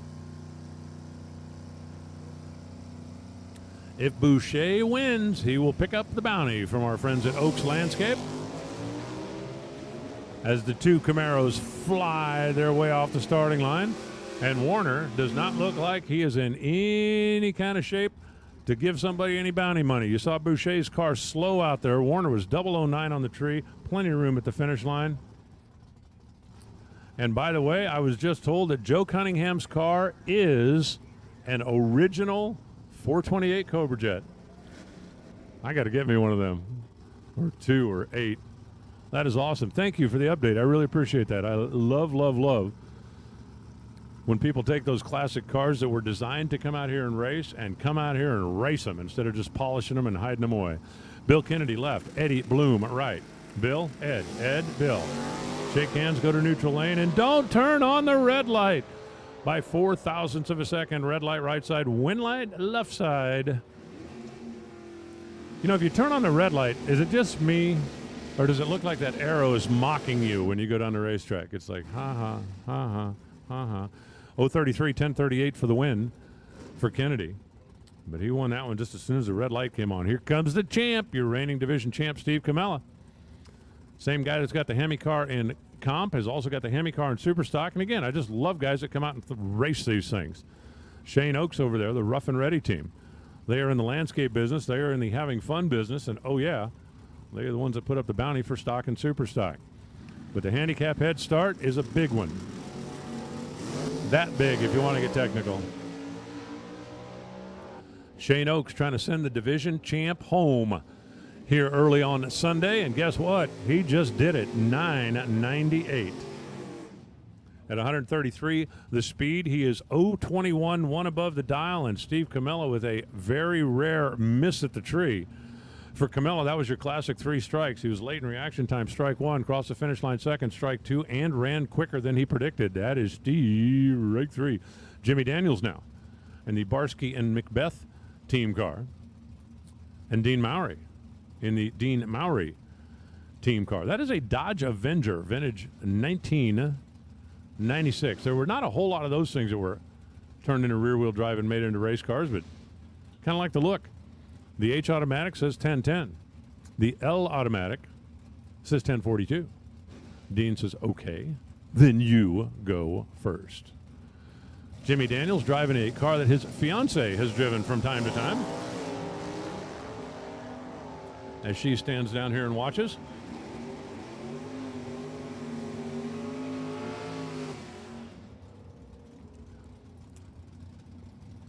$10, 11, and 123. That's 123.4 miles an hour for Dean Mowry, and that's going to be a winner. A 10.402 for Jimmy Daniels. Jimmy left a little bit on the starting line and could not make up the difference at the finish line. Now it's Byron Warner who is trying to join his brother in the next round, because let me tell you something, they're twins. And if one of them loses early, if you don't think they hear about it, then you don't know much about twins. Dwayne Eiskamp over in the right side can be Brian's best friend, but not Byron's best friend, if I got that right. Byron, I don't know. I can't tell them apart. Listen up in the pits. In just a moment, please. 989 for the easy win, 120 miles an hour. Warner will join his brother in the next round. 1093 at a $119 for Dwayne, but he left a little bit back here. Tommy Tape Top Dragster. Attention in the pits. Tommy Tape Top Dragster. Need you, please. Presented by Select Performance. Come on down. Now it's Marty Reinhardt and the Generation 1 Camaro, the 69 beautiful SS396 Super D automatic.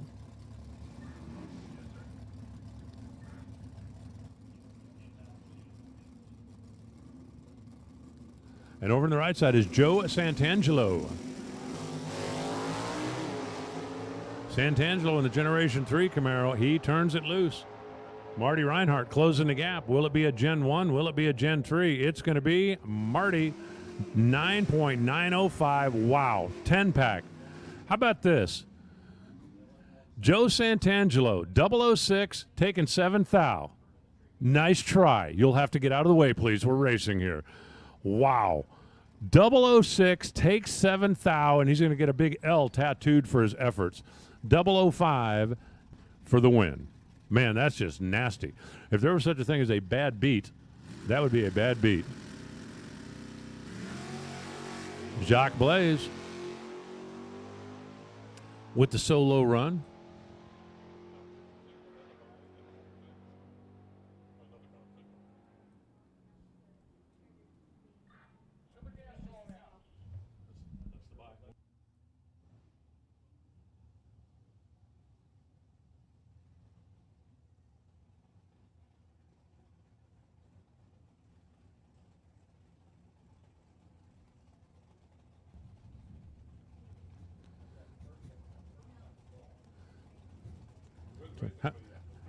How many guys out there would like to be 006 taking 7 thou? Whew. That is mean. If you remember, and I remember things like this because they just stick with me. In Epping, we had a racer that was 003 taking 0001 and got punted. It is a right place at the right time kind of sport. Ian St. Pierre, the red and white Corvette, vintage 1957, and Chuck Rothermel in the Grand Am. 1957 was a very good year. I mean, I've read about it. I wasn't here then, but I've heard. I've heard it was a very good year. It was definitely a good year for cars. A lot of classics from that vintage. Well, that one's going to be done for the day. Both drivers really good on the tree. St. Pierre got too much at the stripe. He goes 985 for the L. Rothermel goes 989 and comes out on the right side of the math, and he'll get the win. I do need Tommy Tape Top Dragster to the staging lanes, please. Tommy Tape Top Dragster to the staging lanes. And Competition Eliminator, why don't you come on down as well? Attention in the pits. Comp Eliminator. Come on, come on, come on. Dennis Allen, the Innovation. And Iggy Boychescu. Iggy's pretty good at this. I don't believe anybody hits a throttle stop harder than Iggy. Watch Iggy's car on the starting line. It almost stops completely. There's a rule that says you can't stop and reset the trans breaker. Iggy would probably do that. There's also a rule that says you're not supposed to light the red light, but Iggy ignored that one. You see the big arrow already pointing down there. 987, 151 for Dennis Allen. Iggy, red, 1, foul. 001 red, and that'll end his day. And now here comes the Dyna Braid abrasive power tool car of Peter Maduri and Kevin Carey over on the right side. That's kind of an old school car, isn't it? 27T Roadster. But the coolest thing about that, especially if you are a lover of the Pentastar, I think it's got a Dodge motor in it. Really? You see all these Chevy powered everything else's, but not a ton of Dodge powered Fords. Well, Kevin's got one. Remember, in this category, you do not have to stay corporately loyal. You can do anything you want. I can do anything that I want. 9.902 for the win for Peter Maduri.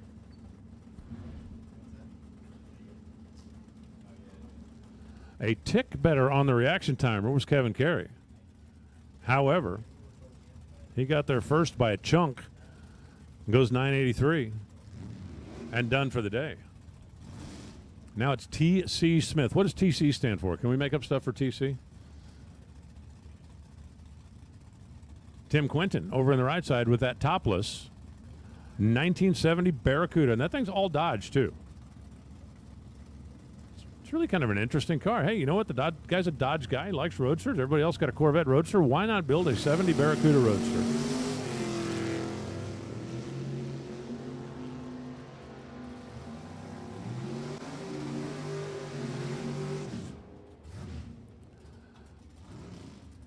.908 beats 9.906. They're 5 thou apart on reaction time. They're 2 thou apart on elapsed time. You can probably do the math in your head, figure out what they were at this finish line, right?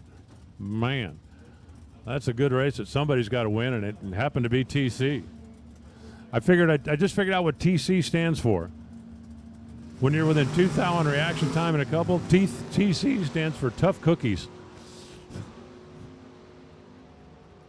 Keith Schnabel on the right side, Justin Lobson left. Pay no attention to that smoke. You didn't really see it. It's not really smoking as far as you know. 992 is going to get the win here. 988 for Keith Schnabel. Keith was late on the starting line.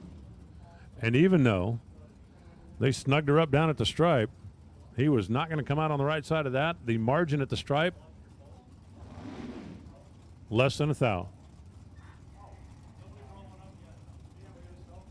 You lost your cell phone? Well, just leave your number, and when we find it, we'll call you.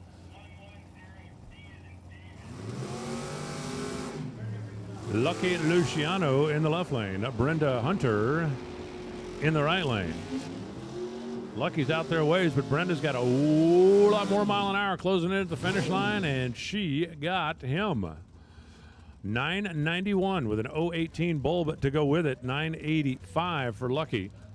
And he was not going to get inside that one. No way, no how, no chance. Mike Moniz for R&D, Manchester Performance Machine. Rich Price. Time to move. Once again, we got the topless car. We got the topped car.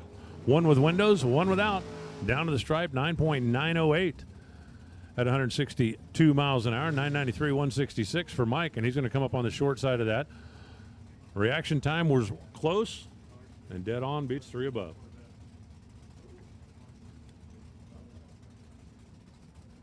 Well, this ought to be good. Mike Sawyer in the left side.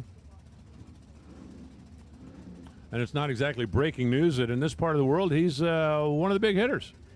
And Dwayne LaFleur. Now, Dwayne has not been on the road as much as of late, but he definitely knows his way to the winner's circle. The topless Camaro, backed by Lucas Oil and K&N Filters, the world's best air filter. By the way, if you ever saw the K&N commercial, where the squirrel says, the world's best air, that's me. Really. That's me. 988 to a 989. Mike Sawyer gets the win on the double breakout. Dwayne LaFleur was pretty good. Sawyer was a little bit better. Comes Nick Volpe. Richard Anderson. Hey, Tommy Tape, Top Dragster, and Comp Eliminator. We need you to the lanes, please. Tommy Tape, Top Dragster, Comp Eliminator. This is final call. We need you to the lanes.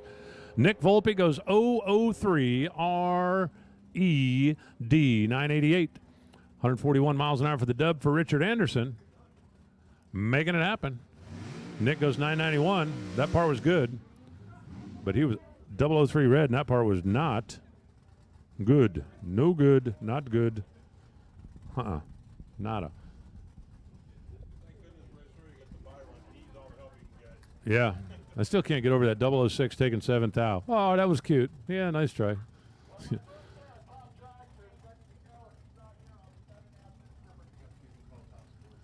Top Sportsman, come on down. Oh, attention to the pits. Tommy Tape, Top Sportsman, need you to the lanes, please.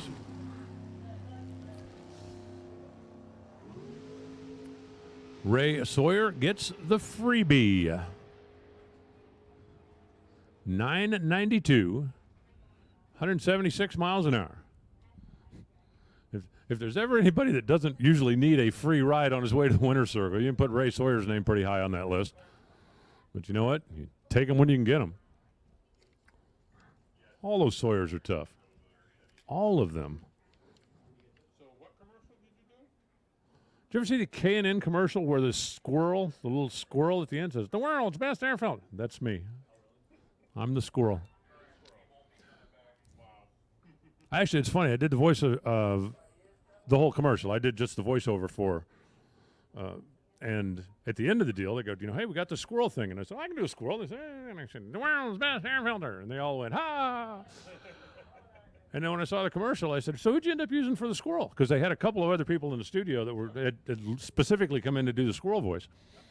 And I said, so who'd you end up using for the squirrel? And he said, you. And I said, really? And he said, well, yeah, if we use one of the other guys, we'd have to pay them. He said, we were already paying you, so we just used you. I probably shouldn't admit that. How many people already thought I was a squirrel before I said I could do a squirrel voice?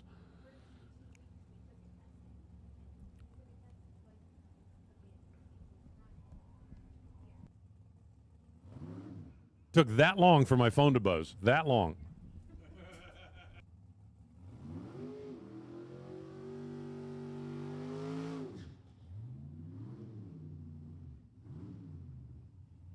So Doug Marsters was supposed to have run Darren Wood. And the reason we held him for last was we were waiting to see if Darren was going to be able to make it, and the answer apparently is no. Doug won with like a 2:10 2:08, I think the action time was. They got away with it when the guy broke out. Ah.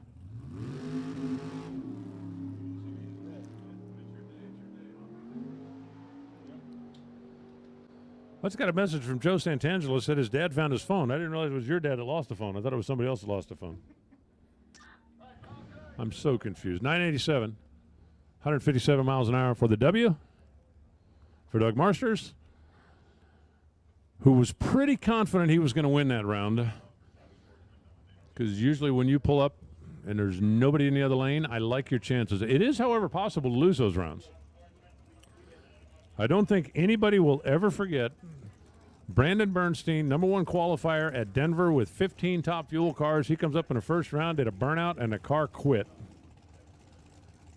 And because by rule you have to stage the car under its own power, he lost a bye run. What might be the most brilliant thing I ever saw,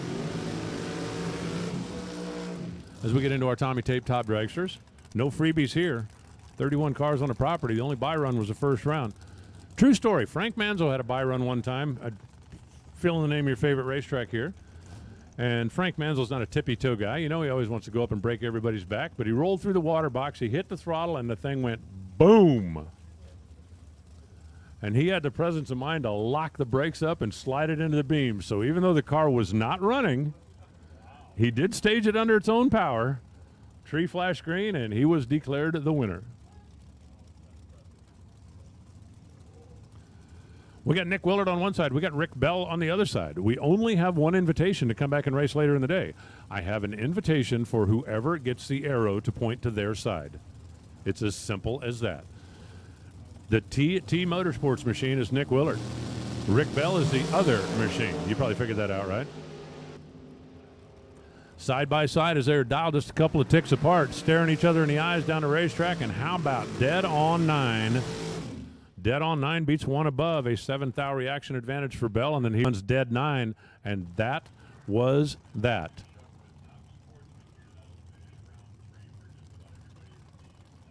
Here comes Deb DiGenova in the left side, Rich Jamison in the right. Rock and Roll Rich. That's what we're going to start calling. Rock and Roll Rich. I'm going to making up names for everybody, you know, like Tough Cookies.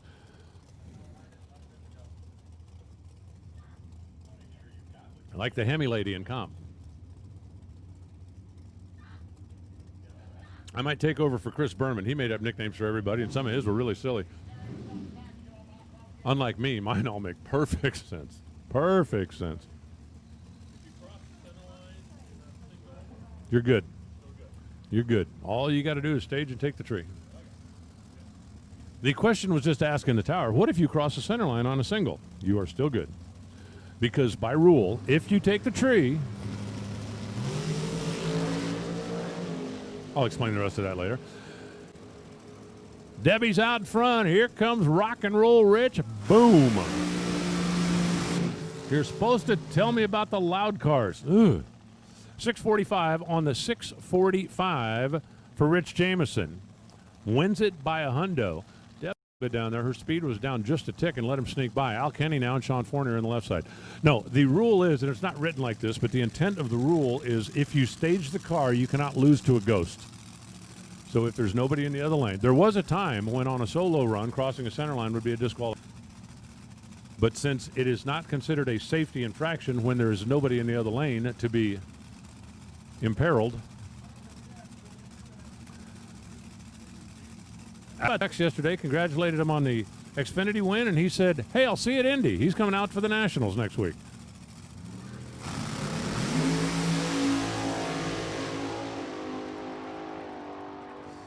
You know how you know? You know how you know when you're living right? When Sean goes 001 red, and Al, because he's the quicker qualifier, 006 on the Christmas tree, but has the win, because the red light was already on.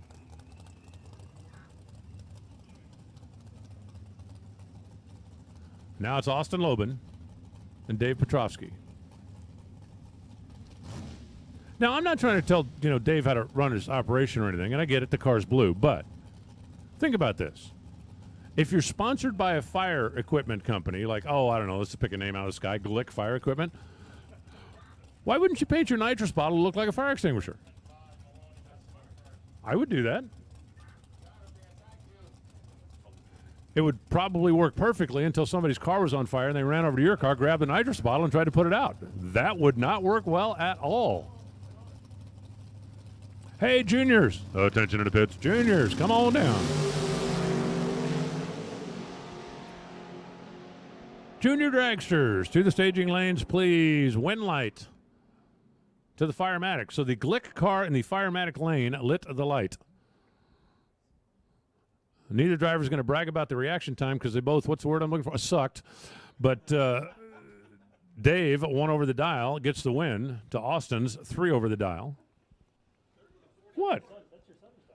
What word would you use to describe that?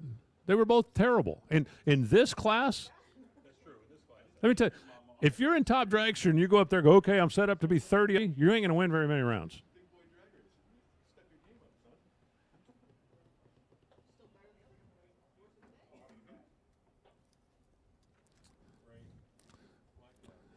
Juniors, we need you to the staging lanes, please. Should have comp eliminator back there. Should have top sportsman back there. Should have juniors coming in.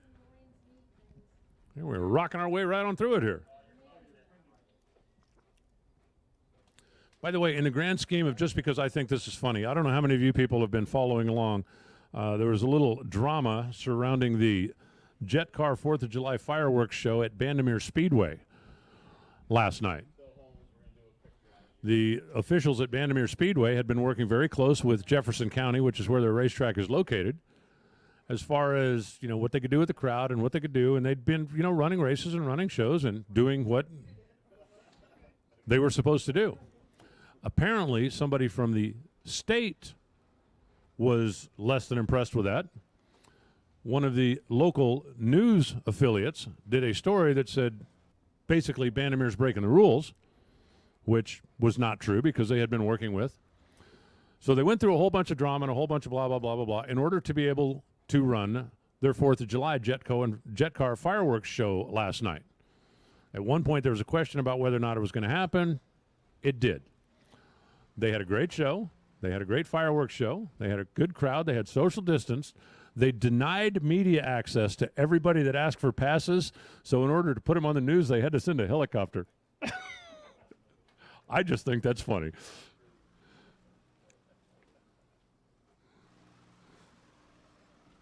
Touching up the starting line out there, comp eliminator.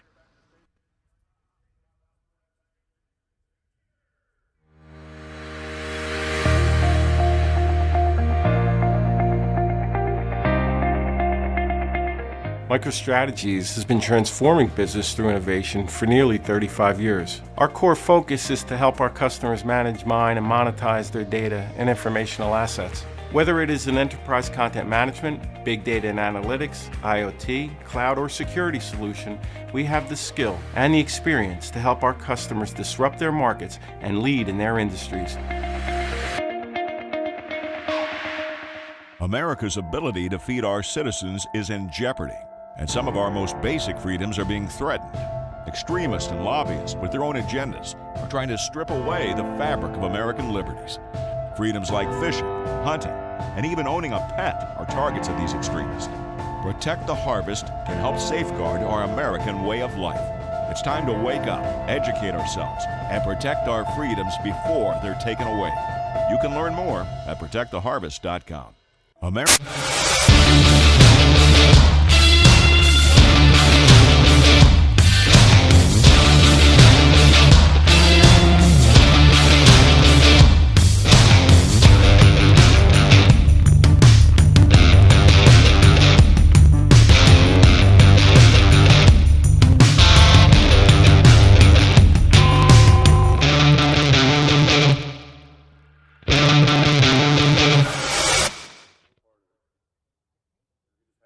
Standing in the background one time when, hang on, it's here. Give me a second.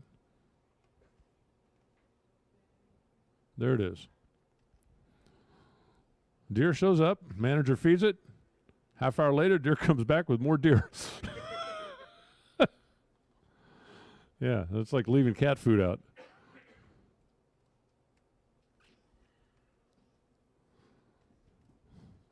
Well, it's not Father's Day, so we can't do dad jokes like we did last time. Huh? No, but I mean, you know, you do dad jokes on Father's Day.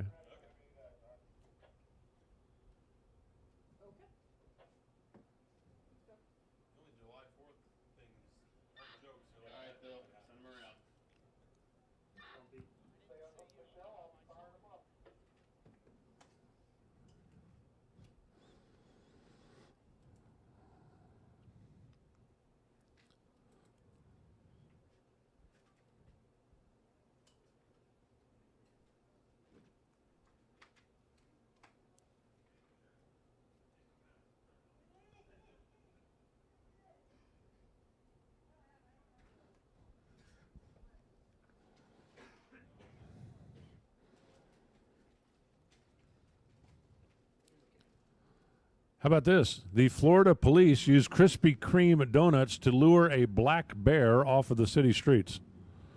Now, where in the world would a cop ever get an idea to use a donut for something?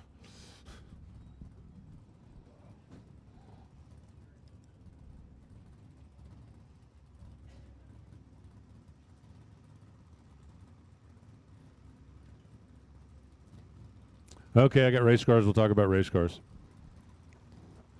Kenny Voigt on the left side. And the Hemi lady. Could we call her the half a Hemi lady? Because that's a half a Hemi.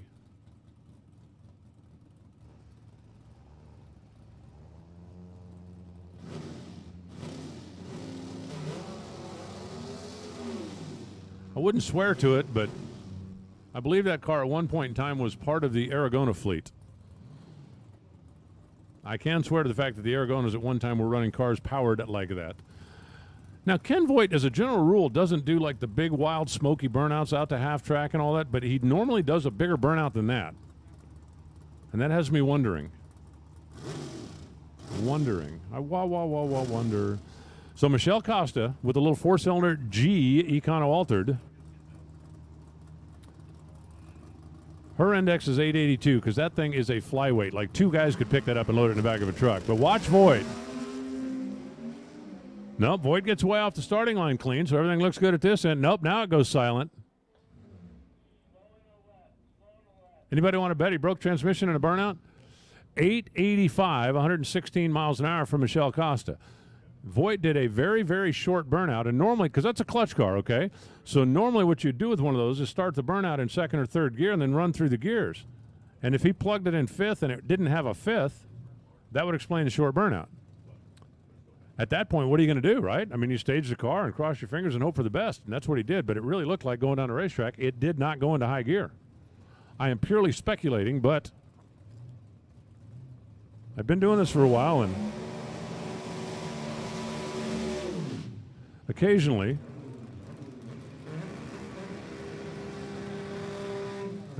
my speculations are correct. By the way, I just got a message that said yes on Michelle Costa. That is Frankie's old car, and it's going on. Did you say Super Comp? You didn't say Super Comp, did you? No, they're not talking to me. I'm sorry. Pay no attention to that. So, where are we now? Tom Miller and Joe Carnichal. Scott Hall wants to know what my nickname is. I know what your nickname is. Broken Race Car. Ha, ha, ha. Oh, I'm sorry. That wasn't very nice. Actually, I've had a couple of nicknames over the years. Way back a million years ago, they used to call me Wingnut.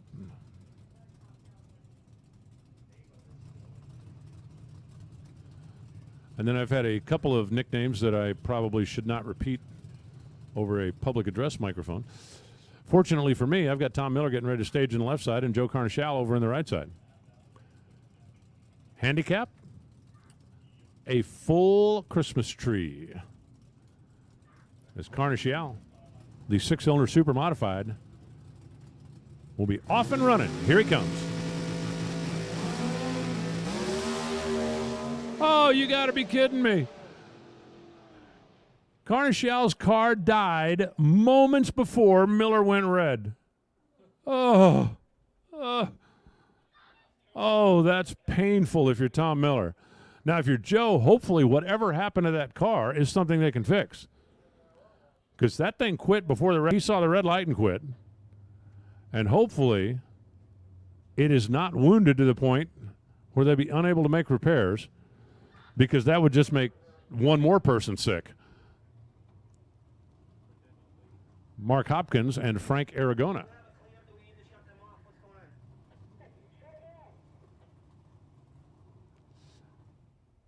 And it looks like we have got Rags out over there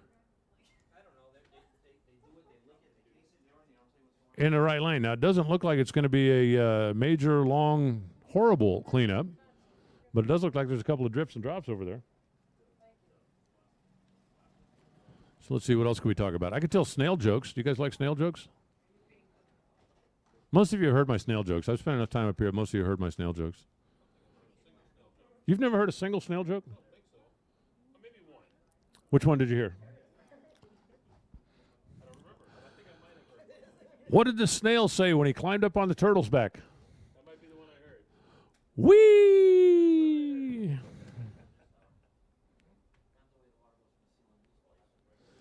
Guy hears a sound at the door. He opens the door. There's nobody there, but there's a snail on the threshold. He picks the snail up. He tosses him in the flower bed. He goes back in and sits down. 3 years later, the guy hears a noise at the door. He opens the door, and the snail goes, "What the hell was that all about?"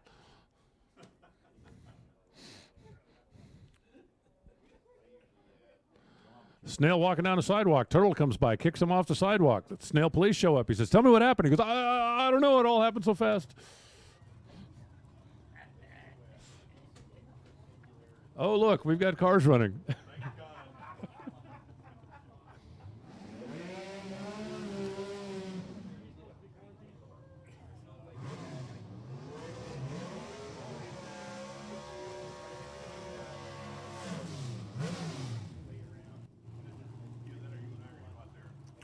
Mark Hopkins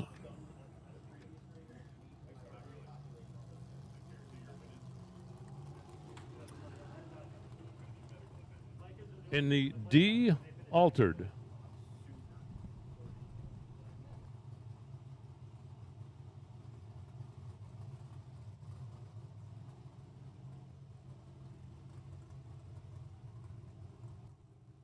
Now this is interesting because the winner of this, their next scheduled opponent would be Carnichal,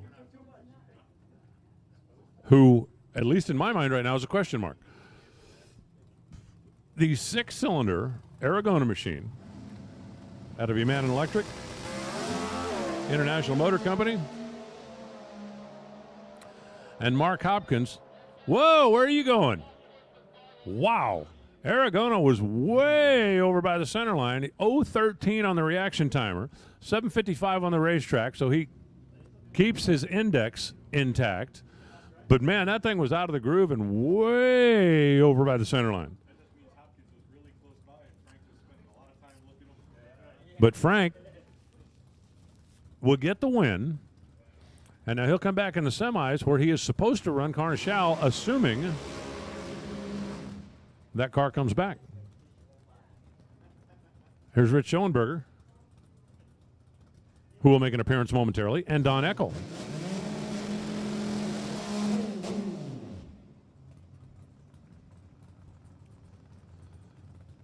Those 6-cylinders are amazing. The amount of power that guys squeeze out of 260 or 270 cubic inches is pretty spectacular.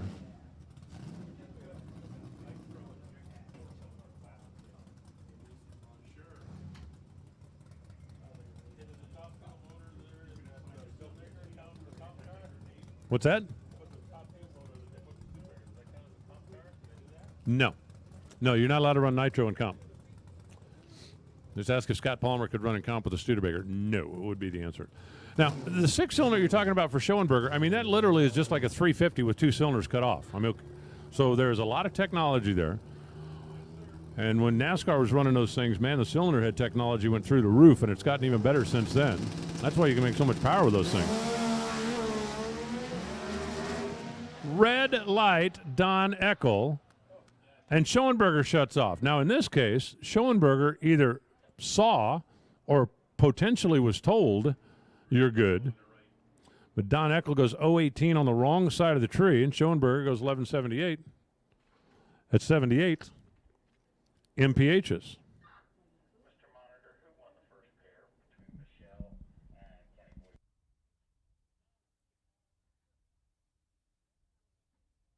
So Michelle will come back and run Schoenberger, and Carnichal and Aragona, the final 4, according to the ladder.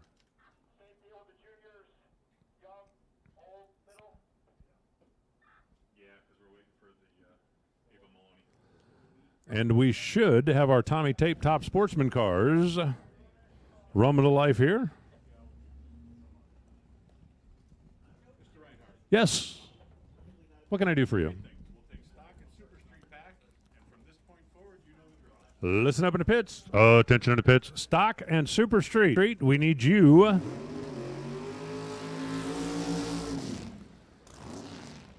Stock and Super Street. We need you to the lanes, and after this, everybody, we're going to go Fat Bird racing. Get it? If a robin is round, it's probably overweight, right? So, round robin, Fat Bird? No? Gas and go. From this point on, if your wind light comes on, let's get back to the pits. Let's do your maintenance, and let's hustle them right on back. Nick Maloney with the solo run here in Top Sportsman, and this will be the last freebie of the day unless somebody is unable to make it. I got 7 cars still in competition, and here comes that TT Motorsports Yenko Chevrolet.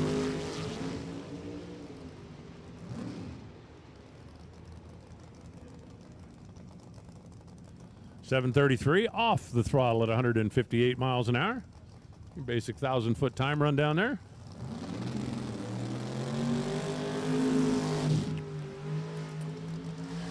Let's see. Why would Nick Maloney shut off early? One, obviously, he doesn't need to wear and tear the car. But you know the biggest thing you do when you get down to round robin time? You don't have to pack the parachutes. Yes. Uh-huh. David Anthony says, I hope you didn't bring Alan in for the jokes. Oh, that's funny. They booked me for your next birthday party. Sure, I'll fly to Newfoundland. You don't think I'm going to walk?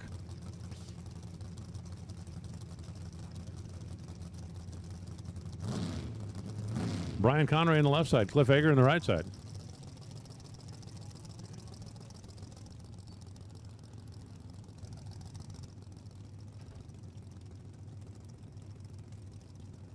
The Copper Corvette,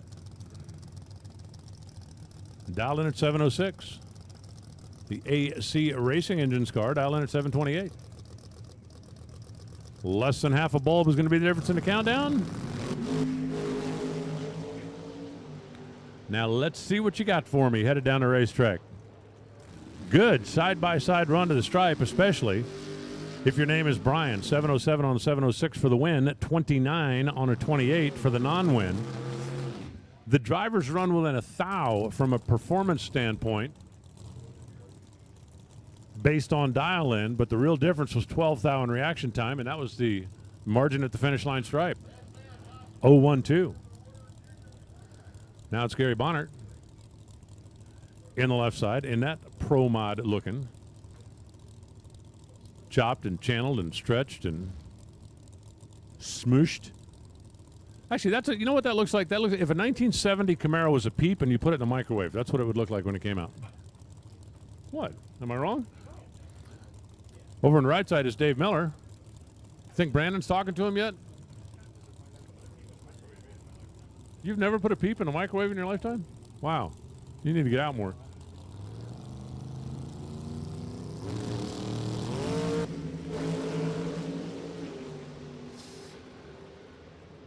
Hustling down to the 1320, watch the arrow, saw a little puff out of the pipe on the left side, saw a wind light on the right side. 693, 193 miles an hour for Dave Miller, 739 at 186 miles an hour for Gary Bonnert. And I'm not trying to start any trouble in the Miller household, I'm really not, but I just want to tell you, you know, when Dave beat Brandon, Becky was like, yeah! And then when Dave just won that time, she's going, whatever. Yeah, so what, who cares? I mean, I'm just, like I said, I'm not trying to stir up any trouble or anything, but.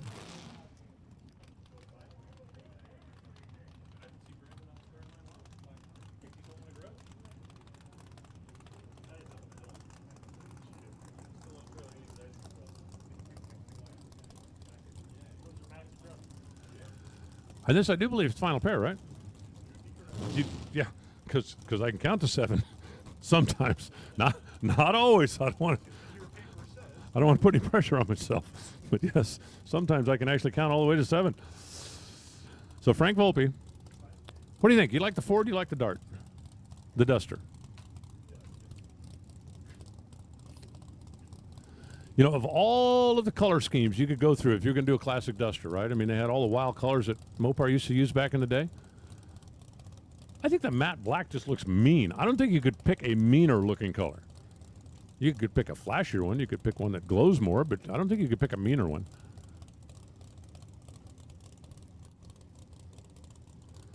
The Duster will take off. The Ford will chase.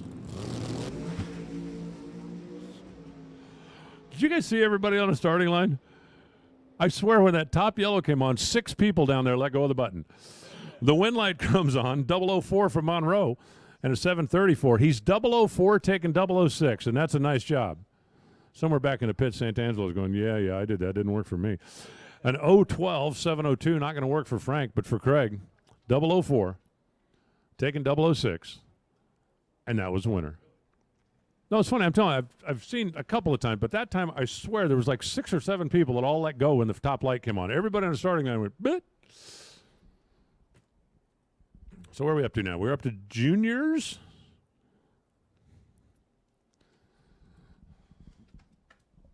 Let's see. If we're going to do juniors, should I tell kid jokes? Do I know kid jokes? I don't know any kid jokes.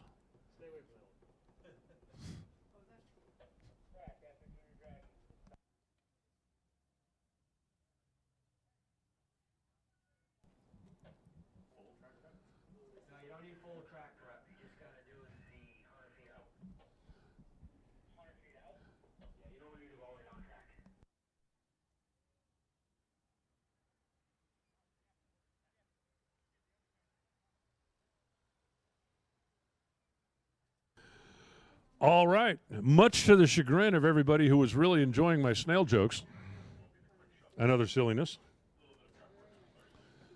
All right, Joe, the bar has been set. You can't get too serious on everybody here. At this point in the day, you cannot get too serious on everybody. That's all right. I will return sanity to the PA booth. And we'll get rolling on here with eliminations. Hey, we got a final round coming up for our junior dragster competitors.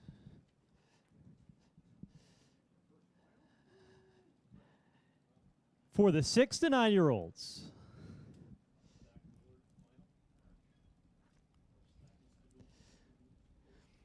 Of course, Alan leaves his computer open, and you should see the news feed. I'll leave it at that.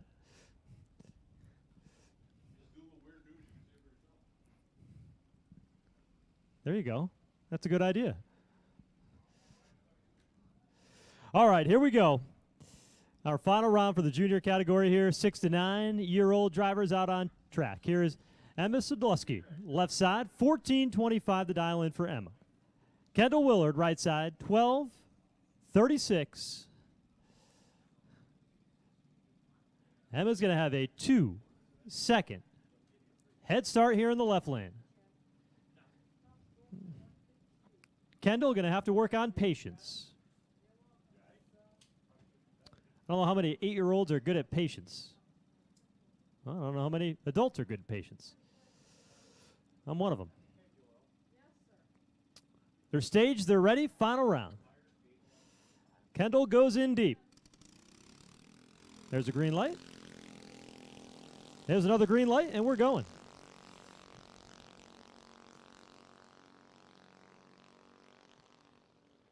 Can Kendall track Emma down at the stripe? Nope. Emma gets the win. 14:40 out of 14:25, and she captures the trophy here in the junior to 6 to 9 category. Congratulations to Emma, her entire family and team. Getting the first trophy here on Sunday afternoon. We continue on here and moving on to the junior 13 to 17-year-old category. Down to the semifinals. 3 are left. Travis Paquin in the left lane of the racetrack. Kingston, New Hampshire will dial in at a 7.96. Take another shot at it here. And Tori Iacono, 7.98 from Chemung, New Jersey. Tori already bringing that dragster up to the ready line. Winner here goes to the final.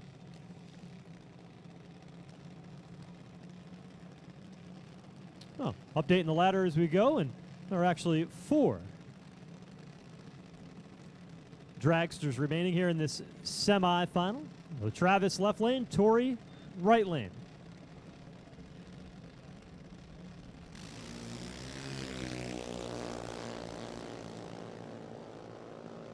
Looking over at each other as they get down to the 8th mile mark, and it will be Tori.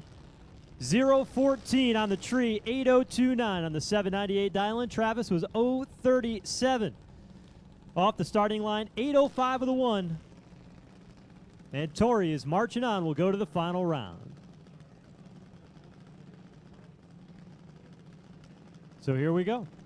Cassie Diamond, your number 1 qualifier. Left side, and Christopher Corey on the right lane.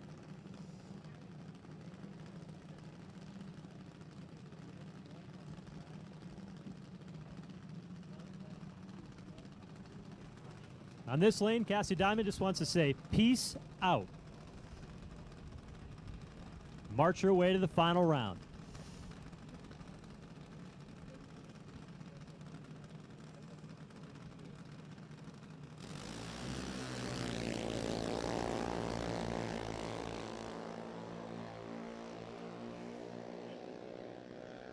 Aaron working the throttle up there, but Christopher Curry with the healthy starting line advantage. 8:16 with an 8 on an 8:06 dial-in. Cassie Diamond 1:10 in the starting line.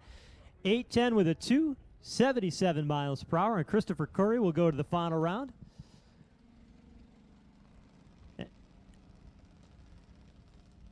And our juniors, 13-17. So another final round is set in the junior dragsters. Now we roll into the 10 to 12-year-old category. 4 remain here in the semis.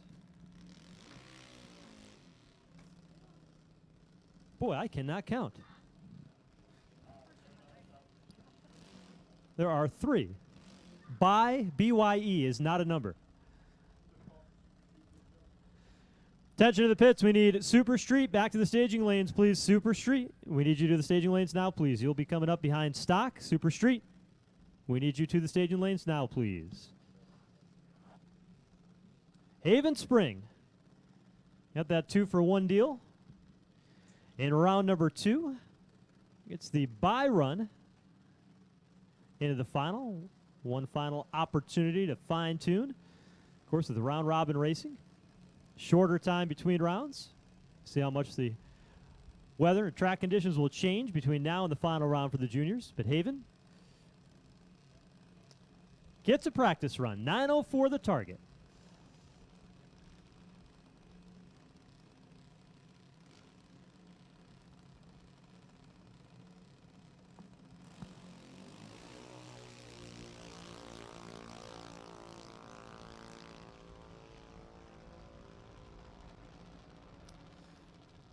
Not too bad at all.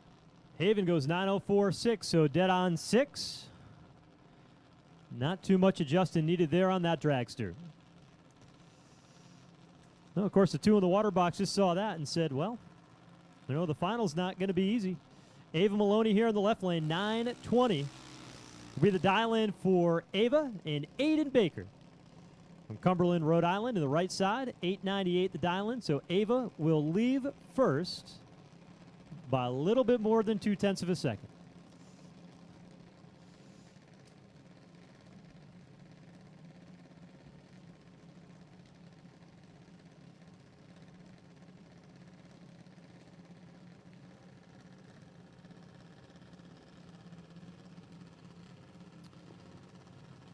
Aiden Baker in the Mandalorian.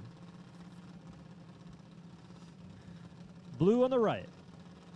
Ava Maloney. Red, white, and black.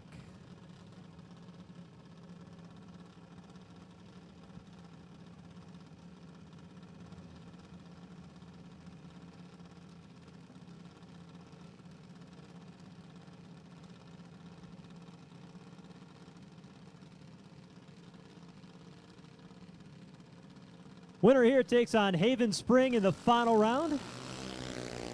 There goes Ava, and here comes Aiden. Up near the stripe, and it will be Aiden. 8:99 with a 1. And the 8:98 dial-in. Ava breaks out. 9:14 with a 2 at 71 miles per hour to the 9:20 dial. And it's Aiden Baker and Haven Spring. They go head-to-head in the final round of the juniors, 10 to 12-year-old category. The 2 final rounds that remain are now set for our junior dragster competitors. Cool.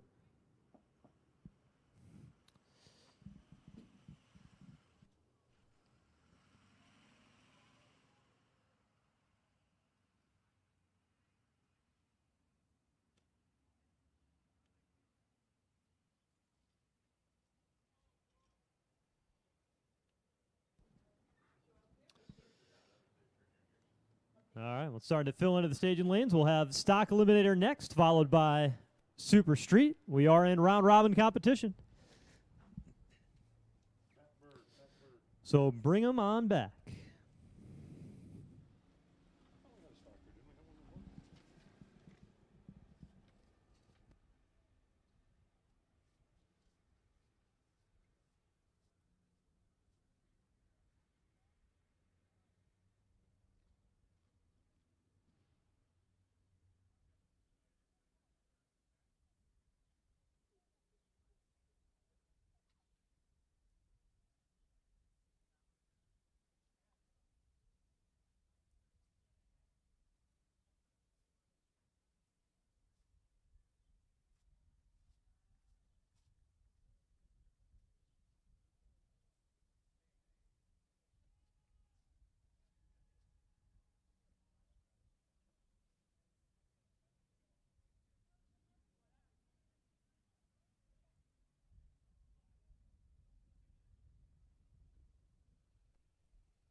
First pair. Yeah, I was.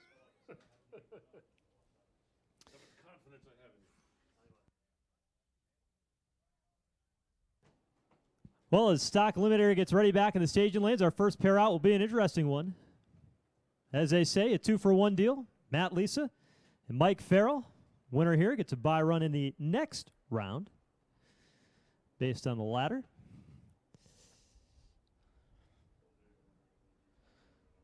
So they get ready to go. We'll fire up the tractor down here, take a quick touch up of the first 100 feet or so of the racetrack, and be ready to go with Stock Eliminator. Super Street's back in the staging lanes. We're rolling on through here into round number 4 of Stock.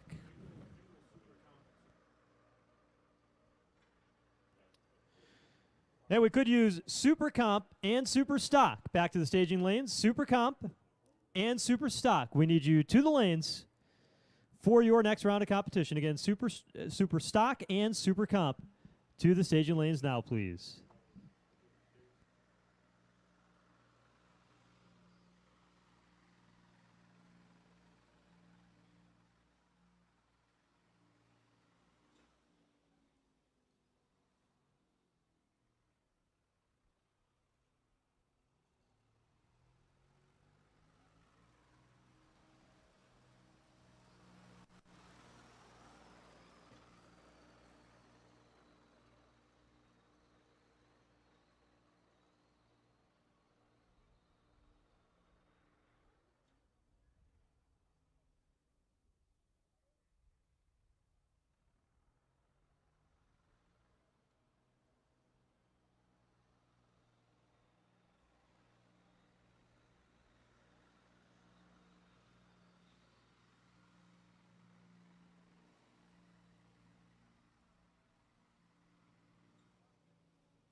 All right, one last lap with that tractor. We'll pull it off and pull out Stock Eliminator, round number 4.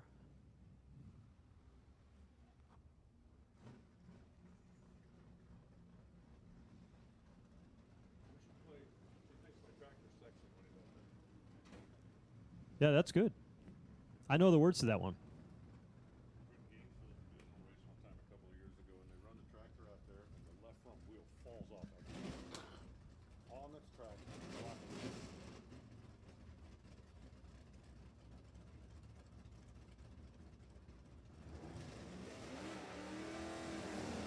All right, here we go. Matthew Lisa, the 2-for-1 deal, G-Stock automatic. 11:05 will be the dial-in for Matt Lisa and Mike Farrell over there in the right lane. 10:86 the dial-in for the Duster.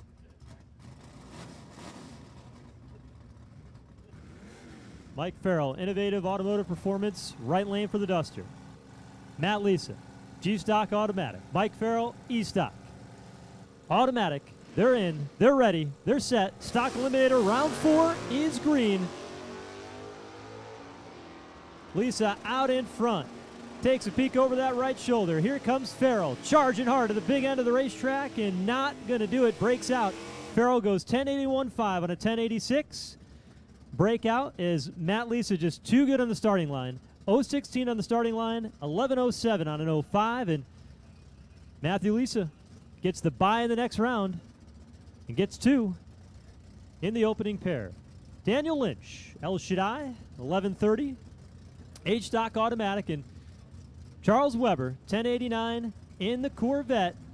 Wheels up the first 60-plus feet there in the right lane. Silver for Weber. Keep an eye on that Corvette. We'll leave second, 10.89 the dial. There it is, just about 60 feet.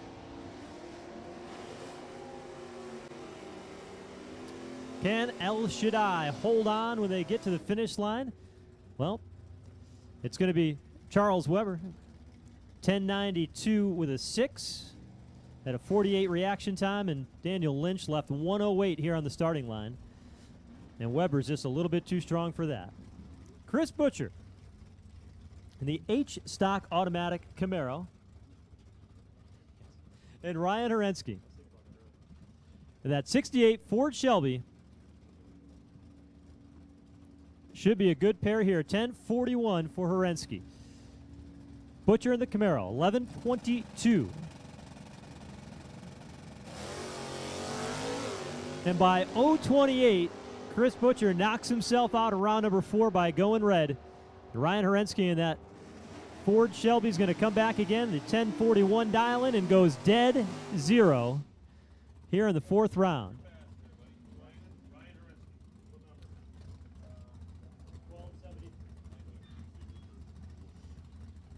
So Herensky goes dead on with a 0 on that 10.41-0. Gets the win. Here's Joe Santangelo and John Shaw. That was a PC Richard & Son. Perfect pass.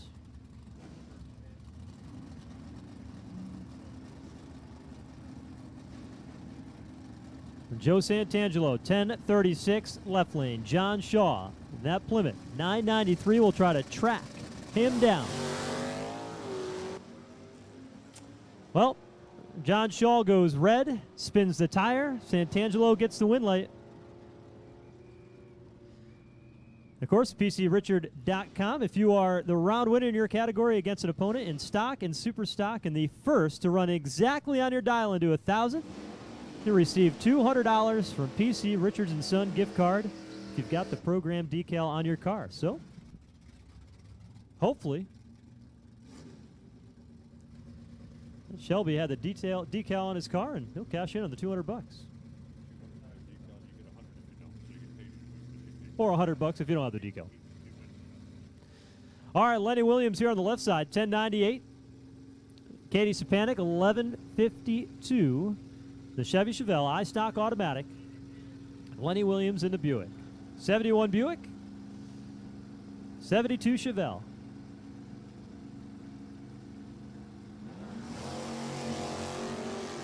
And Katie Sapanik will get the win. Lenny Williams, 0.45 red.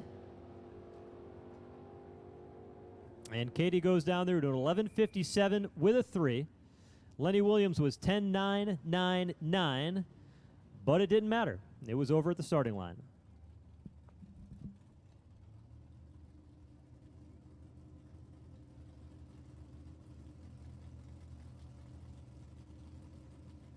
All right, so that'll do it for round 4 of Stock Eliminator. We quickly switch gears and we slide on into Super Street.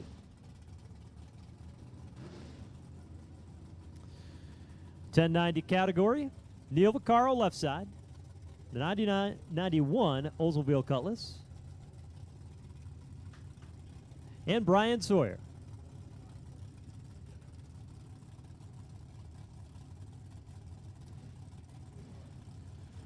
Round 4.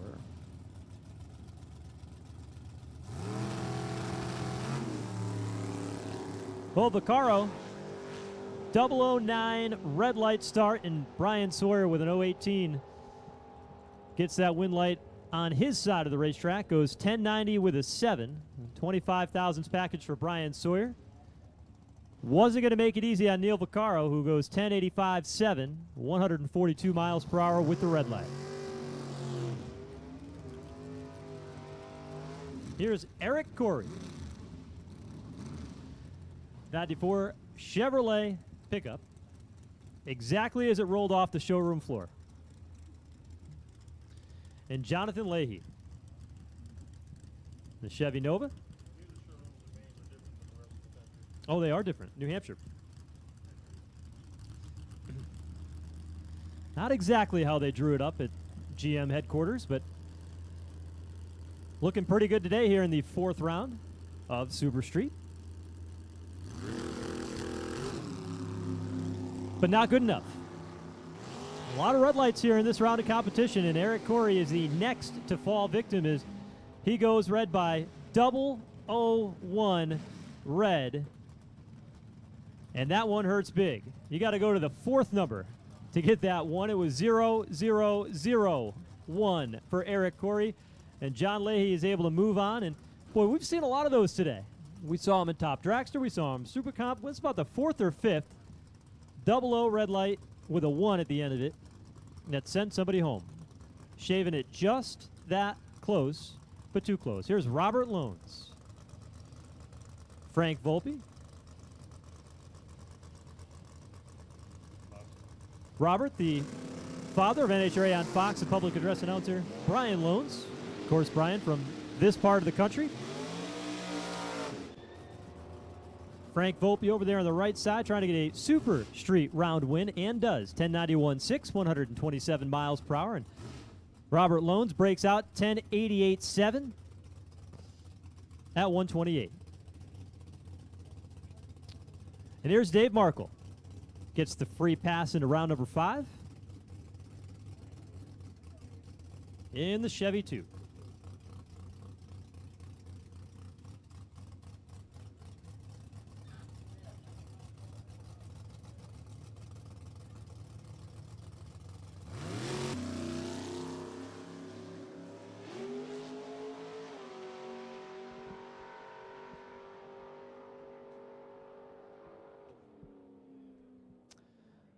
Well, Dave slows down to an 11:02 at 117. And he's able to sneak on through and move on to the next round.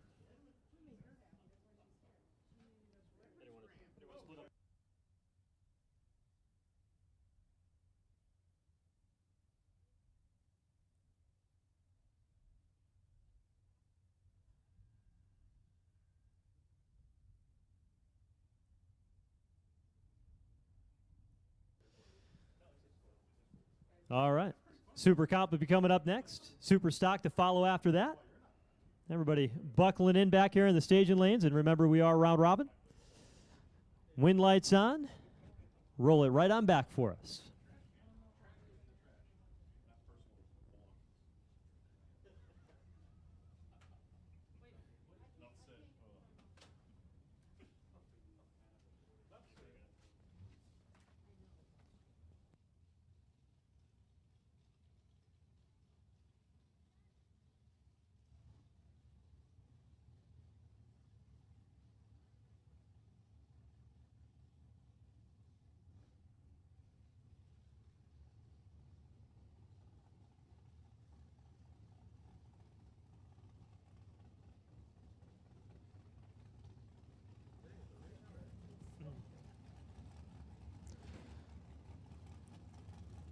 Well, we'll take 2 seconds out of the timing system. Get him down to 890 and get ready for Super Comp.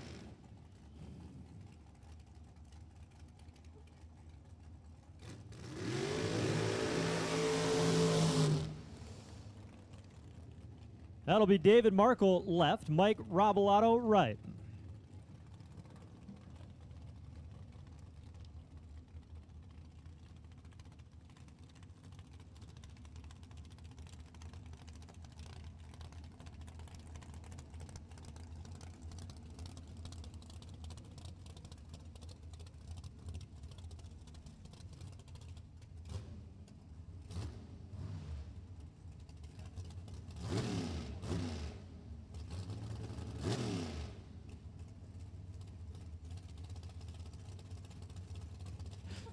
Here's Dave Markle.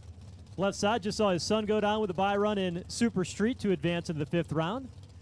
And David would like to be able to do the same thing here on the left side of the racetrack, but he's got to get through Mike Robolato in the right lane.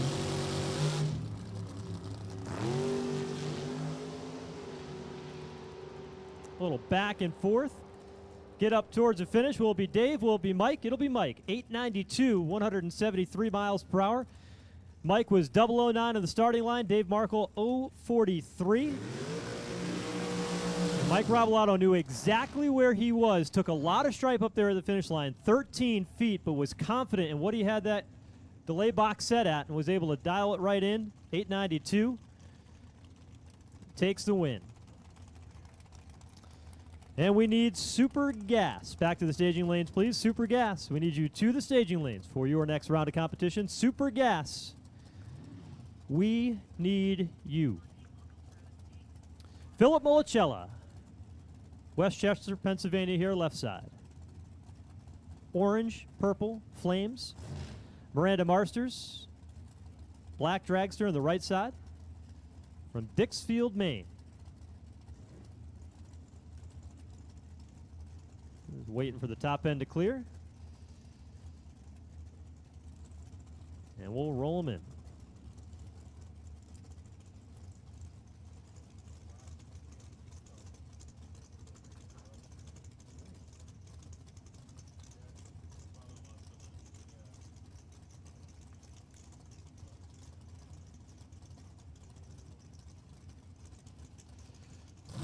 Here's Phil and here's Miranda. Pair of green ones here. Philip will give chase past the half-track mark here on the left side and does not get it done. Miranda Marsters, right side of the racetrack. Talk about driving the stripe. 0-0-1. Margin of victory. Miranda was way behind at the starting line. Her 70 to Philip's 22. Got up there at the big end. Tightened it up to 1/1000th of a second and got the win here in round 4. Finish line driving at its best.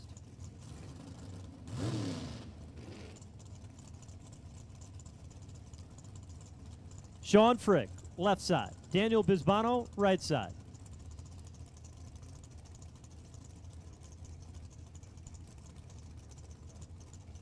Mr. Happy.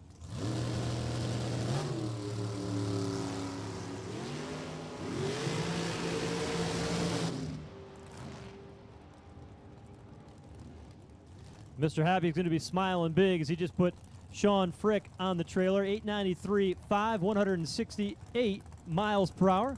Sean Frick, 891.8 with 65 on the tree. Ms. Bono, 13 on the tree, and Sean Frick's weekend comes to an end in round 4. Timmy Markaloo and Dana Bocan. Dana had a bye run to get into round number 4. Timmy did not.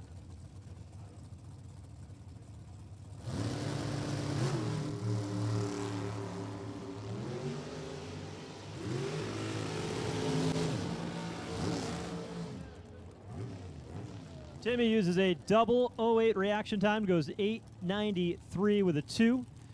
Dana, 038 on the starting line, 893.8.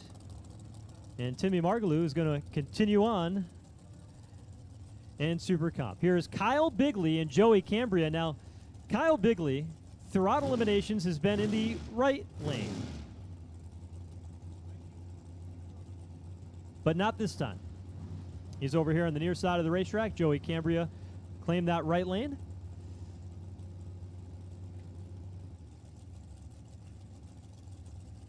And we'll see if it makes a difference here for either Kyle or Joey.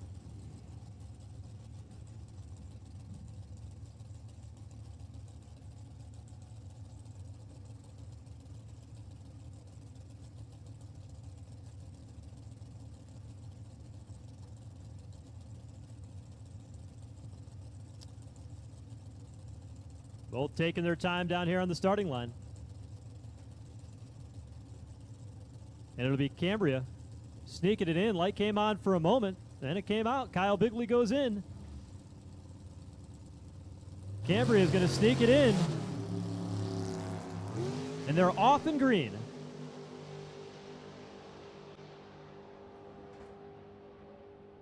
Down to the finish line, it will be Kyle Bigley, 892.8, 159 miles per hour. Lanes didn't matter for him, 008 on the starting line. Joey Cambria, 048, ran closer to an 891. But it was Kyle Bigley with that starting line advantage, was able to nose it out in front, took 23 at the stripe, and sends Joey Cambria packing. We shift gears to Super Stock.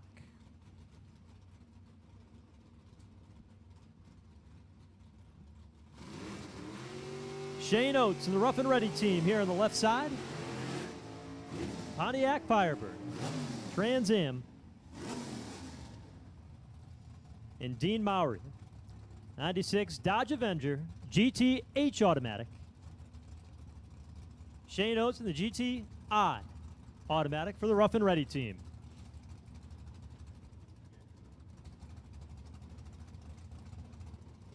Shane Oates came through Steve Camella the prior round.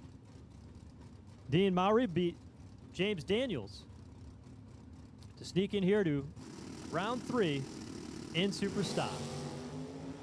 Well, Dean goes red. Shane goes green. Shane gets the win light. Dean 046 early. Runs 992.7. Shane rolls out of the throttle to a 10:15 at 108. Your next pair, Jeff Rowell and Jacques Blas.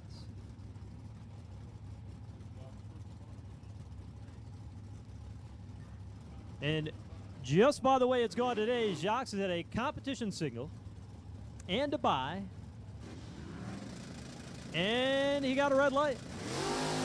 Went sneaking right on through before the tree came down, and Jeff Rowell will pick up the W here.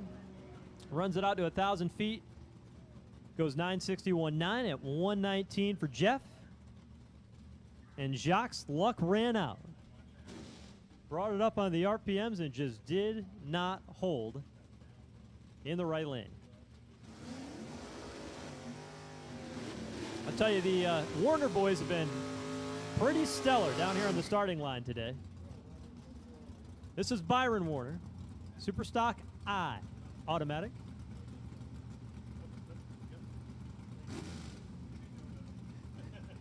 And Greg Sutherland. Both of the Warner brothers still in.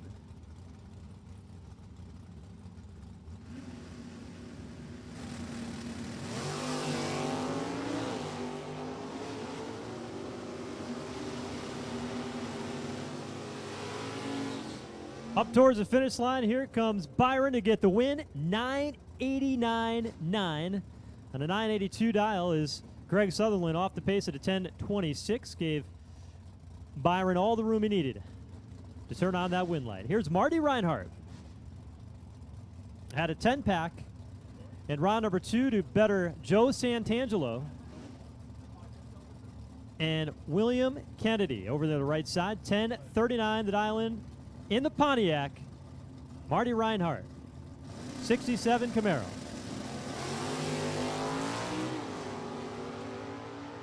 Green for the pair of them. Kennedy's out. Can Marty track him down? Get up there at the top end. Marty rolls out of the throttle, and it's going to be a 10:42 win for William Kennedy. 0:47 on the starting line. Marty Reinhardt, 10:57.8. 84 on the starting line, and Marty got out there just before the finish line, said, "You can have it." But he was so lazy on the starting line, just didn't make a difference. All right, here's the bounty. Joe Lisa, left side. 10:23 the dial-in, and Brian Warner, right side. 10:9. Wheel stands on this end. Let's see what happens at the finish. Top end of the racetrack, it's going to be a double breakout. Brian Warner, 10:18.0. How about this? Brian Warner, trip zeros on the starting line, perfect in the right lane. Joe Lisa, 002 on the starting line.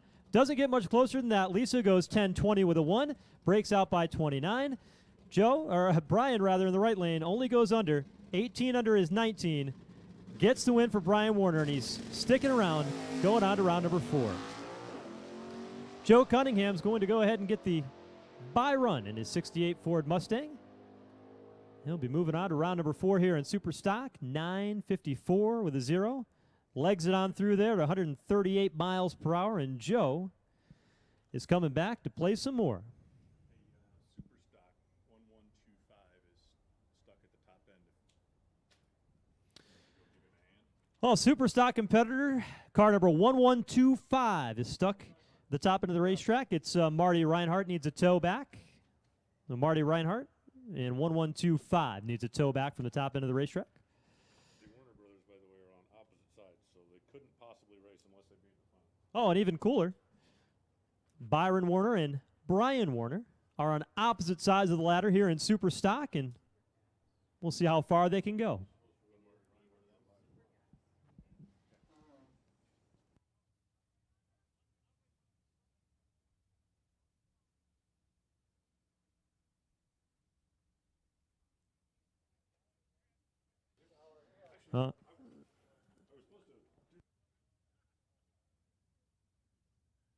All right, Super Gas coming up next, and we'll slide on out of here, and Alan Reinhardt will slide on in.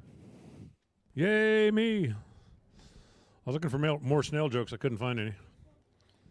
That's funny that he used the slide turn free coming back in. Yeah. I like slide. Let's see here. We're going to have a little family feud here coming up in Super Gas here in just a moment.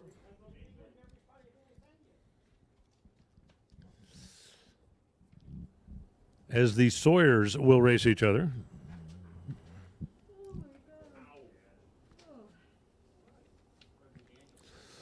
Hey, we're at the gas and go stage, folks. So, mentioned a little bit earlier, if you turn on a wind light, go ahead and top off the tank and check the tires, and we need to blast the charger on there for a couple of minutes. Feel free. And then come on back.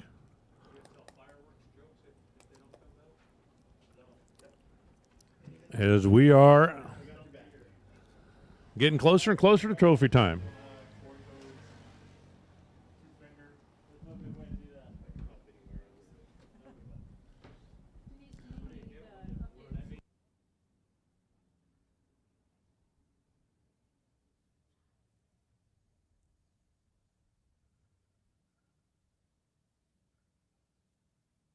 Let's try that again. Our Super Gas competitors are getting suited up, and Stock Eliminator, Super Street, Top Dragster, you guys should all be rolling back. Getting down to it. It's getting to be serious time now.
Well, let's see.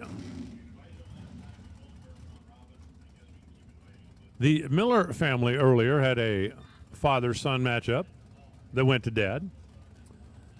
And here comes the Sawyer family. Dad in the right lane. Junior in the left lane. And there's a whole lot of bounty money up for grabs here because it carried over in Epping.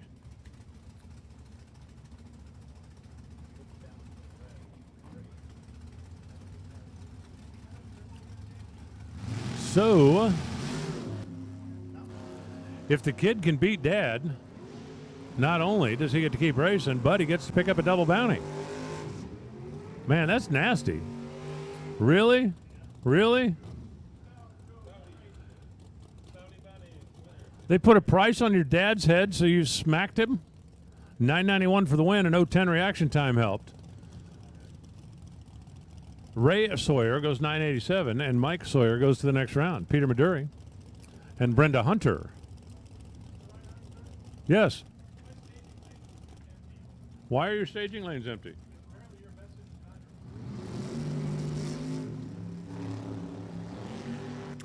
I even specifically asked Stock, Super Street, and Top Dragster to head this way. We're ready.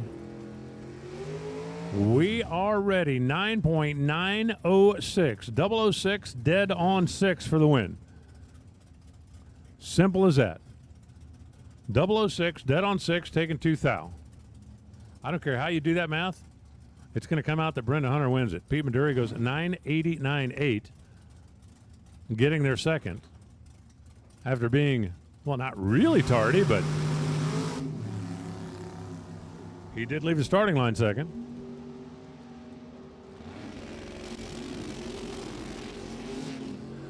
That's Justin in the left lane. That's Chuck in the right lane. That's too quick in both lanes, and that's going to be a winner because a 989 is better than a 987, and that one's all on the starting line. Justin Lopes was holding the advantage.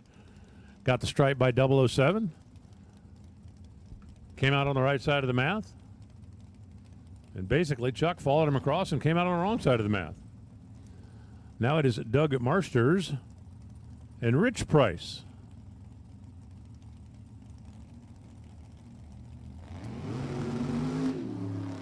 The two Corvettes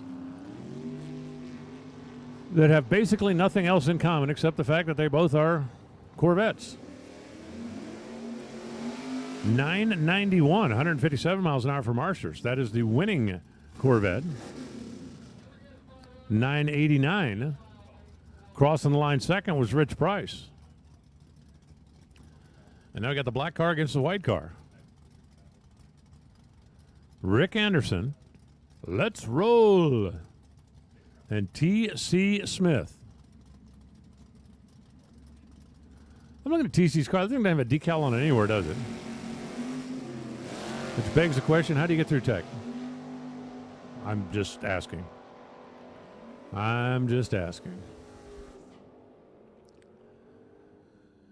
TC goes 0-10, takes 009.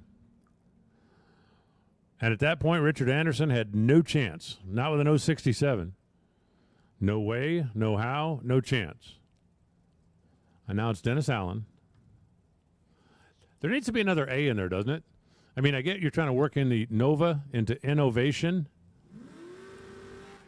But if it's a long A, then it would be a Nove.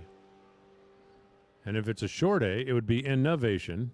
No, it just wouldn't work. It needs another A. 992.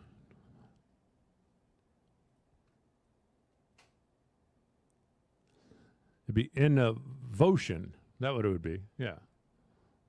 I knew it was there someplace. 992, 152 miles an hour for the solo victory. Listen up in the pits. Oh, attention in the pits. I need super gas. Back to the lanes, please. Oh, come on. That was funny. Wasn't it a little funny? I mean, that one's not even off the track yet.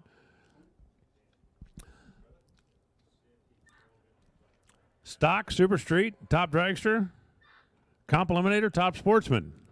Come on back. By the time we get them all here, then the juniors will be ready to go as well.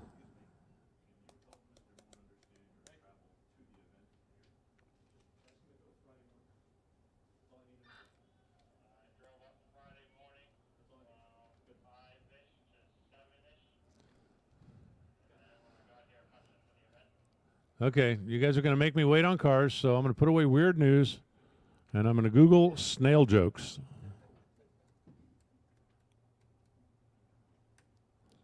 Oh, they have snail jokes with pictures.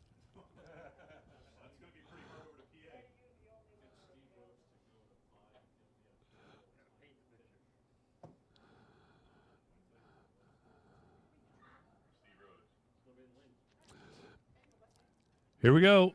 You guys asked for it. The 74 best snail jokes.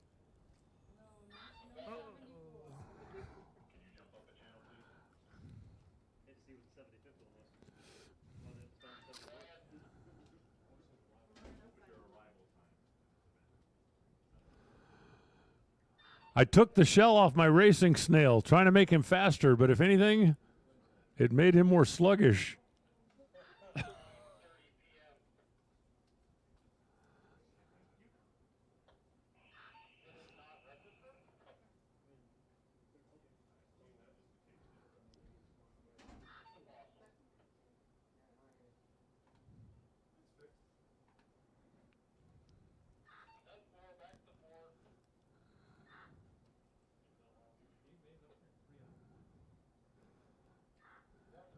I know you guys are going to find this hard to believe, but some of these jokes are so bad, even I'm not going to tell them.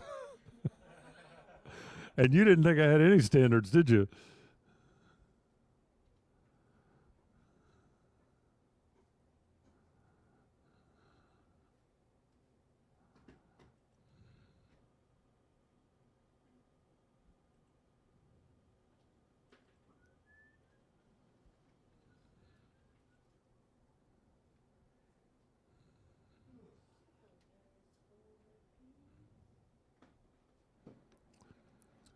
You know, the worst part of this is that, like, about 25 of these 74 jokes, the punchline is, it all happened so fast.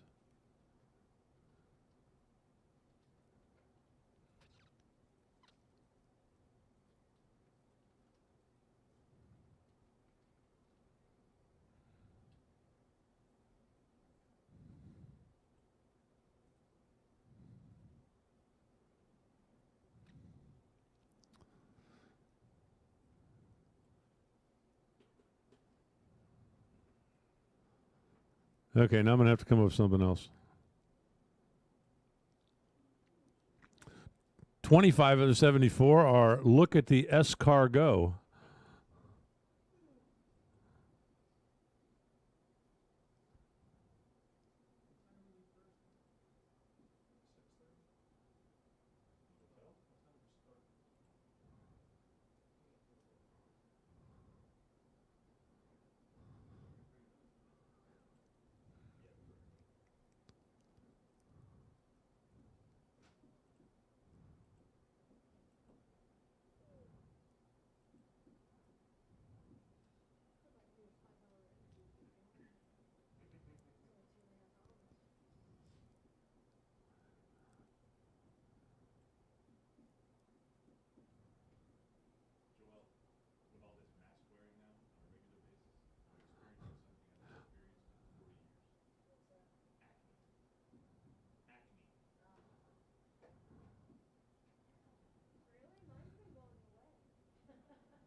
Where do you find a giant's snails? On the end of the giant's fingers. Okay, that was pretty bad.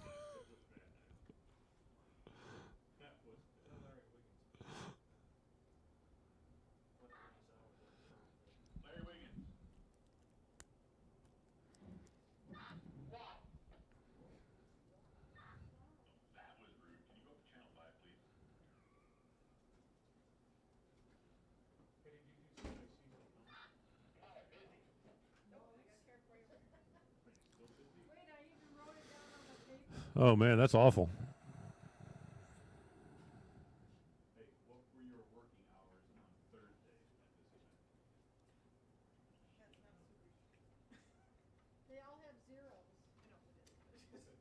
So I don't need to do anything? Okay.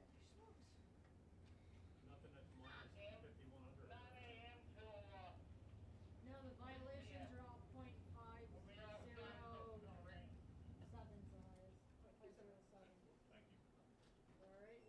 9 to 6. I lied. There's actually 45 of them that are escargot jokes.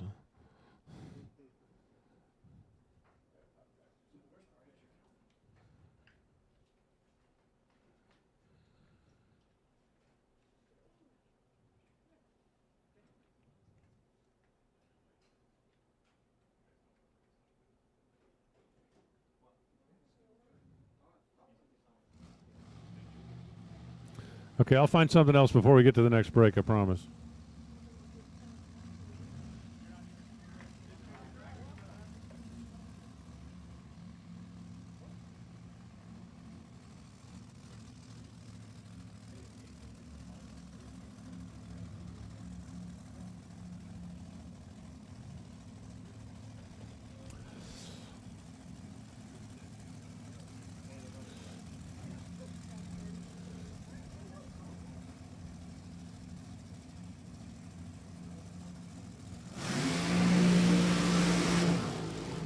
I don't like you anymore. You're supposed to tell me about the loud cars. What? Yeah, but I don't see it until I hear it. By the time I hear it, I'm scared.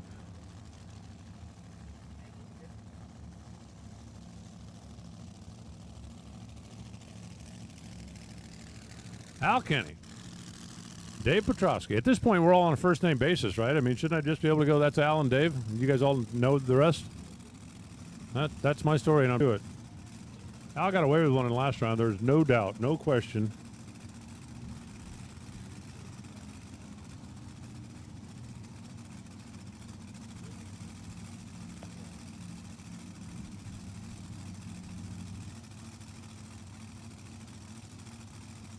So the winner will race for the trophy, as we are down to just 4.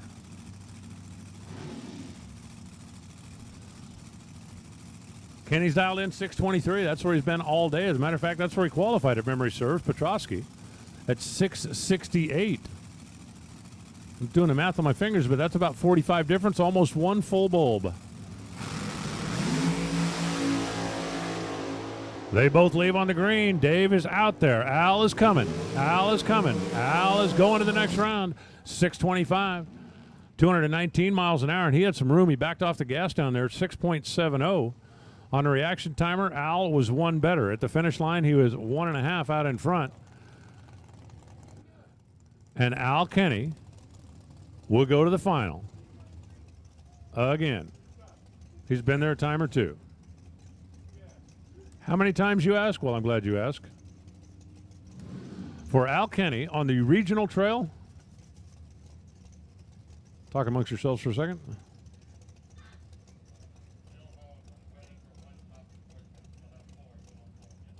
Oh, come on, I know better than that.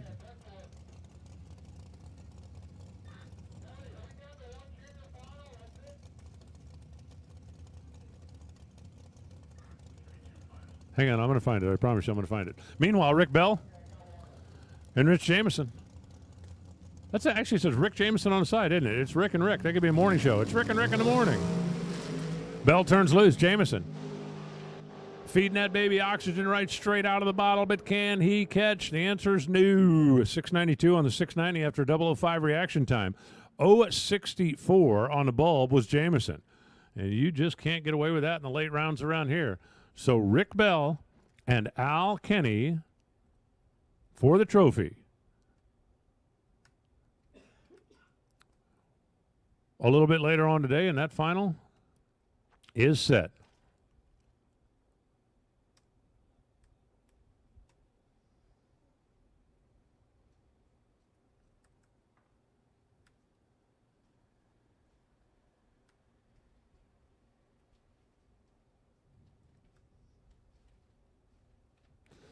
Okay, now my database is just being stupid. Talk amongst yourselves for a minute while I figure this out. I'm going to figure this out. I mean, might not be this week, but I'm going to figure this out.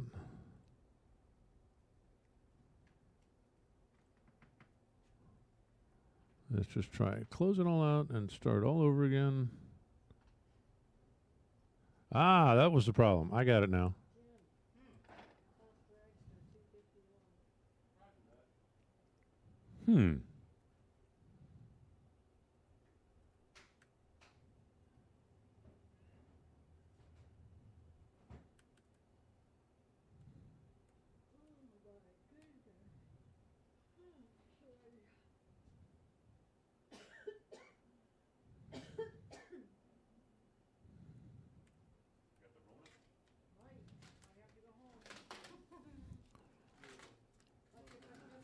There we go. Really? Who does that?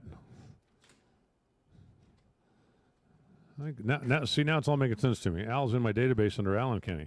Okay. All right. I got it. I'm not as smart as I look. Wait, that didn't come out. Yeah, it did. No, it didn't. I actually told somebody one time, I said, I'm smarter than I look. And he said, yeah, you'd almost have to be.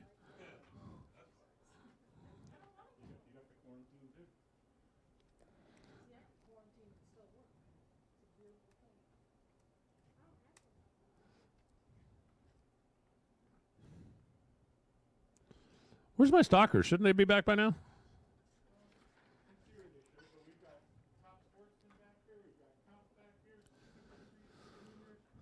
Top Sportsman made it back before stock? Come on. Come on. Who are you trying to kid? I'm not sure if I believe you or not.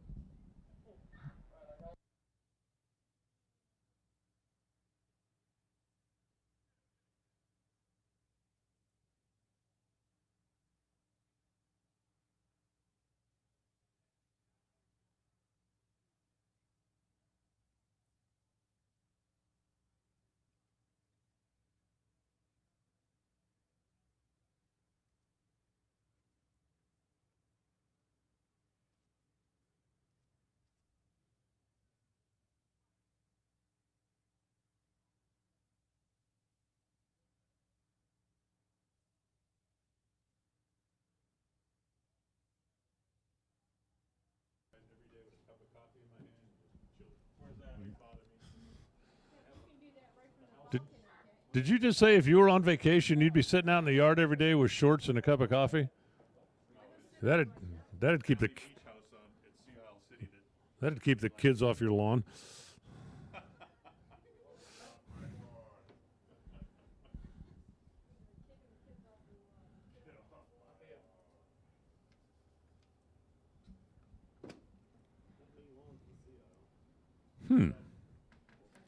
So who's coming next? I don't care. Just send me somebody.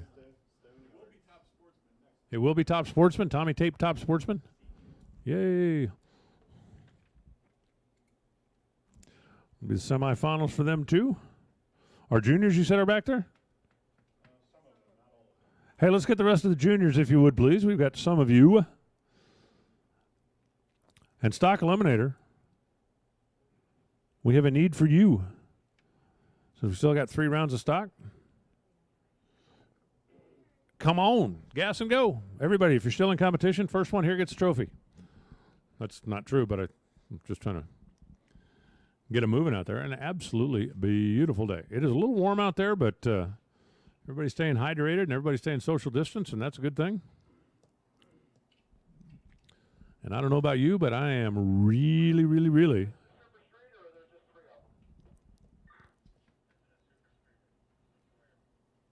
looking forward to next week when the loud cars are back in action.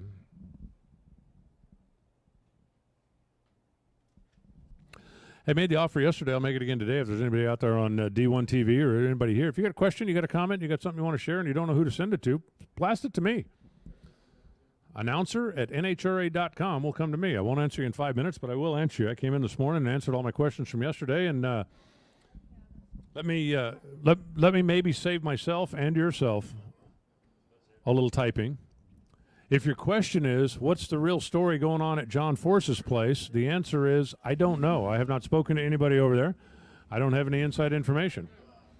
If I did, it would be public information, and we would all know it.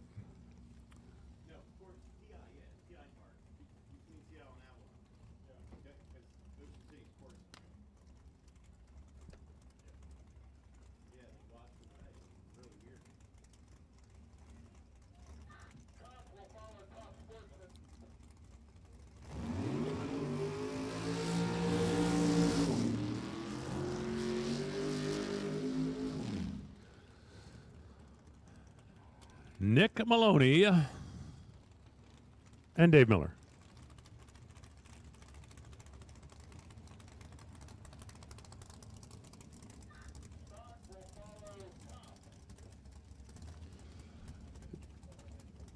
Jackie, you missed the answer to what?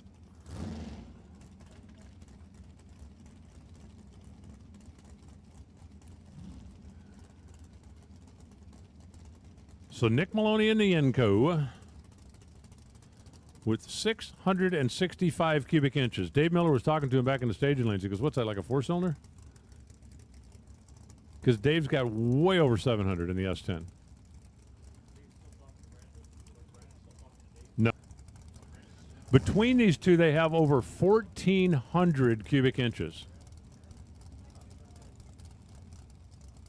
Think how many 283s you could make with that.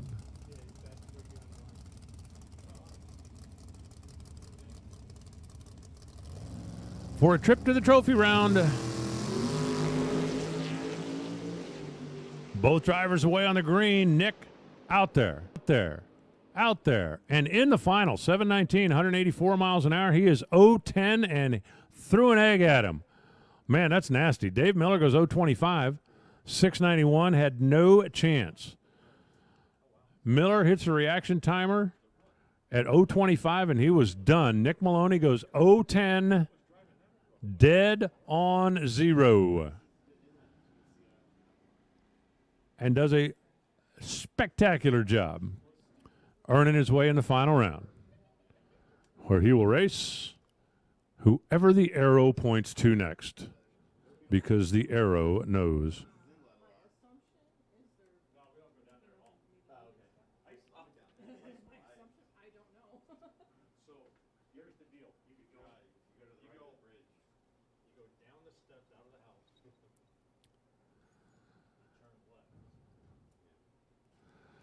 I'm going to have to ask Nick if that makes up for it, because Nick and Dave Miller raced in a final round not all that long ago, and Dave Miller got the best of it. Well, Nick just got the best of Dave, and now he'll have a chance to go get the trophy.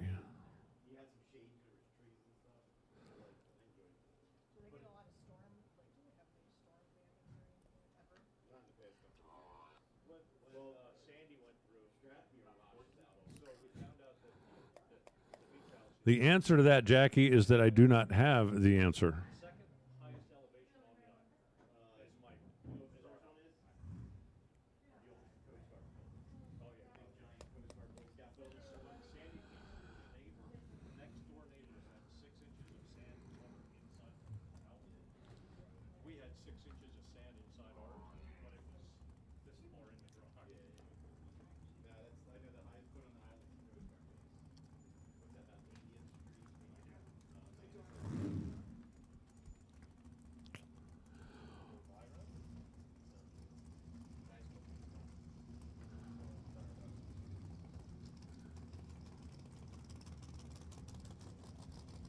So for a right to race, Nick Maloney in the final.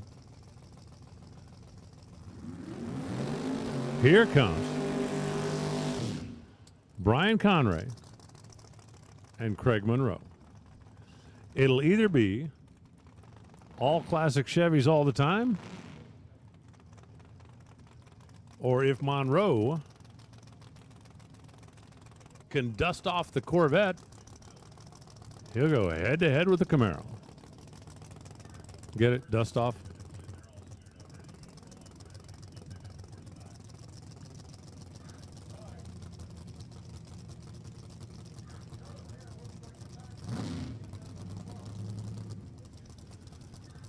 By the way, for you hardcore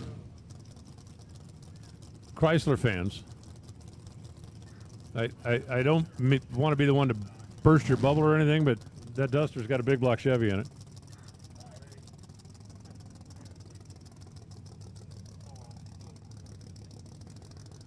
If it makes you feel any better, though, the Corvette's got a Hemi in it. No, I'm kidding. I don't know all the Hemi guys go, that's sacrilege. Don't say that, because, you know. Here we go.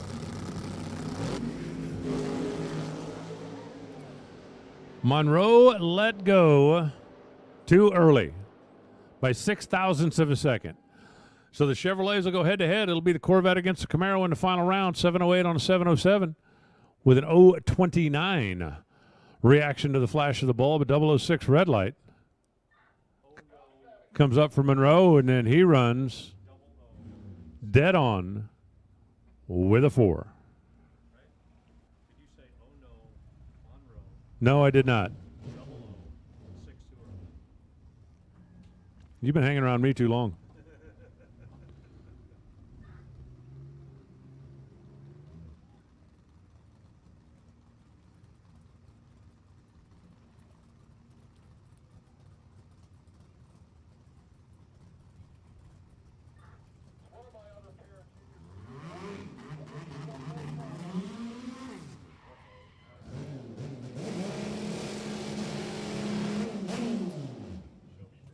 That didn't sound good.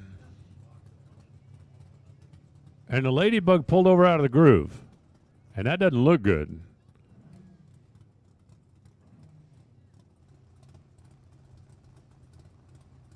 But it is backing up. I'll take that as a better sign than the sign I was seeing 28 seconds ago. Schoenberger with the V6 Supermod. And the Ladybug with a half a Hemi in the altered. Hey, if at any way possible, you at least got to stage the thing because you never know.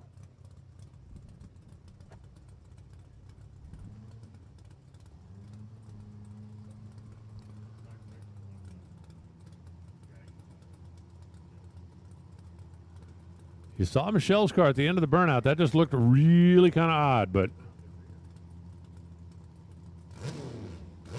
we're going to roll her in and see what happens.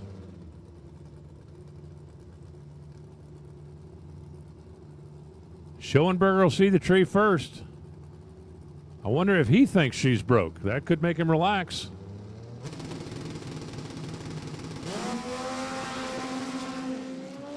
No, he was actually the one that was broke. So the Ladybug is going to the final in a weird run there. When she looked like coming out of the burnout box, her car was broke. Schoenberger let go of his. And you could hear the engine laboring away, and the car just didn't want no part of it. So a 9:05 for the win, 112 miles an hour shutting off. Schoenberger goes 21.71.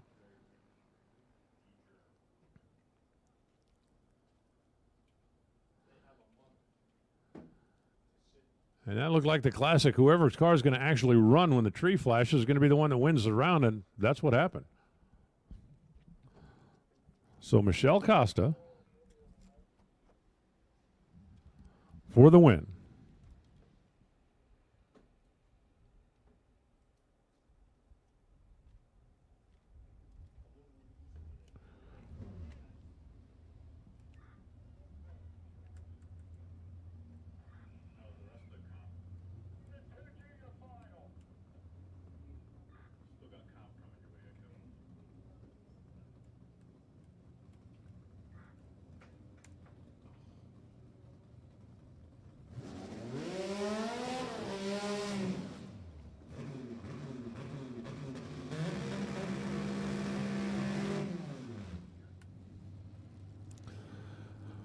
Well, I was a little concerned after the last round that Joe's car might be broke, but he is here. He is burned out, and he is ready to go. If he wins, Michelle will have to deal with another 6-cylinder Supermod. If the champ wins, Michelle's going to have to deal with a 6-cylinder altered.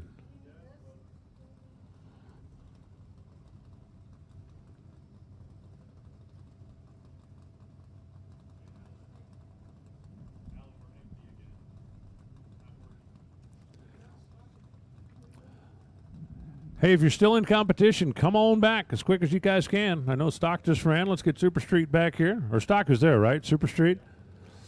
We can take Super Comp. We can take Super Gas. We can take Super Stock. Bring them. We are ready whenever you are. So 6 cylinders in a line or 6 cylinders in a V. Who's going to come back and take on Miss Half a Hemi?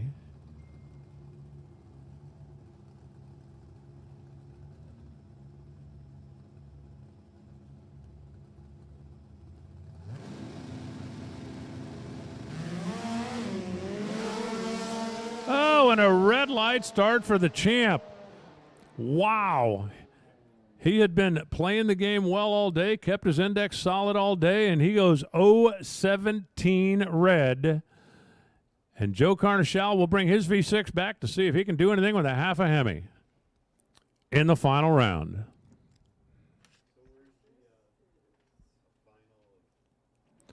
Hey, just as a reminder, those of you that are in the finals, you can sit tight. I'm not asking you to gas and go. It'd be nice if we get all the finals down and then come up and run them just kind of back to back, but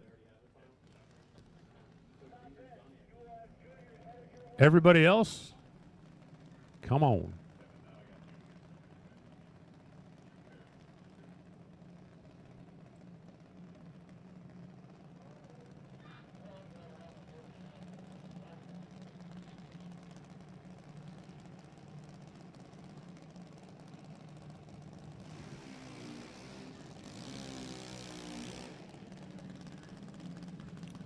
And here come the juniors.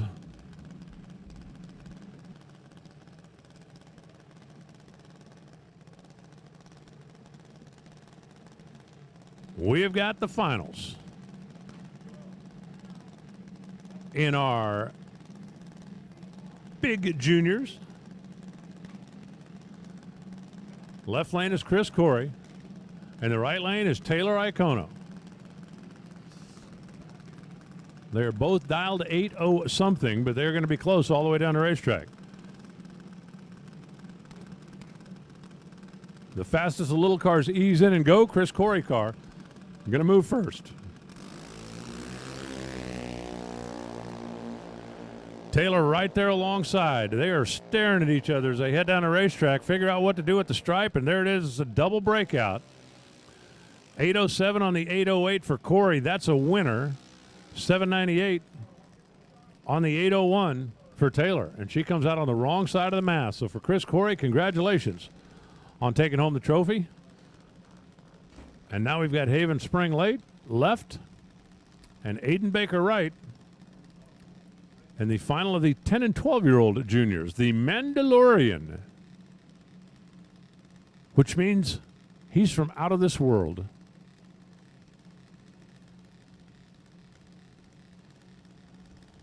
Remember when Martians used to be a thing? Now nobody wants to be a Martian anymore.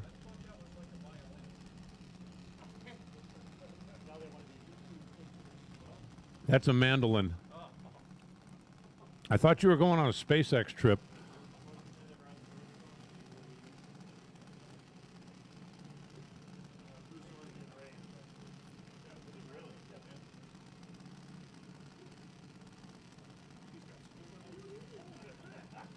Hey, it's not often we get a Bruce Hornsby reference up here in the tower. Oh no, Haven.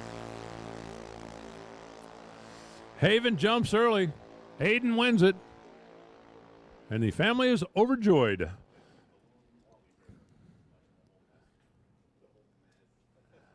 $894 for the win. 71 miles an hour, 898. Comes up on Haven's side, but it was 073 on the wrong side of the tree when that bottom bulb came on. That was the ball game. So top dragster, top sportsman, comp eliminator, finals are set. Everybody else should be in the staging lanes or on their way to the staging lanes. Please.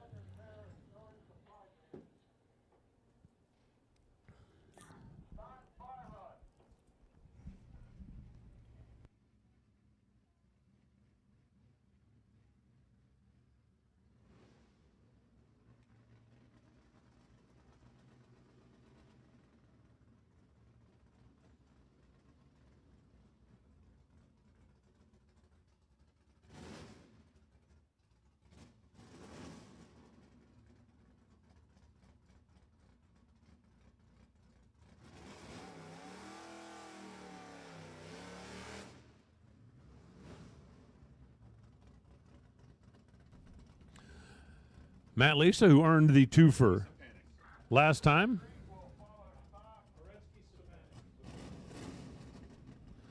And he gets the freebie this time. Driving that Kenny Richard car.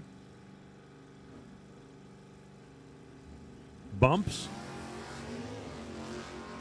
Goes. See if he drives it all the way down or if he decides to click it a little bit early down there. I got to believe he's pretty comfortable with the car. Yeah, he shut it off way early, 11:25 at 96 miles an hour. Coasting across the finish line, so Matt Lisa in the semis.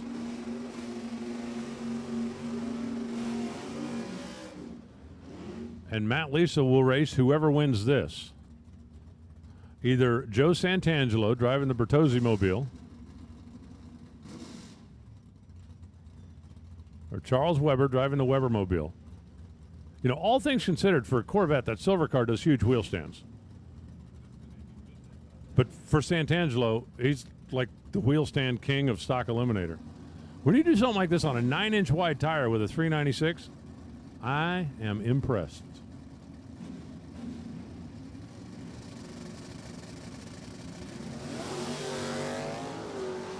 I'm telling you, doesn't that look like fun? Whee! That looks like more fun than the snail on the turtle's back. It really does. Down to the stripe, and the arrow is going to point to the Corvette 002, 1094 for the win.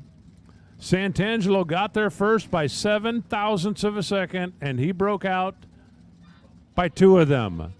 Santangelo was 019 and couldn't make it stick. So the Corvette will run the Camaro, and the winner either gets Katie Sapanek or Ryan Horensky for the trophy, because the winner of this one has a bye right straight to the final.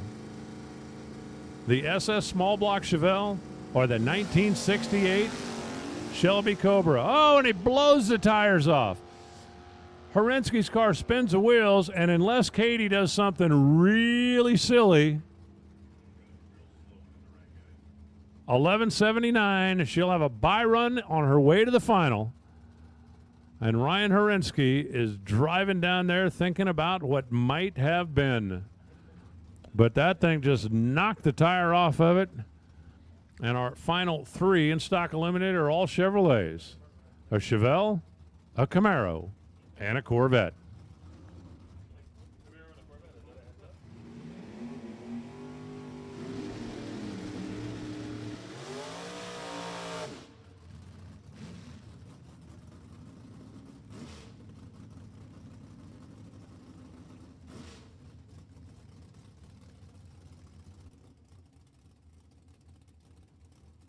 Super Street. Semis. 1090.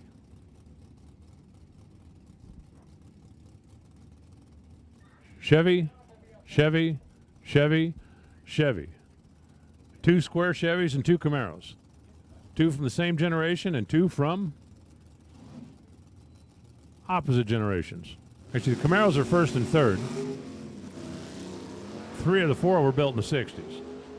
Frank Volpe is out there. Dave Markle in the red car. Coming up on the finish line. Click, bang, boom. Arrow says Markle. Double breakout, 84 to an 89. A 002 reaction time taken 7 thou for Dave Markle, and Frank had no choice. He could have got there first and broke out. He could have got there second, got beat, or he could have done all of the above. Got there second, broke out, and got beat, and that's what he chose. You're 002 to 60-something on the tree. You do not have a whole lot of options down at the finish line.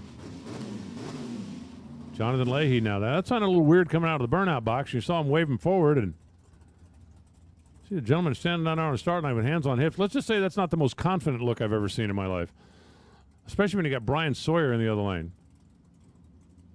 In case you haven't heard, Brian Sawyer's pretty good.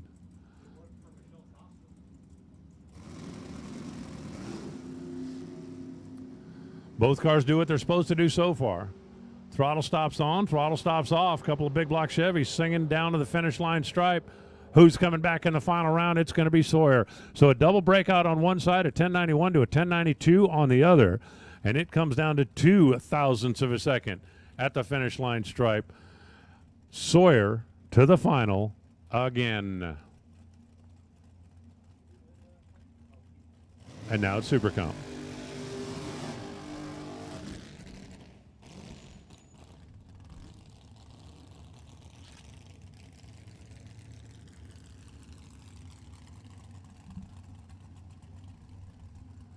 Mr. Happy and Miss Marsters.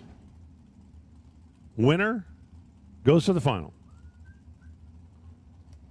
Since by my calculations we have 5 cars left and we only have 3 coming back, and you know this ain't a dating service. There's not always someone for everyone.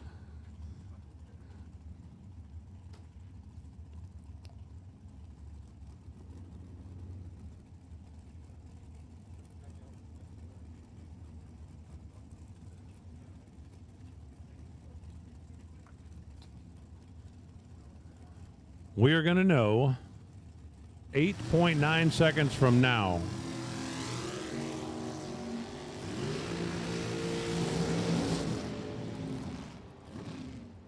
And we know now a 9 flat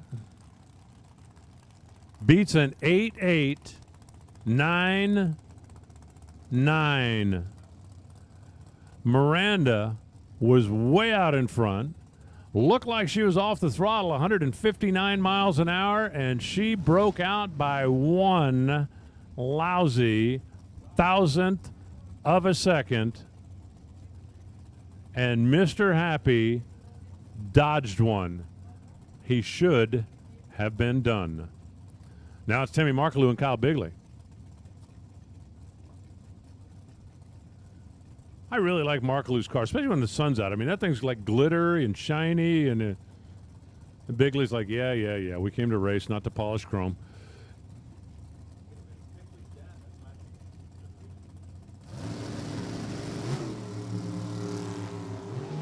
A red light for Kyle Bigley.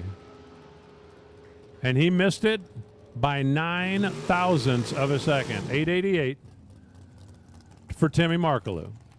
After a 005 reaction time. So Timmy's going to come back and run Heather's dad. And Kyle Bigley will be thinking about what might have been. Mike Robalato.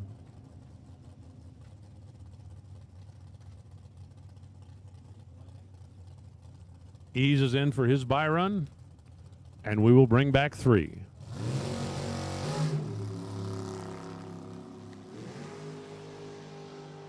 Chance to practice. The reaction time comes up 013. The elapsed time comes up 8.908. So Mike is ready, and he will be back. And now, I believe it's super gas. If I heard that correctly. Sometimes I hear things. Sometimes it's things that go bump in the night. Sometimes it's voices in my head. Sometimes it's moan, and I haven't been able to just completely tune him out yet, but I've been working on it. I have until September? Okay. I won't see you again until the All-Stars? I don't have a super gas ladder. I'm sorry. I didn't intend that to sound near as whiny as it came out.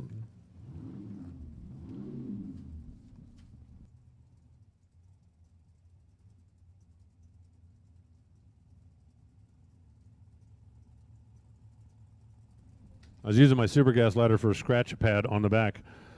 All right, we got Dennis Allen on the left side. We got Doug Marsters on the right side.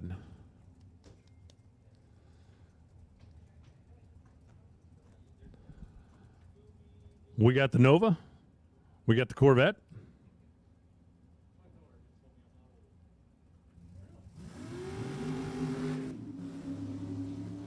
The Innovation. Well, Miranda Marsters just lost a heartbreaker, and so did Doug. He was 006, runs 994. Dennis Allen gets there by 1 thousandth of a second to run dead 3 for the win. So Miranda breaks out by 1 thou. Doug gives the stripe back. by 1 thou. That is heartbreak for the team.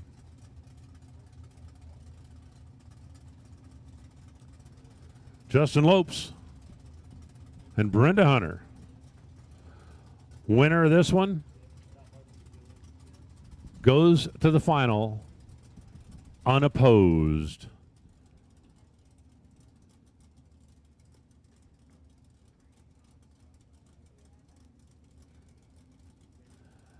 He's in the red car. She's in the blue car. He got the green light. And she got the red light by 026, a 994, 160 miles an hour, and Justin will have a bye run to the final. And Brenda will have a long drive back to York, Pennsylvania. And now it's Mike Sawyer and T.C. Smith.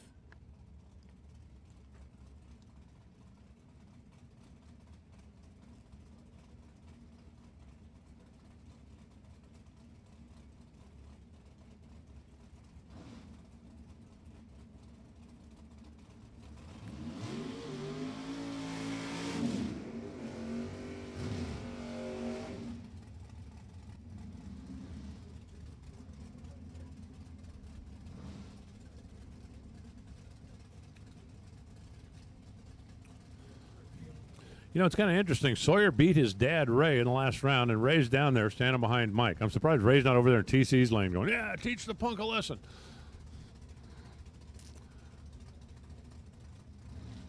Now, the one thing about that family, they race together, they travel together, and they win and lose as a team, and if they go heads up, hey, it's made the best Sawyer win.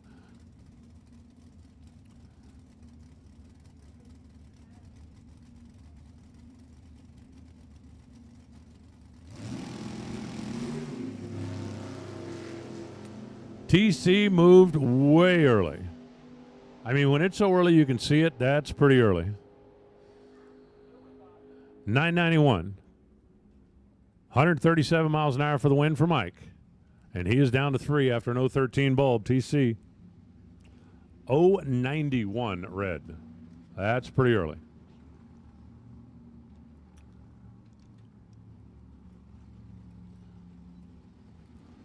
And let's see where we are in Super Stock.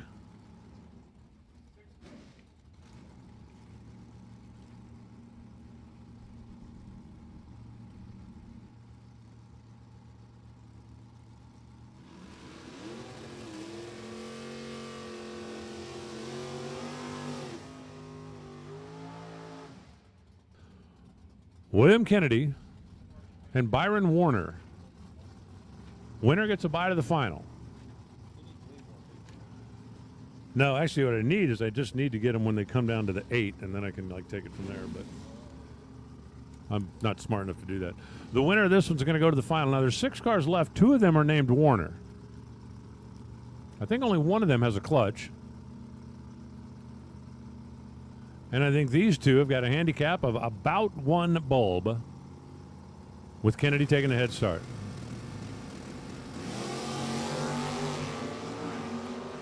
They are clean, and they are green.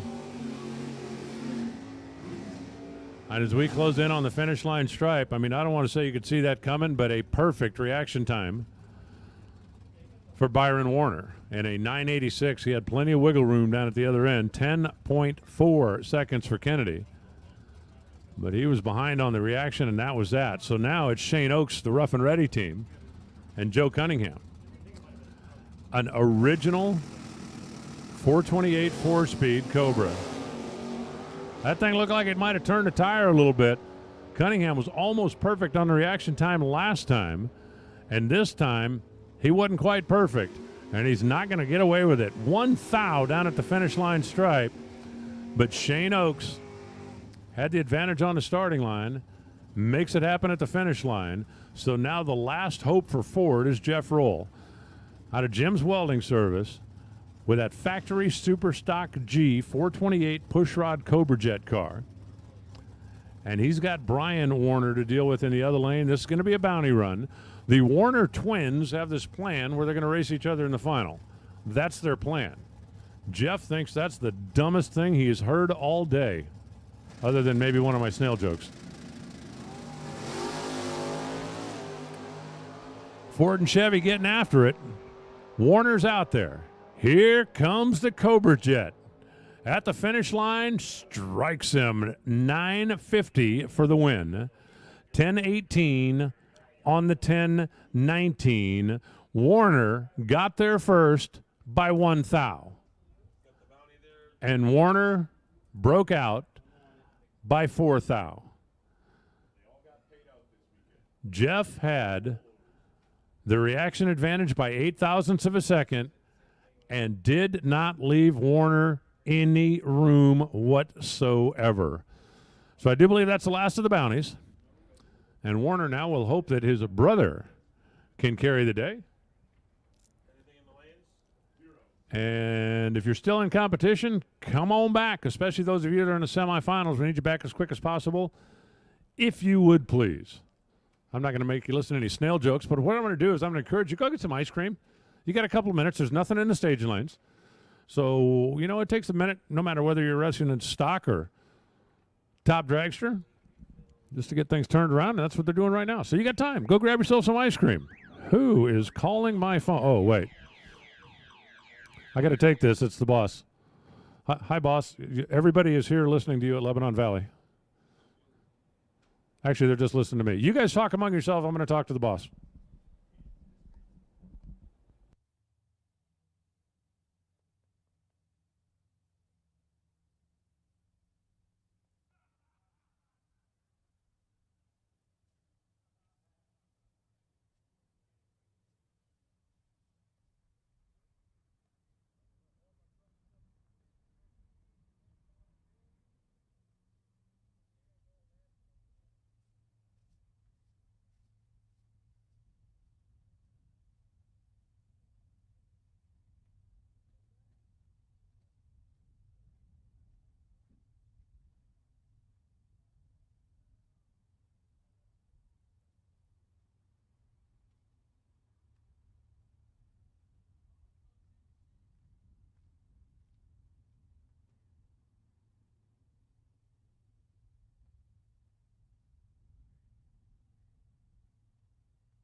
Hey, just a quick reminder for those of you that are fortunate enough to win.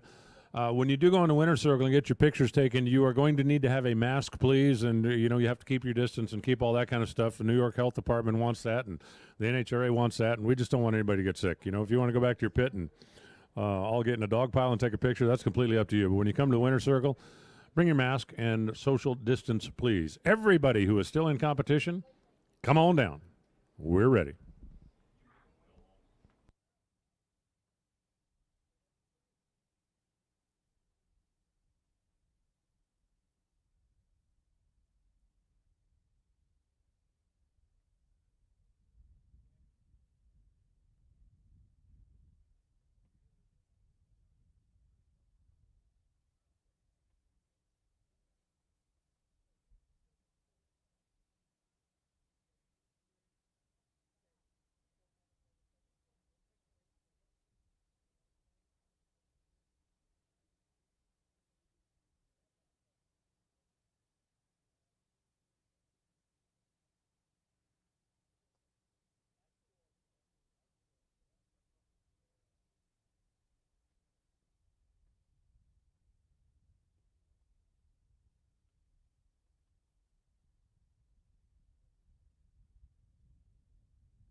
Have anybody back there yet? The finals. Let's go ahead and come on down too. If you, hey, think about it this way: you could get your final run, you could get your pictures taken, you won't have to wait in line over there. So, if you are in the finals, come on down. Everybody still in competition. We need you back to the lanes, please.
Did anybody make a move on the ice cream stand? I would have.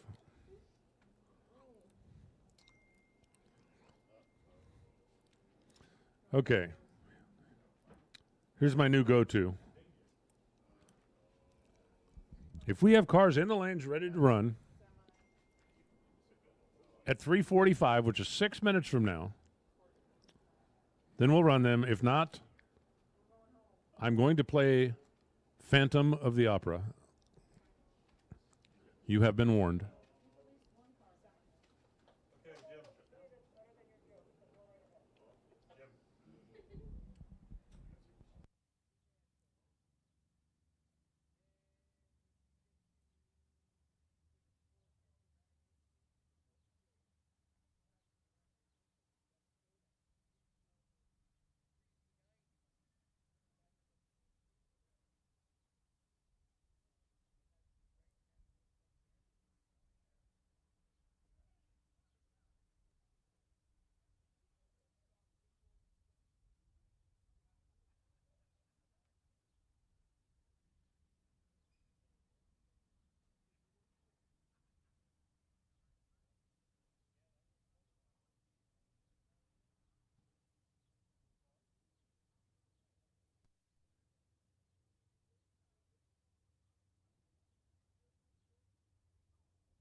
Tick, tick, tick.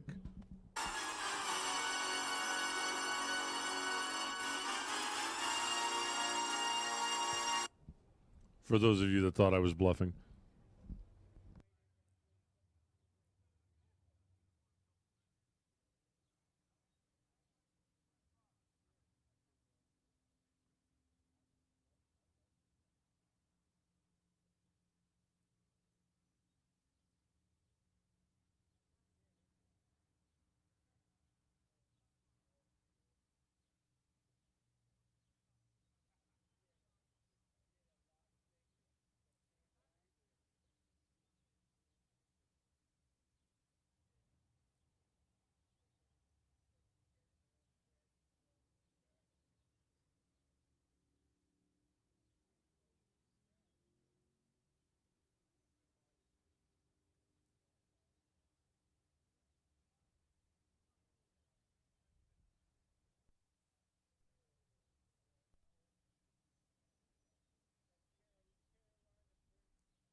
For 90 seconds from Phantom of the Opera.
All right.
And just so you know, this isn't like Snapchat. I still have it. I could play it again if I had to.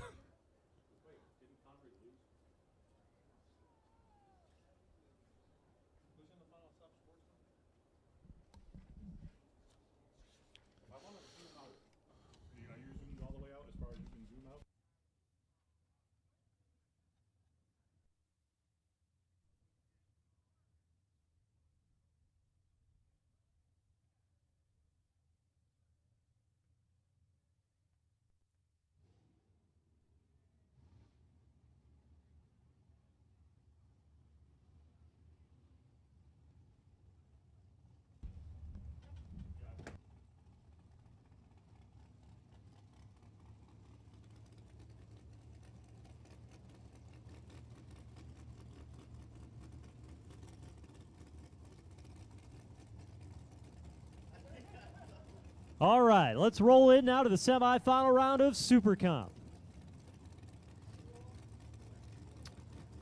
Mike Robolato left lane, Timmy Margaloo right lane. And as Alan said earlier, that paint scheme's still sparkling in the sun. Well, like we said a bit earlier in the Super Comp competition, Mike Robolato has been living in the right lane.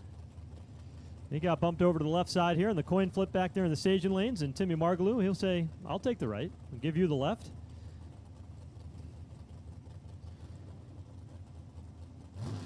And we will see. One driver from Staten Island, one driver from Albany.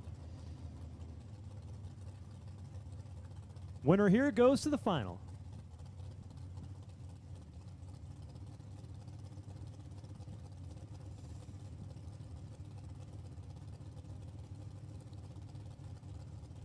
Robolato is in.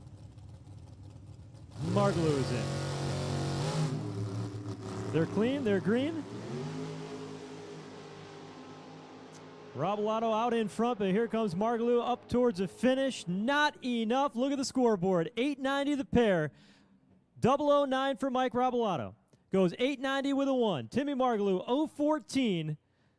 890 with a 2. Margin of victory 006. That was a good Super Comp race.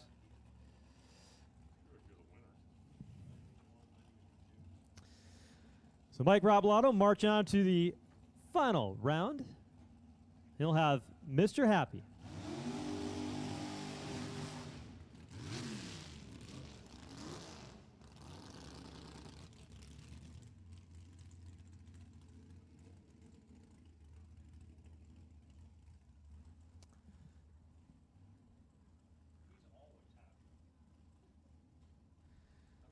Well, Mr. Happy will bump it in stage, and as long as he sees green, we'll be in the final round.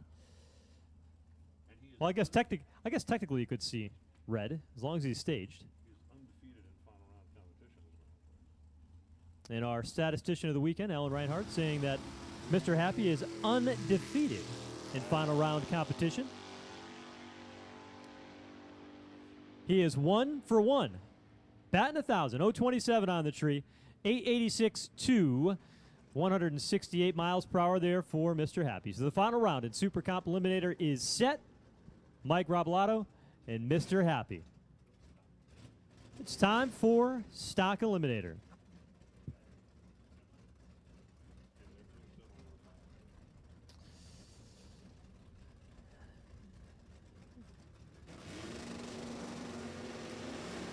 There's Chuck Weber, right side in the Corvette.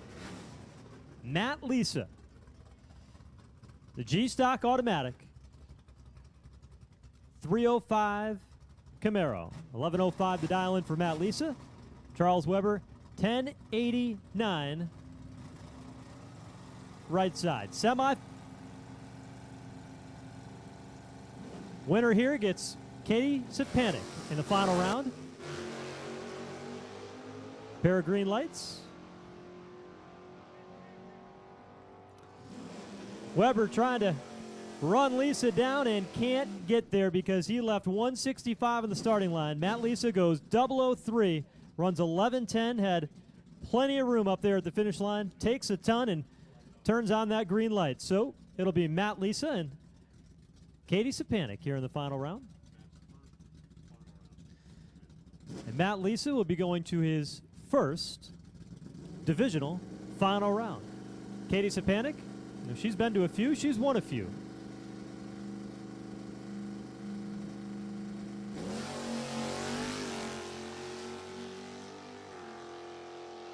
Sitpanic with an 0-1-3 reaction time.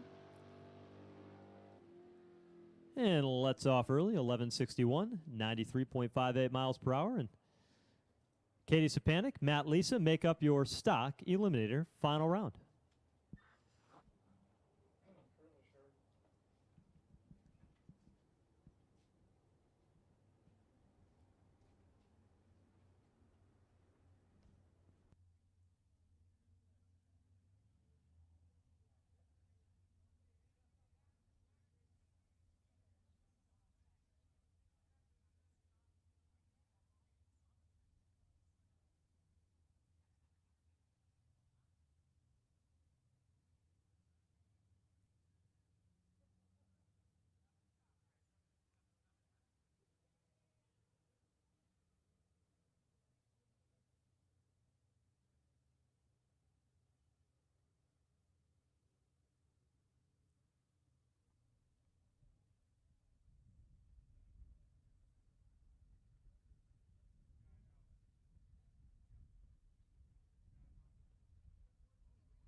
Well, a couple of them strapping in back there in the staging lanes. Top dragster machines buckling in. We've got Super Gas still yet to come out for their semifinal. And Top Sportsman all back in the staging lanes as well.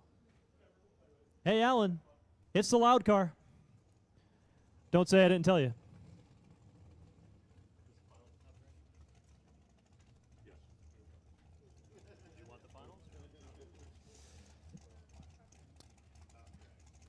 All right, final round for Top Dragster.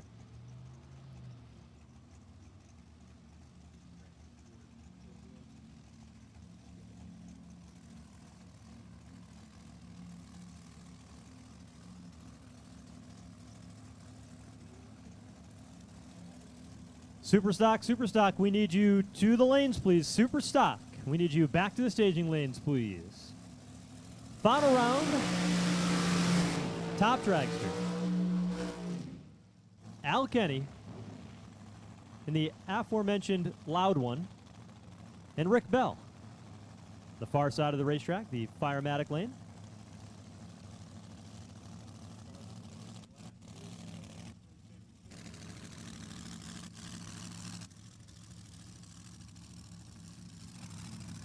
1-2 in the division back in 2019. Al Kenny will leave second. 6:24, the dial in for Al. Rick Bell, 6:90, the target there.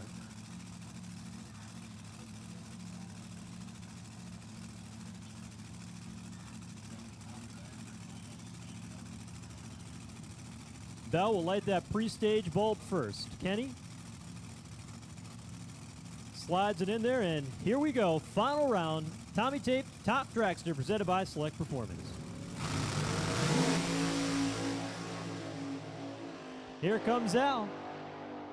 Can he track down Rick at the finish? Yes, indeed. 6:25.5, 219 miles per hour. 0:11 on the starting line for Al. 007 on the starting line for Rick.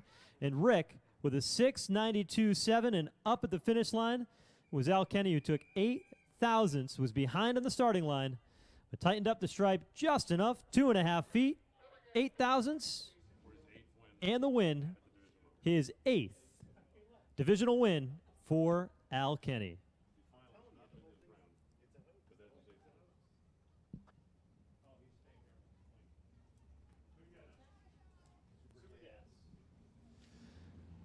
All right, rolling out of the staging lanes, we have semifinal action for Super Gas.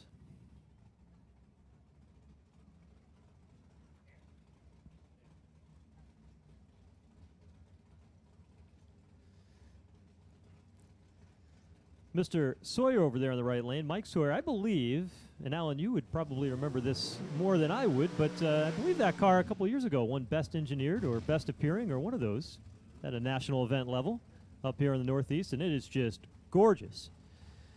That Corvette Roadster for Mike Sawyer over there in the right lane, Dennis Allen over here on the left in the Nova. 990 the index. Semi-final here.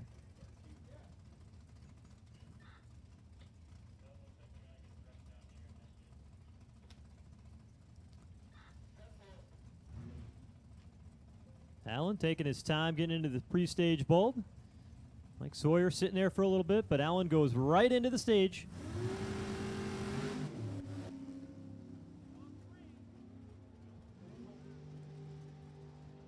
Allen way out there in the Nova, and here comes Mike, right side of the racetrack. No, he could not run the number. Mike Sawyer holding a 2:20, I guess, at the starting line, and gave it back up the finish line. 995.2 for Mike Sawyer. 999.991 for Dennis Allen. Behind on the starting line, got the win light. And Dennis Allen survives, and he'll be back for the final round. And here's Justin Lopes.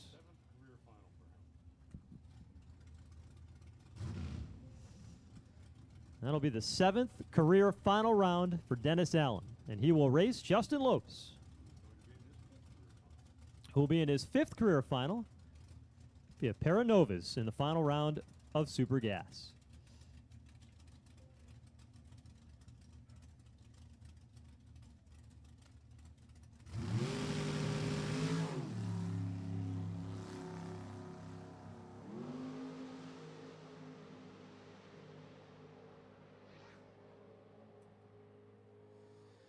.988.0, 171 miles per hour for Justin Lopes.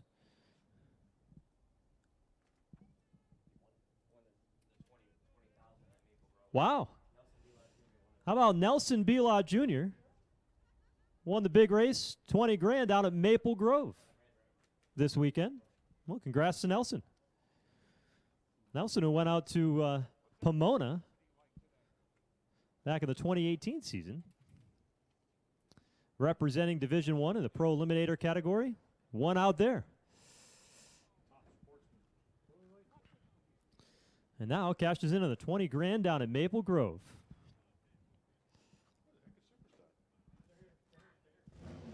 All right, so Super Stock is back, and we have Top Sportsman. Top of staging, ready to roll out for the final round. On Tommy Tape, Top Sportsman, presented by Select Performance.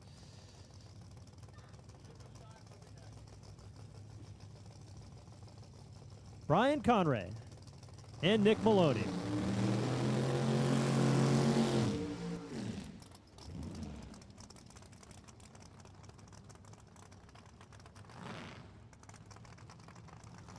Nick's been running that American flag on top of that Yanko all weekend long.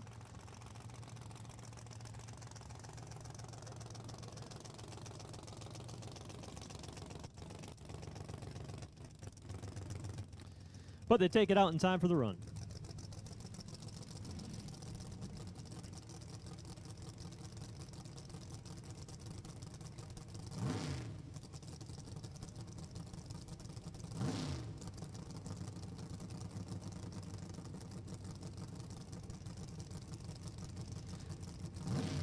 And for Brian Conray, he is trying to turn the tables on his final round record, his 4th final round appearance. Still yet to turn on the win light. Nick Maloney over there on the right side, hoping to spoil his dreams.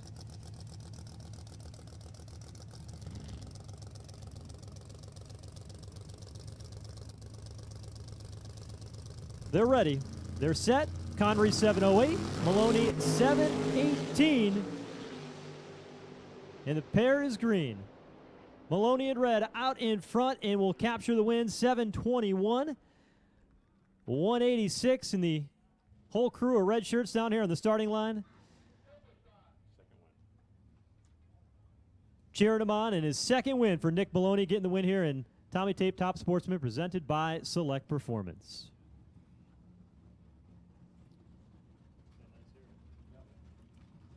All right, Super Stock. Down to the semifinal in Super Stock. It's the final semifinal. So does that still make it a final? Kind of does, right? In a weird kind of way. Shane Oates, Jeff Roel.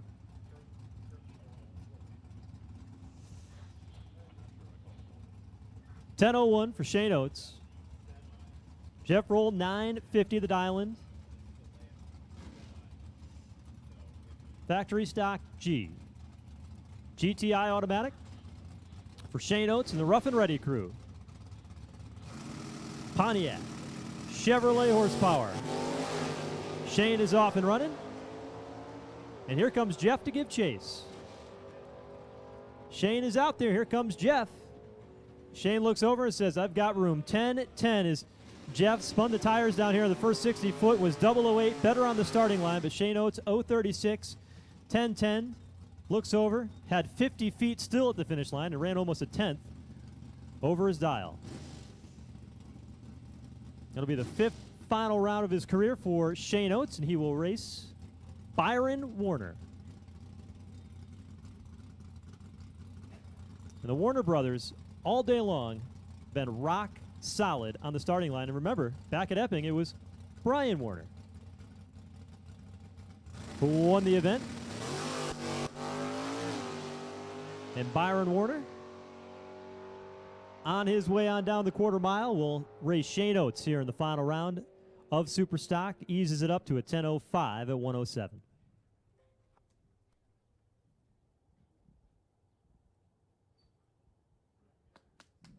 So that's it. We are down to the finals.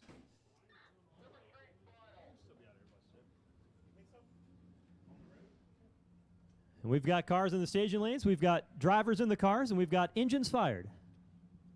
And it is Super Street.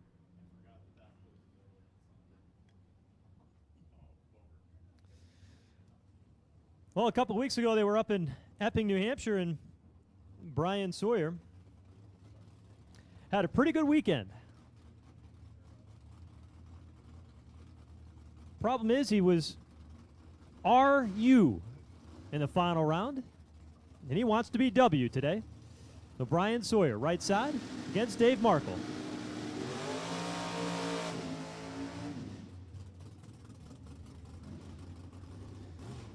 Well, a couple of household names in drag racing here in the Northeast. Dave Markle, left side of the Chevy 2. Brian Sawyer, right side, 67 Camaro.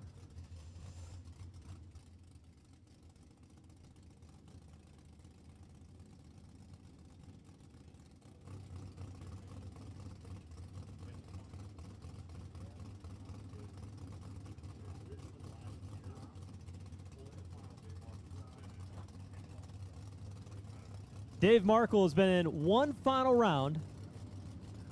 He lost that day. It was in Richmond, and the guy he raced, Brian Sawyer. Better think he's got that on his mind here in the final round of Super Gas. Markle's out on him. They get to half track. Here comes Brian trucking to the right side of the racetrack, and it will be Markle.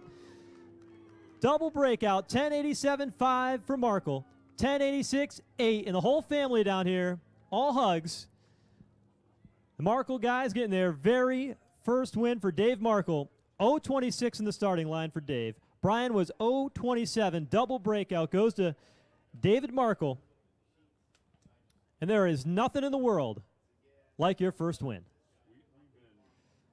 A little bit of revenge along the way, and Brian Sawyer is going to remain the divisional level in 2020 with 2 RUs next to his name here in Division 1. Not a bad way to start the season, but certainly want to get the trophy. Congratulations to David Markle and the entire team on their first win.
Down to the final 4 final rounds, and Competition Eliminator just made their way back to the staging lanes.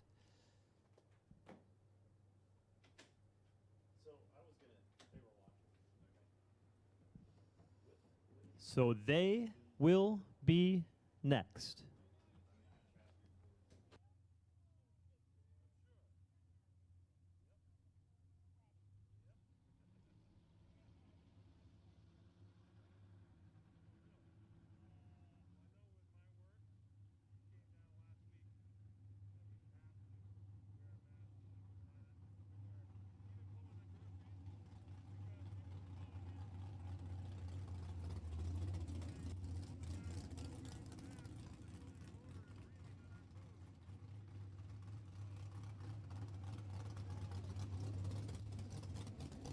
Well, there's Dave Markle making his way back after his win. Whole team, give him a round of applause back here as he makes his way in the reverse direction through the staging lanes to go ahead and get his winner circle photo. All the contingencies going to take place over here at the division trailer. Social distancing and blah, blah, blah. But winners and runners-up all have to check in there for the contingency check.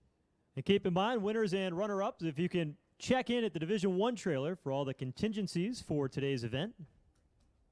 It'll all happen there. Keep in mind, social distancing practice still in play, even in the winner's circle. Winners need to wear their masks. Masks on. No mask, no photo. While you celebrate. No masks, no photo is what they say. Just keep that in mind.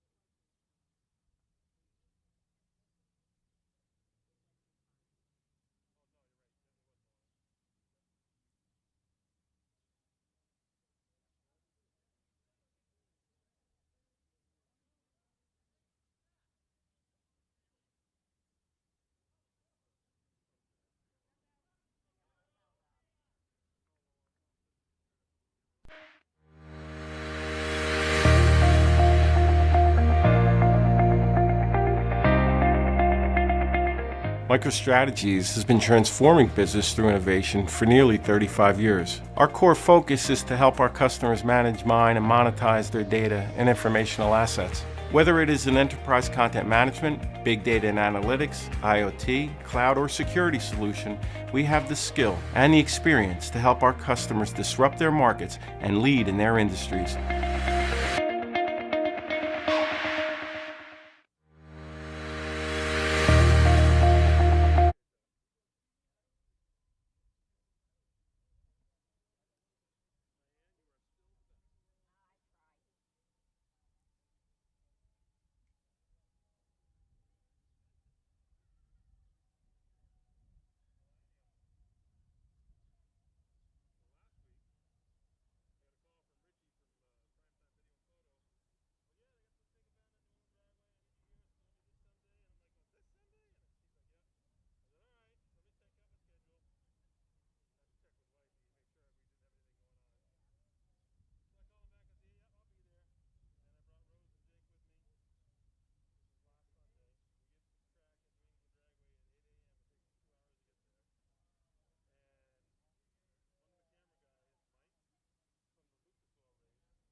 Well, we've got one of the two competition eliminator finalists, and now we've got two.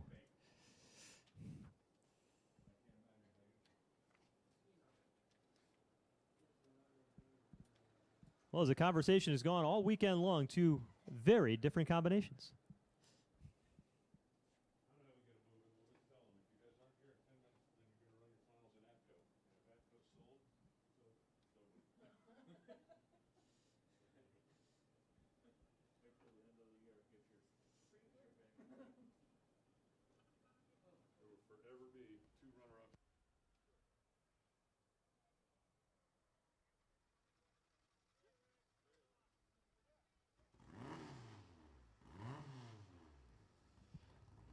And the sound of competition eliminator in the water box. Final round. Here comes Michelle Costa.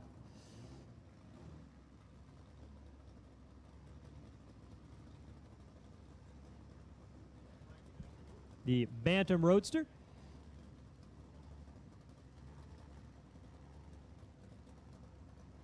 And Joe Condercial here in the left lane. Well, that wasn't how they drew it up. Boy, last time in the semifinal round, Michelle had a strange burnout. She had a second one here, and again, had a little bit of a hard time getting that Bantam Roadster backed up there in the right lane. There's Frank Aragona standing down there in the starting line, who sold that car to Michelle. And Joe Carnacial here on the left side. 952 the index for Joe. 882 the index for Michelle. Joe racing out of the number 3 qualifying spot. Michelle out of the number 8 spot.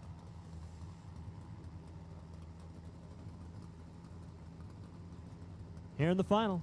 First one to the finish line wins with a pair of green lights.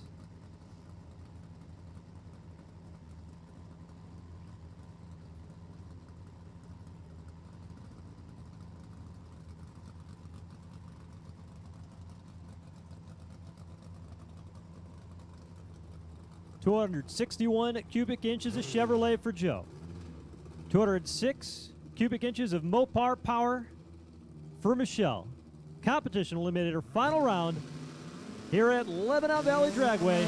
Joe is green. Michelle is green. Here comes the Roadster. Is there enough room? Carcial is out there, and he gets the win. 9:016, 144 miles per hour. Michelle Costa, 8:53 at 154, and it's win number 5 for Joe Carcial.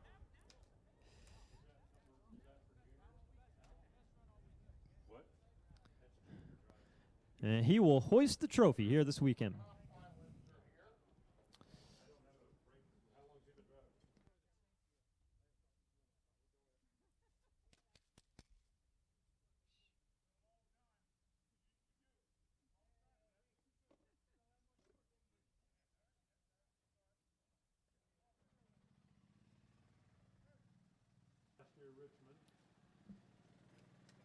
And it looks like the next final we have back in the staging lanes is Super Comp.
So taking a second look at the stats, 5th family win for the Carcial family in competition eliminator, but 3rd for Joe Carcial Jr.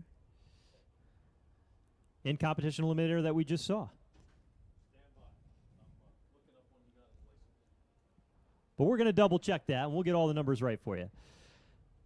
We're about ready to strap in and Super Comp back in the staging lanes. Everybody lined up back there who's already won to take their socially distanced winner circle photos. We're down to the final few final rounds. We've got Super Comp, Super Gas, and Super Stock left to crown this weekend. And Stock. Make it 4.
I hear race cars.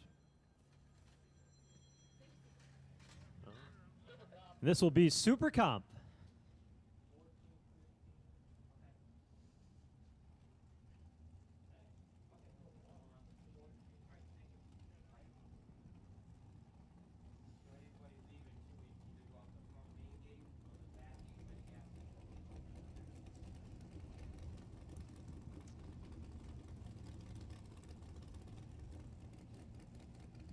Final round for Super Comp will feature Mike Robolato here on the left side and Daniel Bisbano, Mr. Happy, the orange dragster, in the Firematic lane.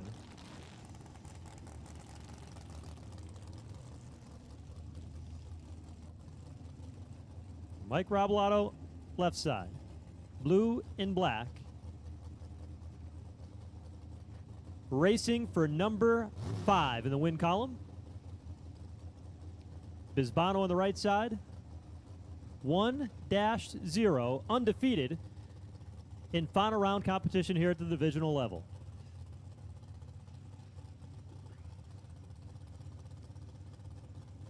Six wins among these two here on the starting line. And one of them is going to add to their total.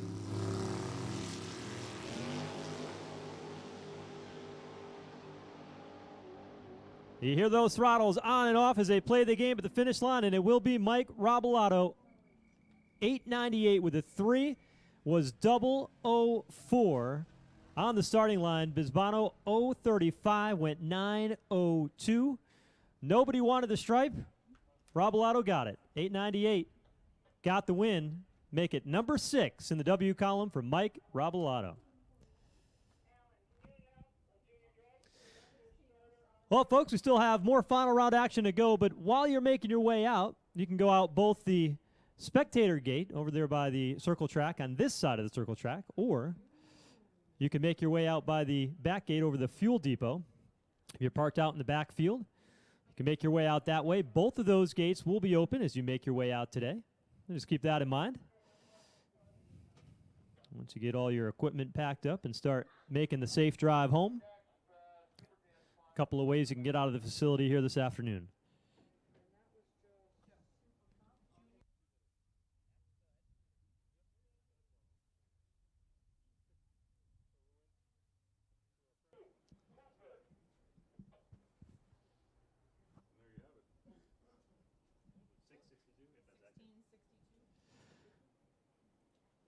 Well, if you're with a junior dragster team, you might want to take a quick look at your trailer. Make sure you brought everything back with you after a day of racing. And if you're with car number 1662, you might want to check in with us up here at the tower. And we've got something for you. But if you're one of the junior dragster teams that was racing out here today, check things over, make sure you got everything with you. And if you don't, come see us. Well, it's time for Stock Eliminator.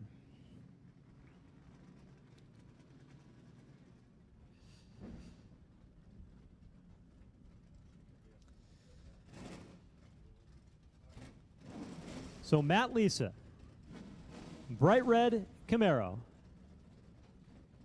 lines up here in the Fink equipment lane, the near side of the racetrack, and they give him the go-ahead, and they strike the hides here in the burnout box for the Stock Eliminator final. Katie Sapanik, multi-time divisional winner, 11:43, the dial-in for Katie in the right lane in the Chevelle. Matt Lisa, left side, 11:03, the dial-in for Matt. Matt looking for win numero uno to be able to share a trophy with his dad, Joe Lisa, who's done it before. We're green. Katie with the edge at half track, but here comes Matt. At the stripe, Matt does it. 11:07, the entire crew down here in the Fink equipment side of the racetrack. All high fives as Matt Lisa picks up win number 1, 116 miles per hour for Matt up there at the finish line. 016 on the tree. Katie Sapanik, 022. 11:48 on her 11:43 dial-in, and Matt Lisa took 18 thousandths at the stripe to get the W and win number 1. Hey, not bad. A couple of first-time winners here this weekend at Lebanon Valley. Between David Markle, Matt Leeson now.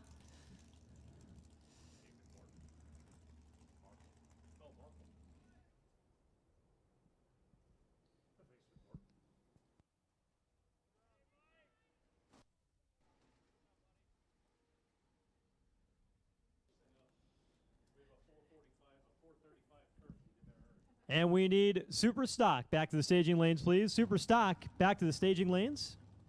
Dave Moan just said we have a 4:35 curfew today. That's about 7 minutes from now. Super Stock, we need you back to the lanes. I went into her house.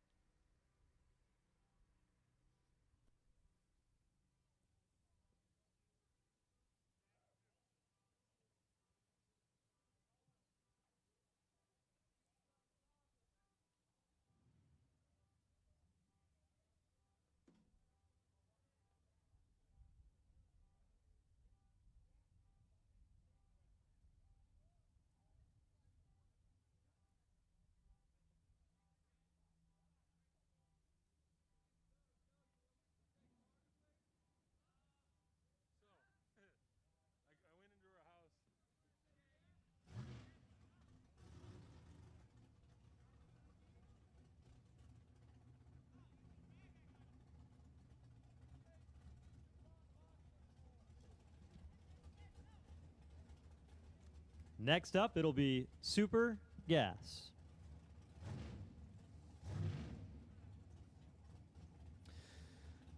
Well, like we saw earlier in the super categories of the finals, just like Brian Sawyer has gone to both final rounds in Division I competition this year, so has Justin Lopes. Right side of the racetrack, runner-up at Epping. And Dennis Allen here in the Nova on the left side. I think we're going to see a Nova in the winner's circle.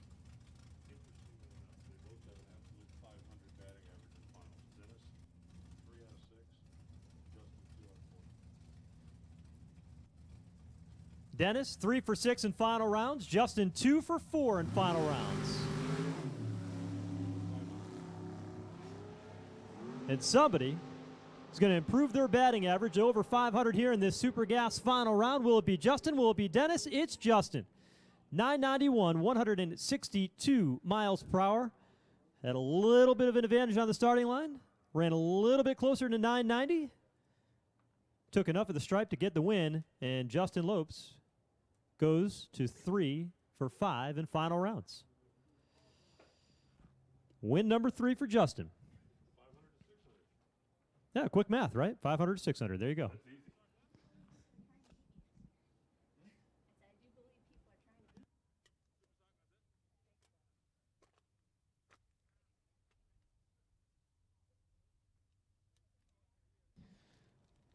And that'll leave our final set of cars to go down the racetrack, and it'll be Byron Warner and Shane Oates in the Super Stock final.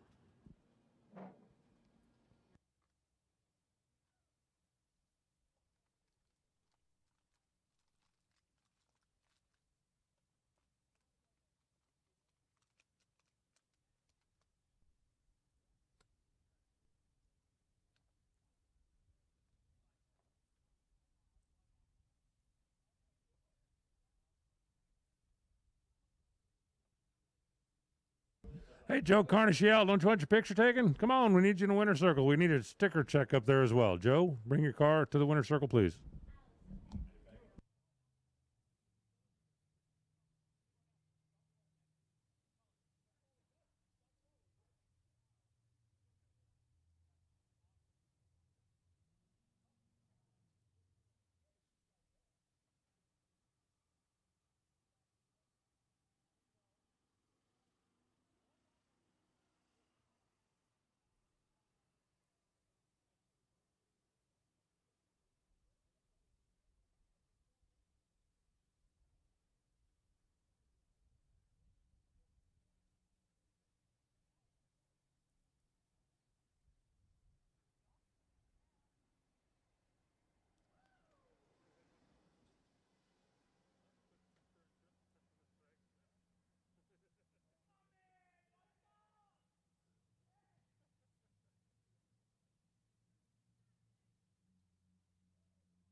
Well, it's been an outstanding of racing here at Lebanon Valley throughout the weekend. Super stock just about set to roll out. Drivers strapped in.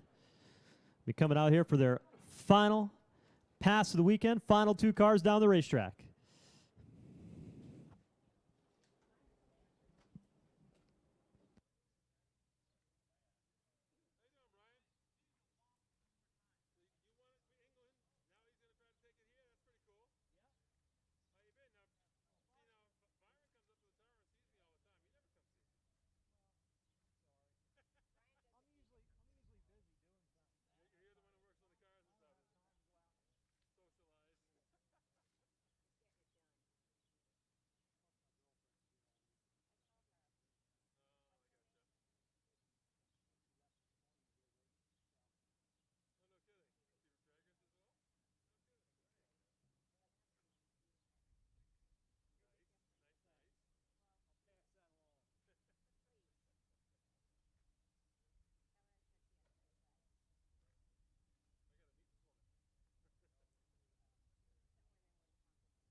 As promised, Super Stock final round here in the water box.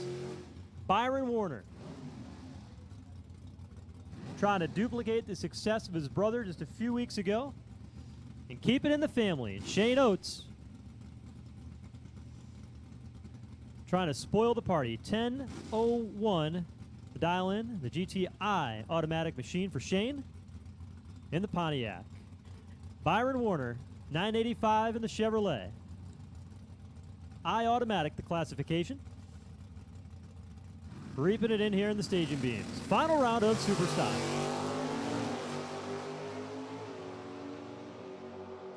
Wheels up. Looking over each other at the finish line. And oh, big puff of smoke out of Warner. Still gets the W. 986. 131. For Byron Warner, and how about this? He was 001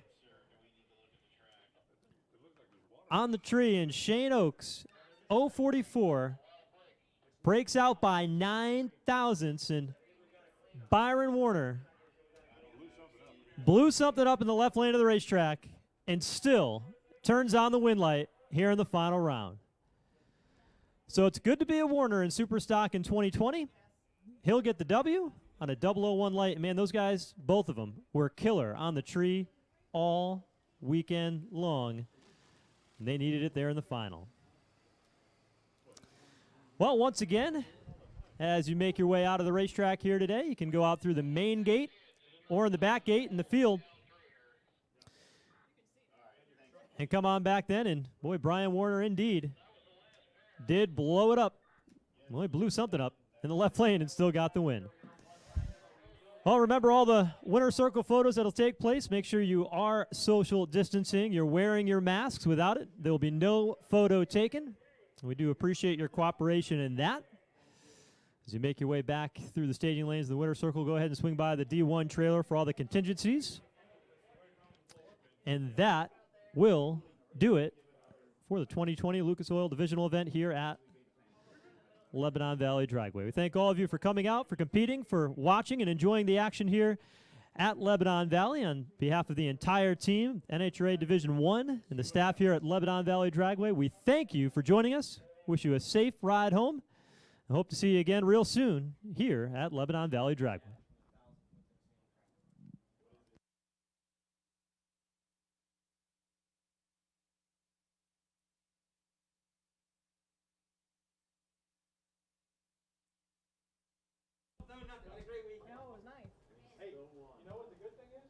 That's it, I'm out of here.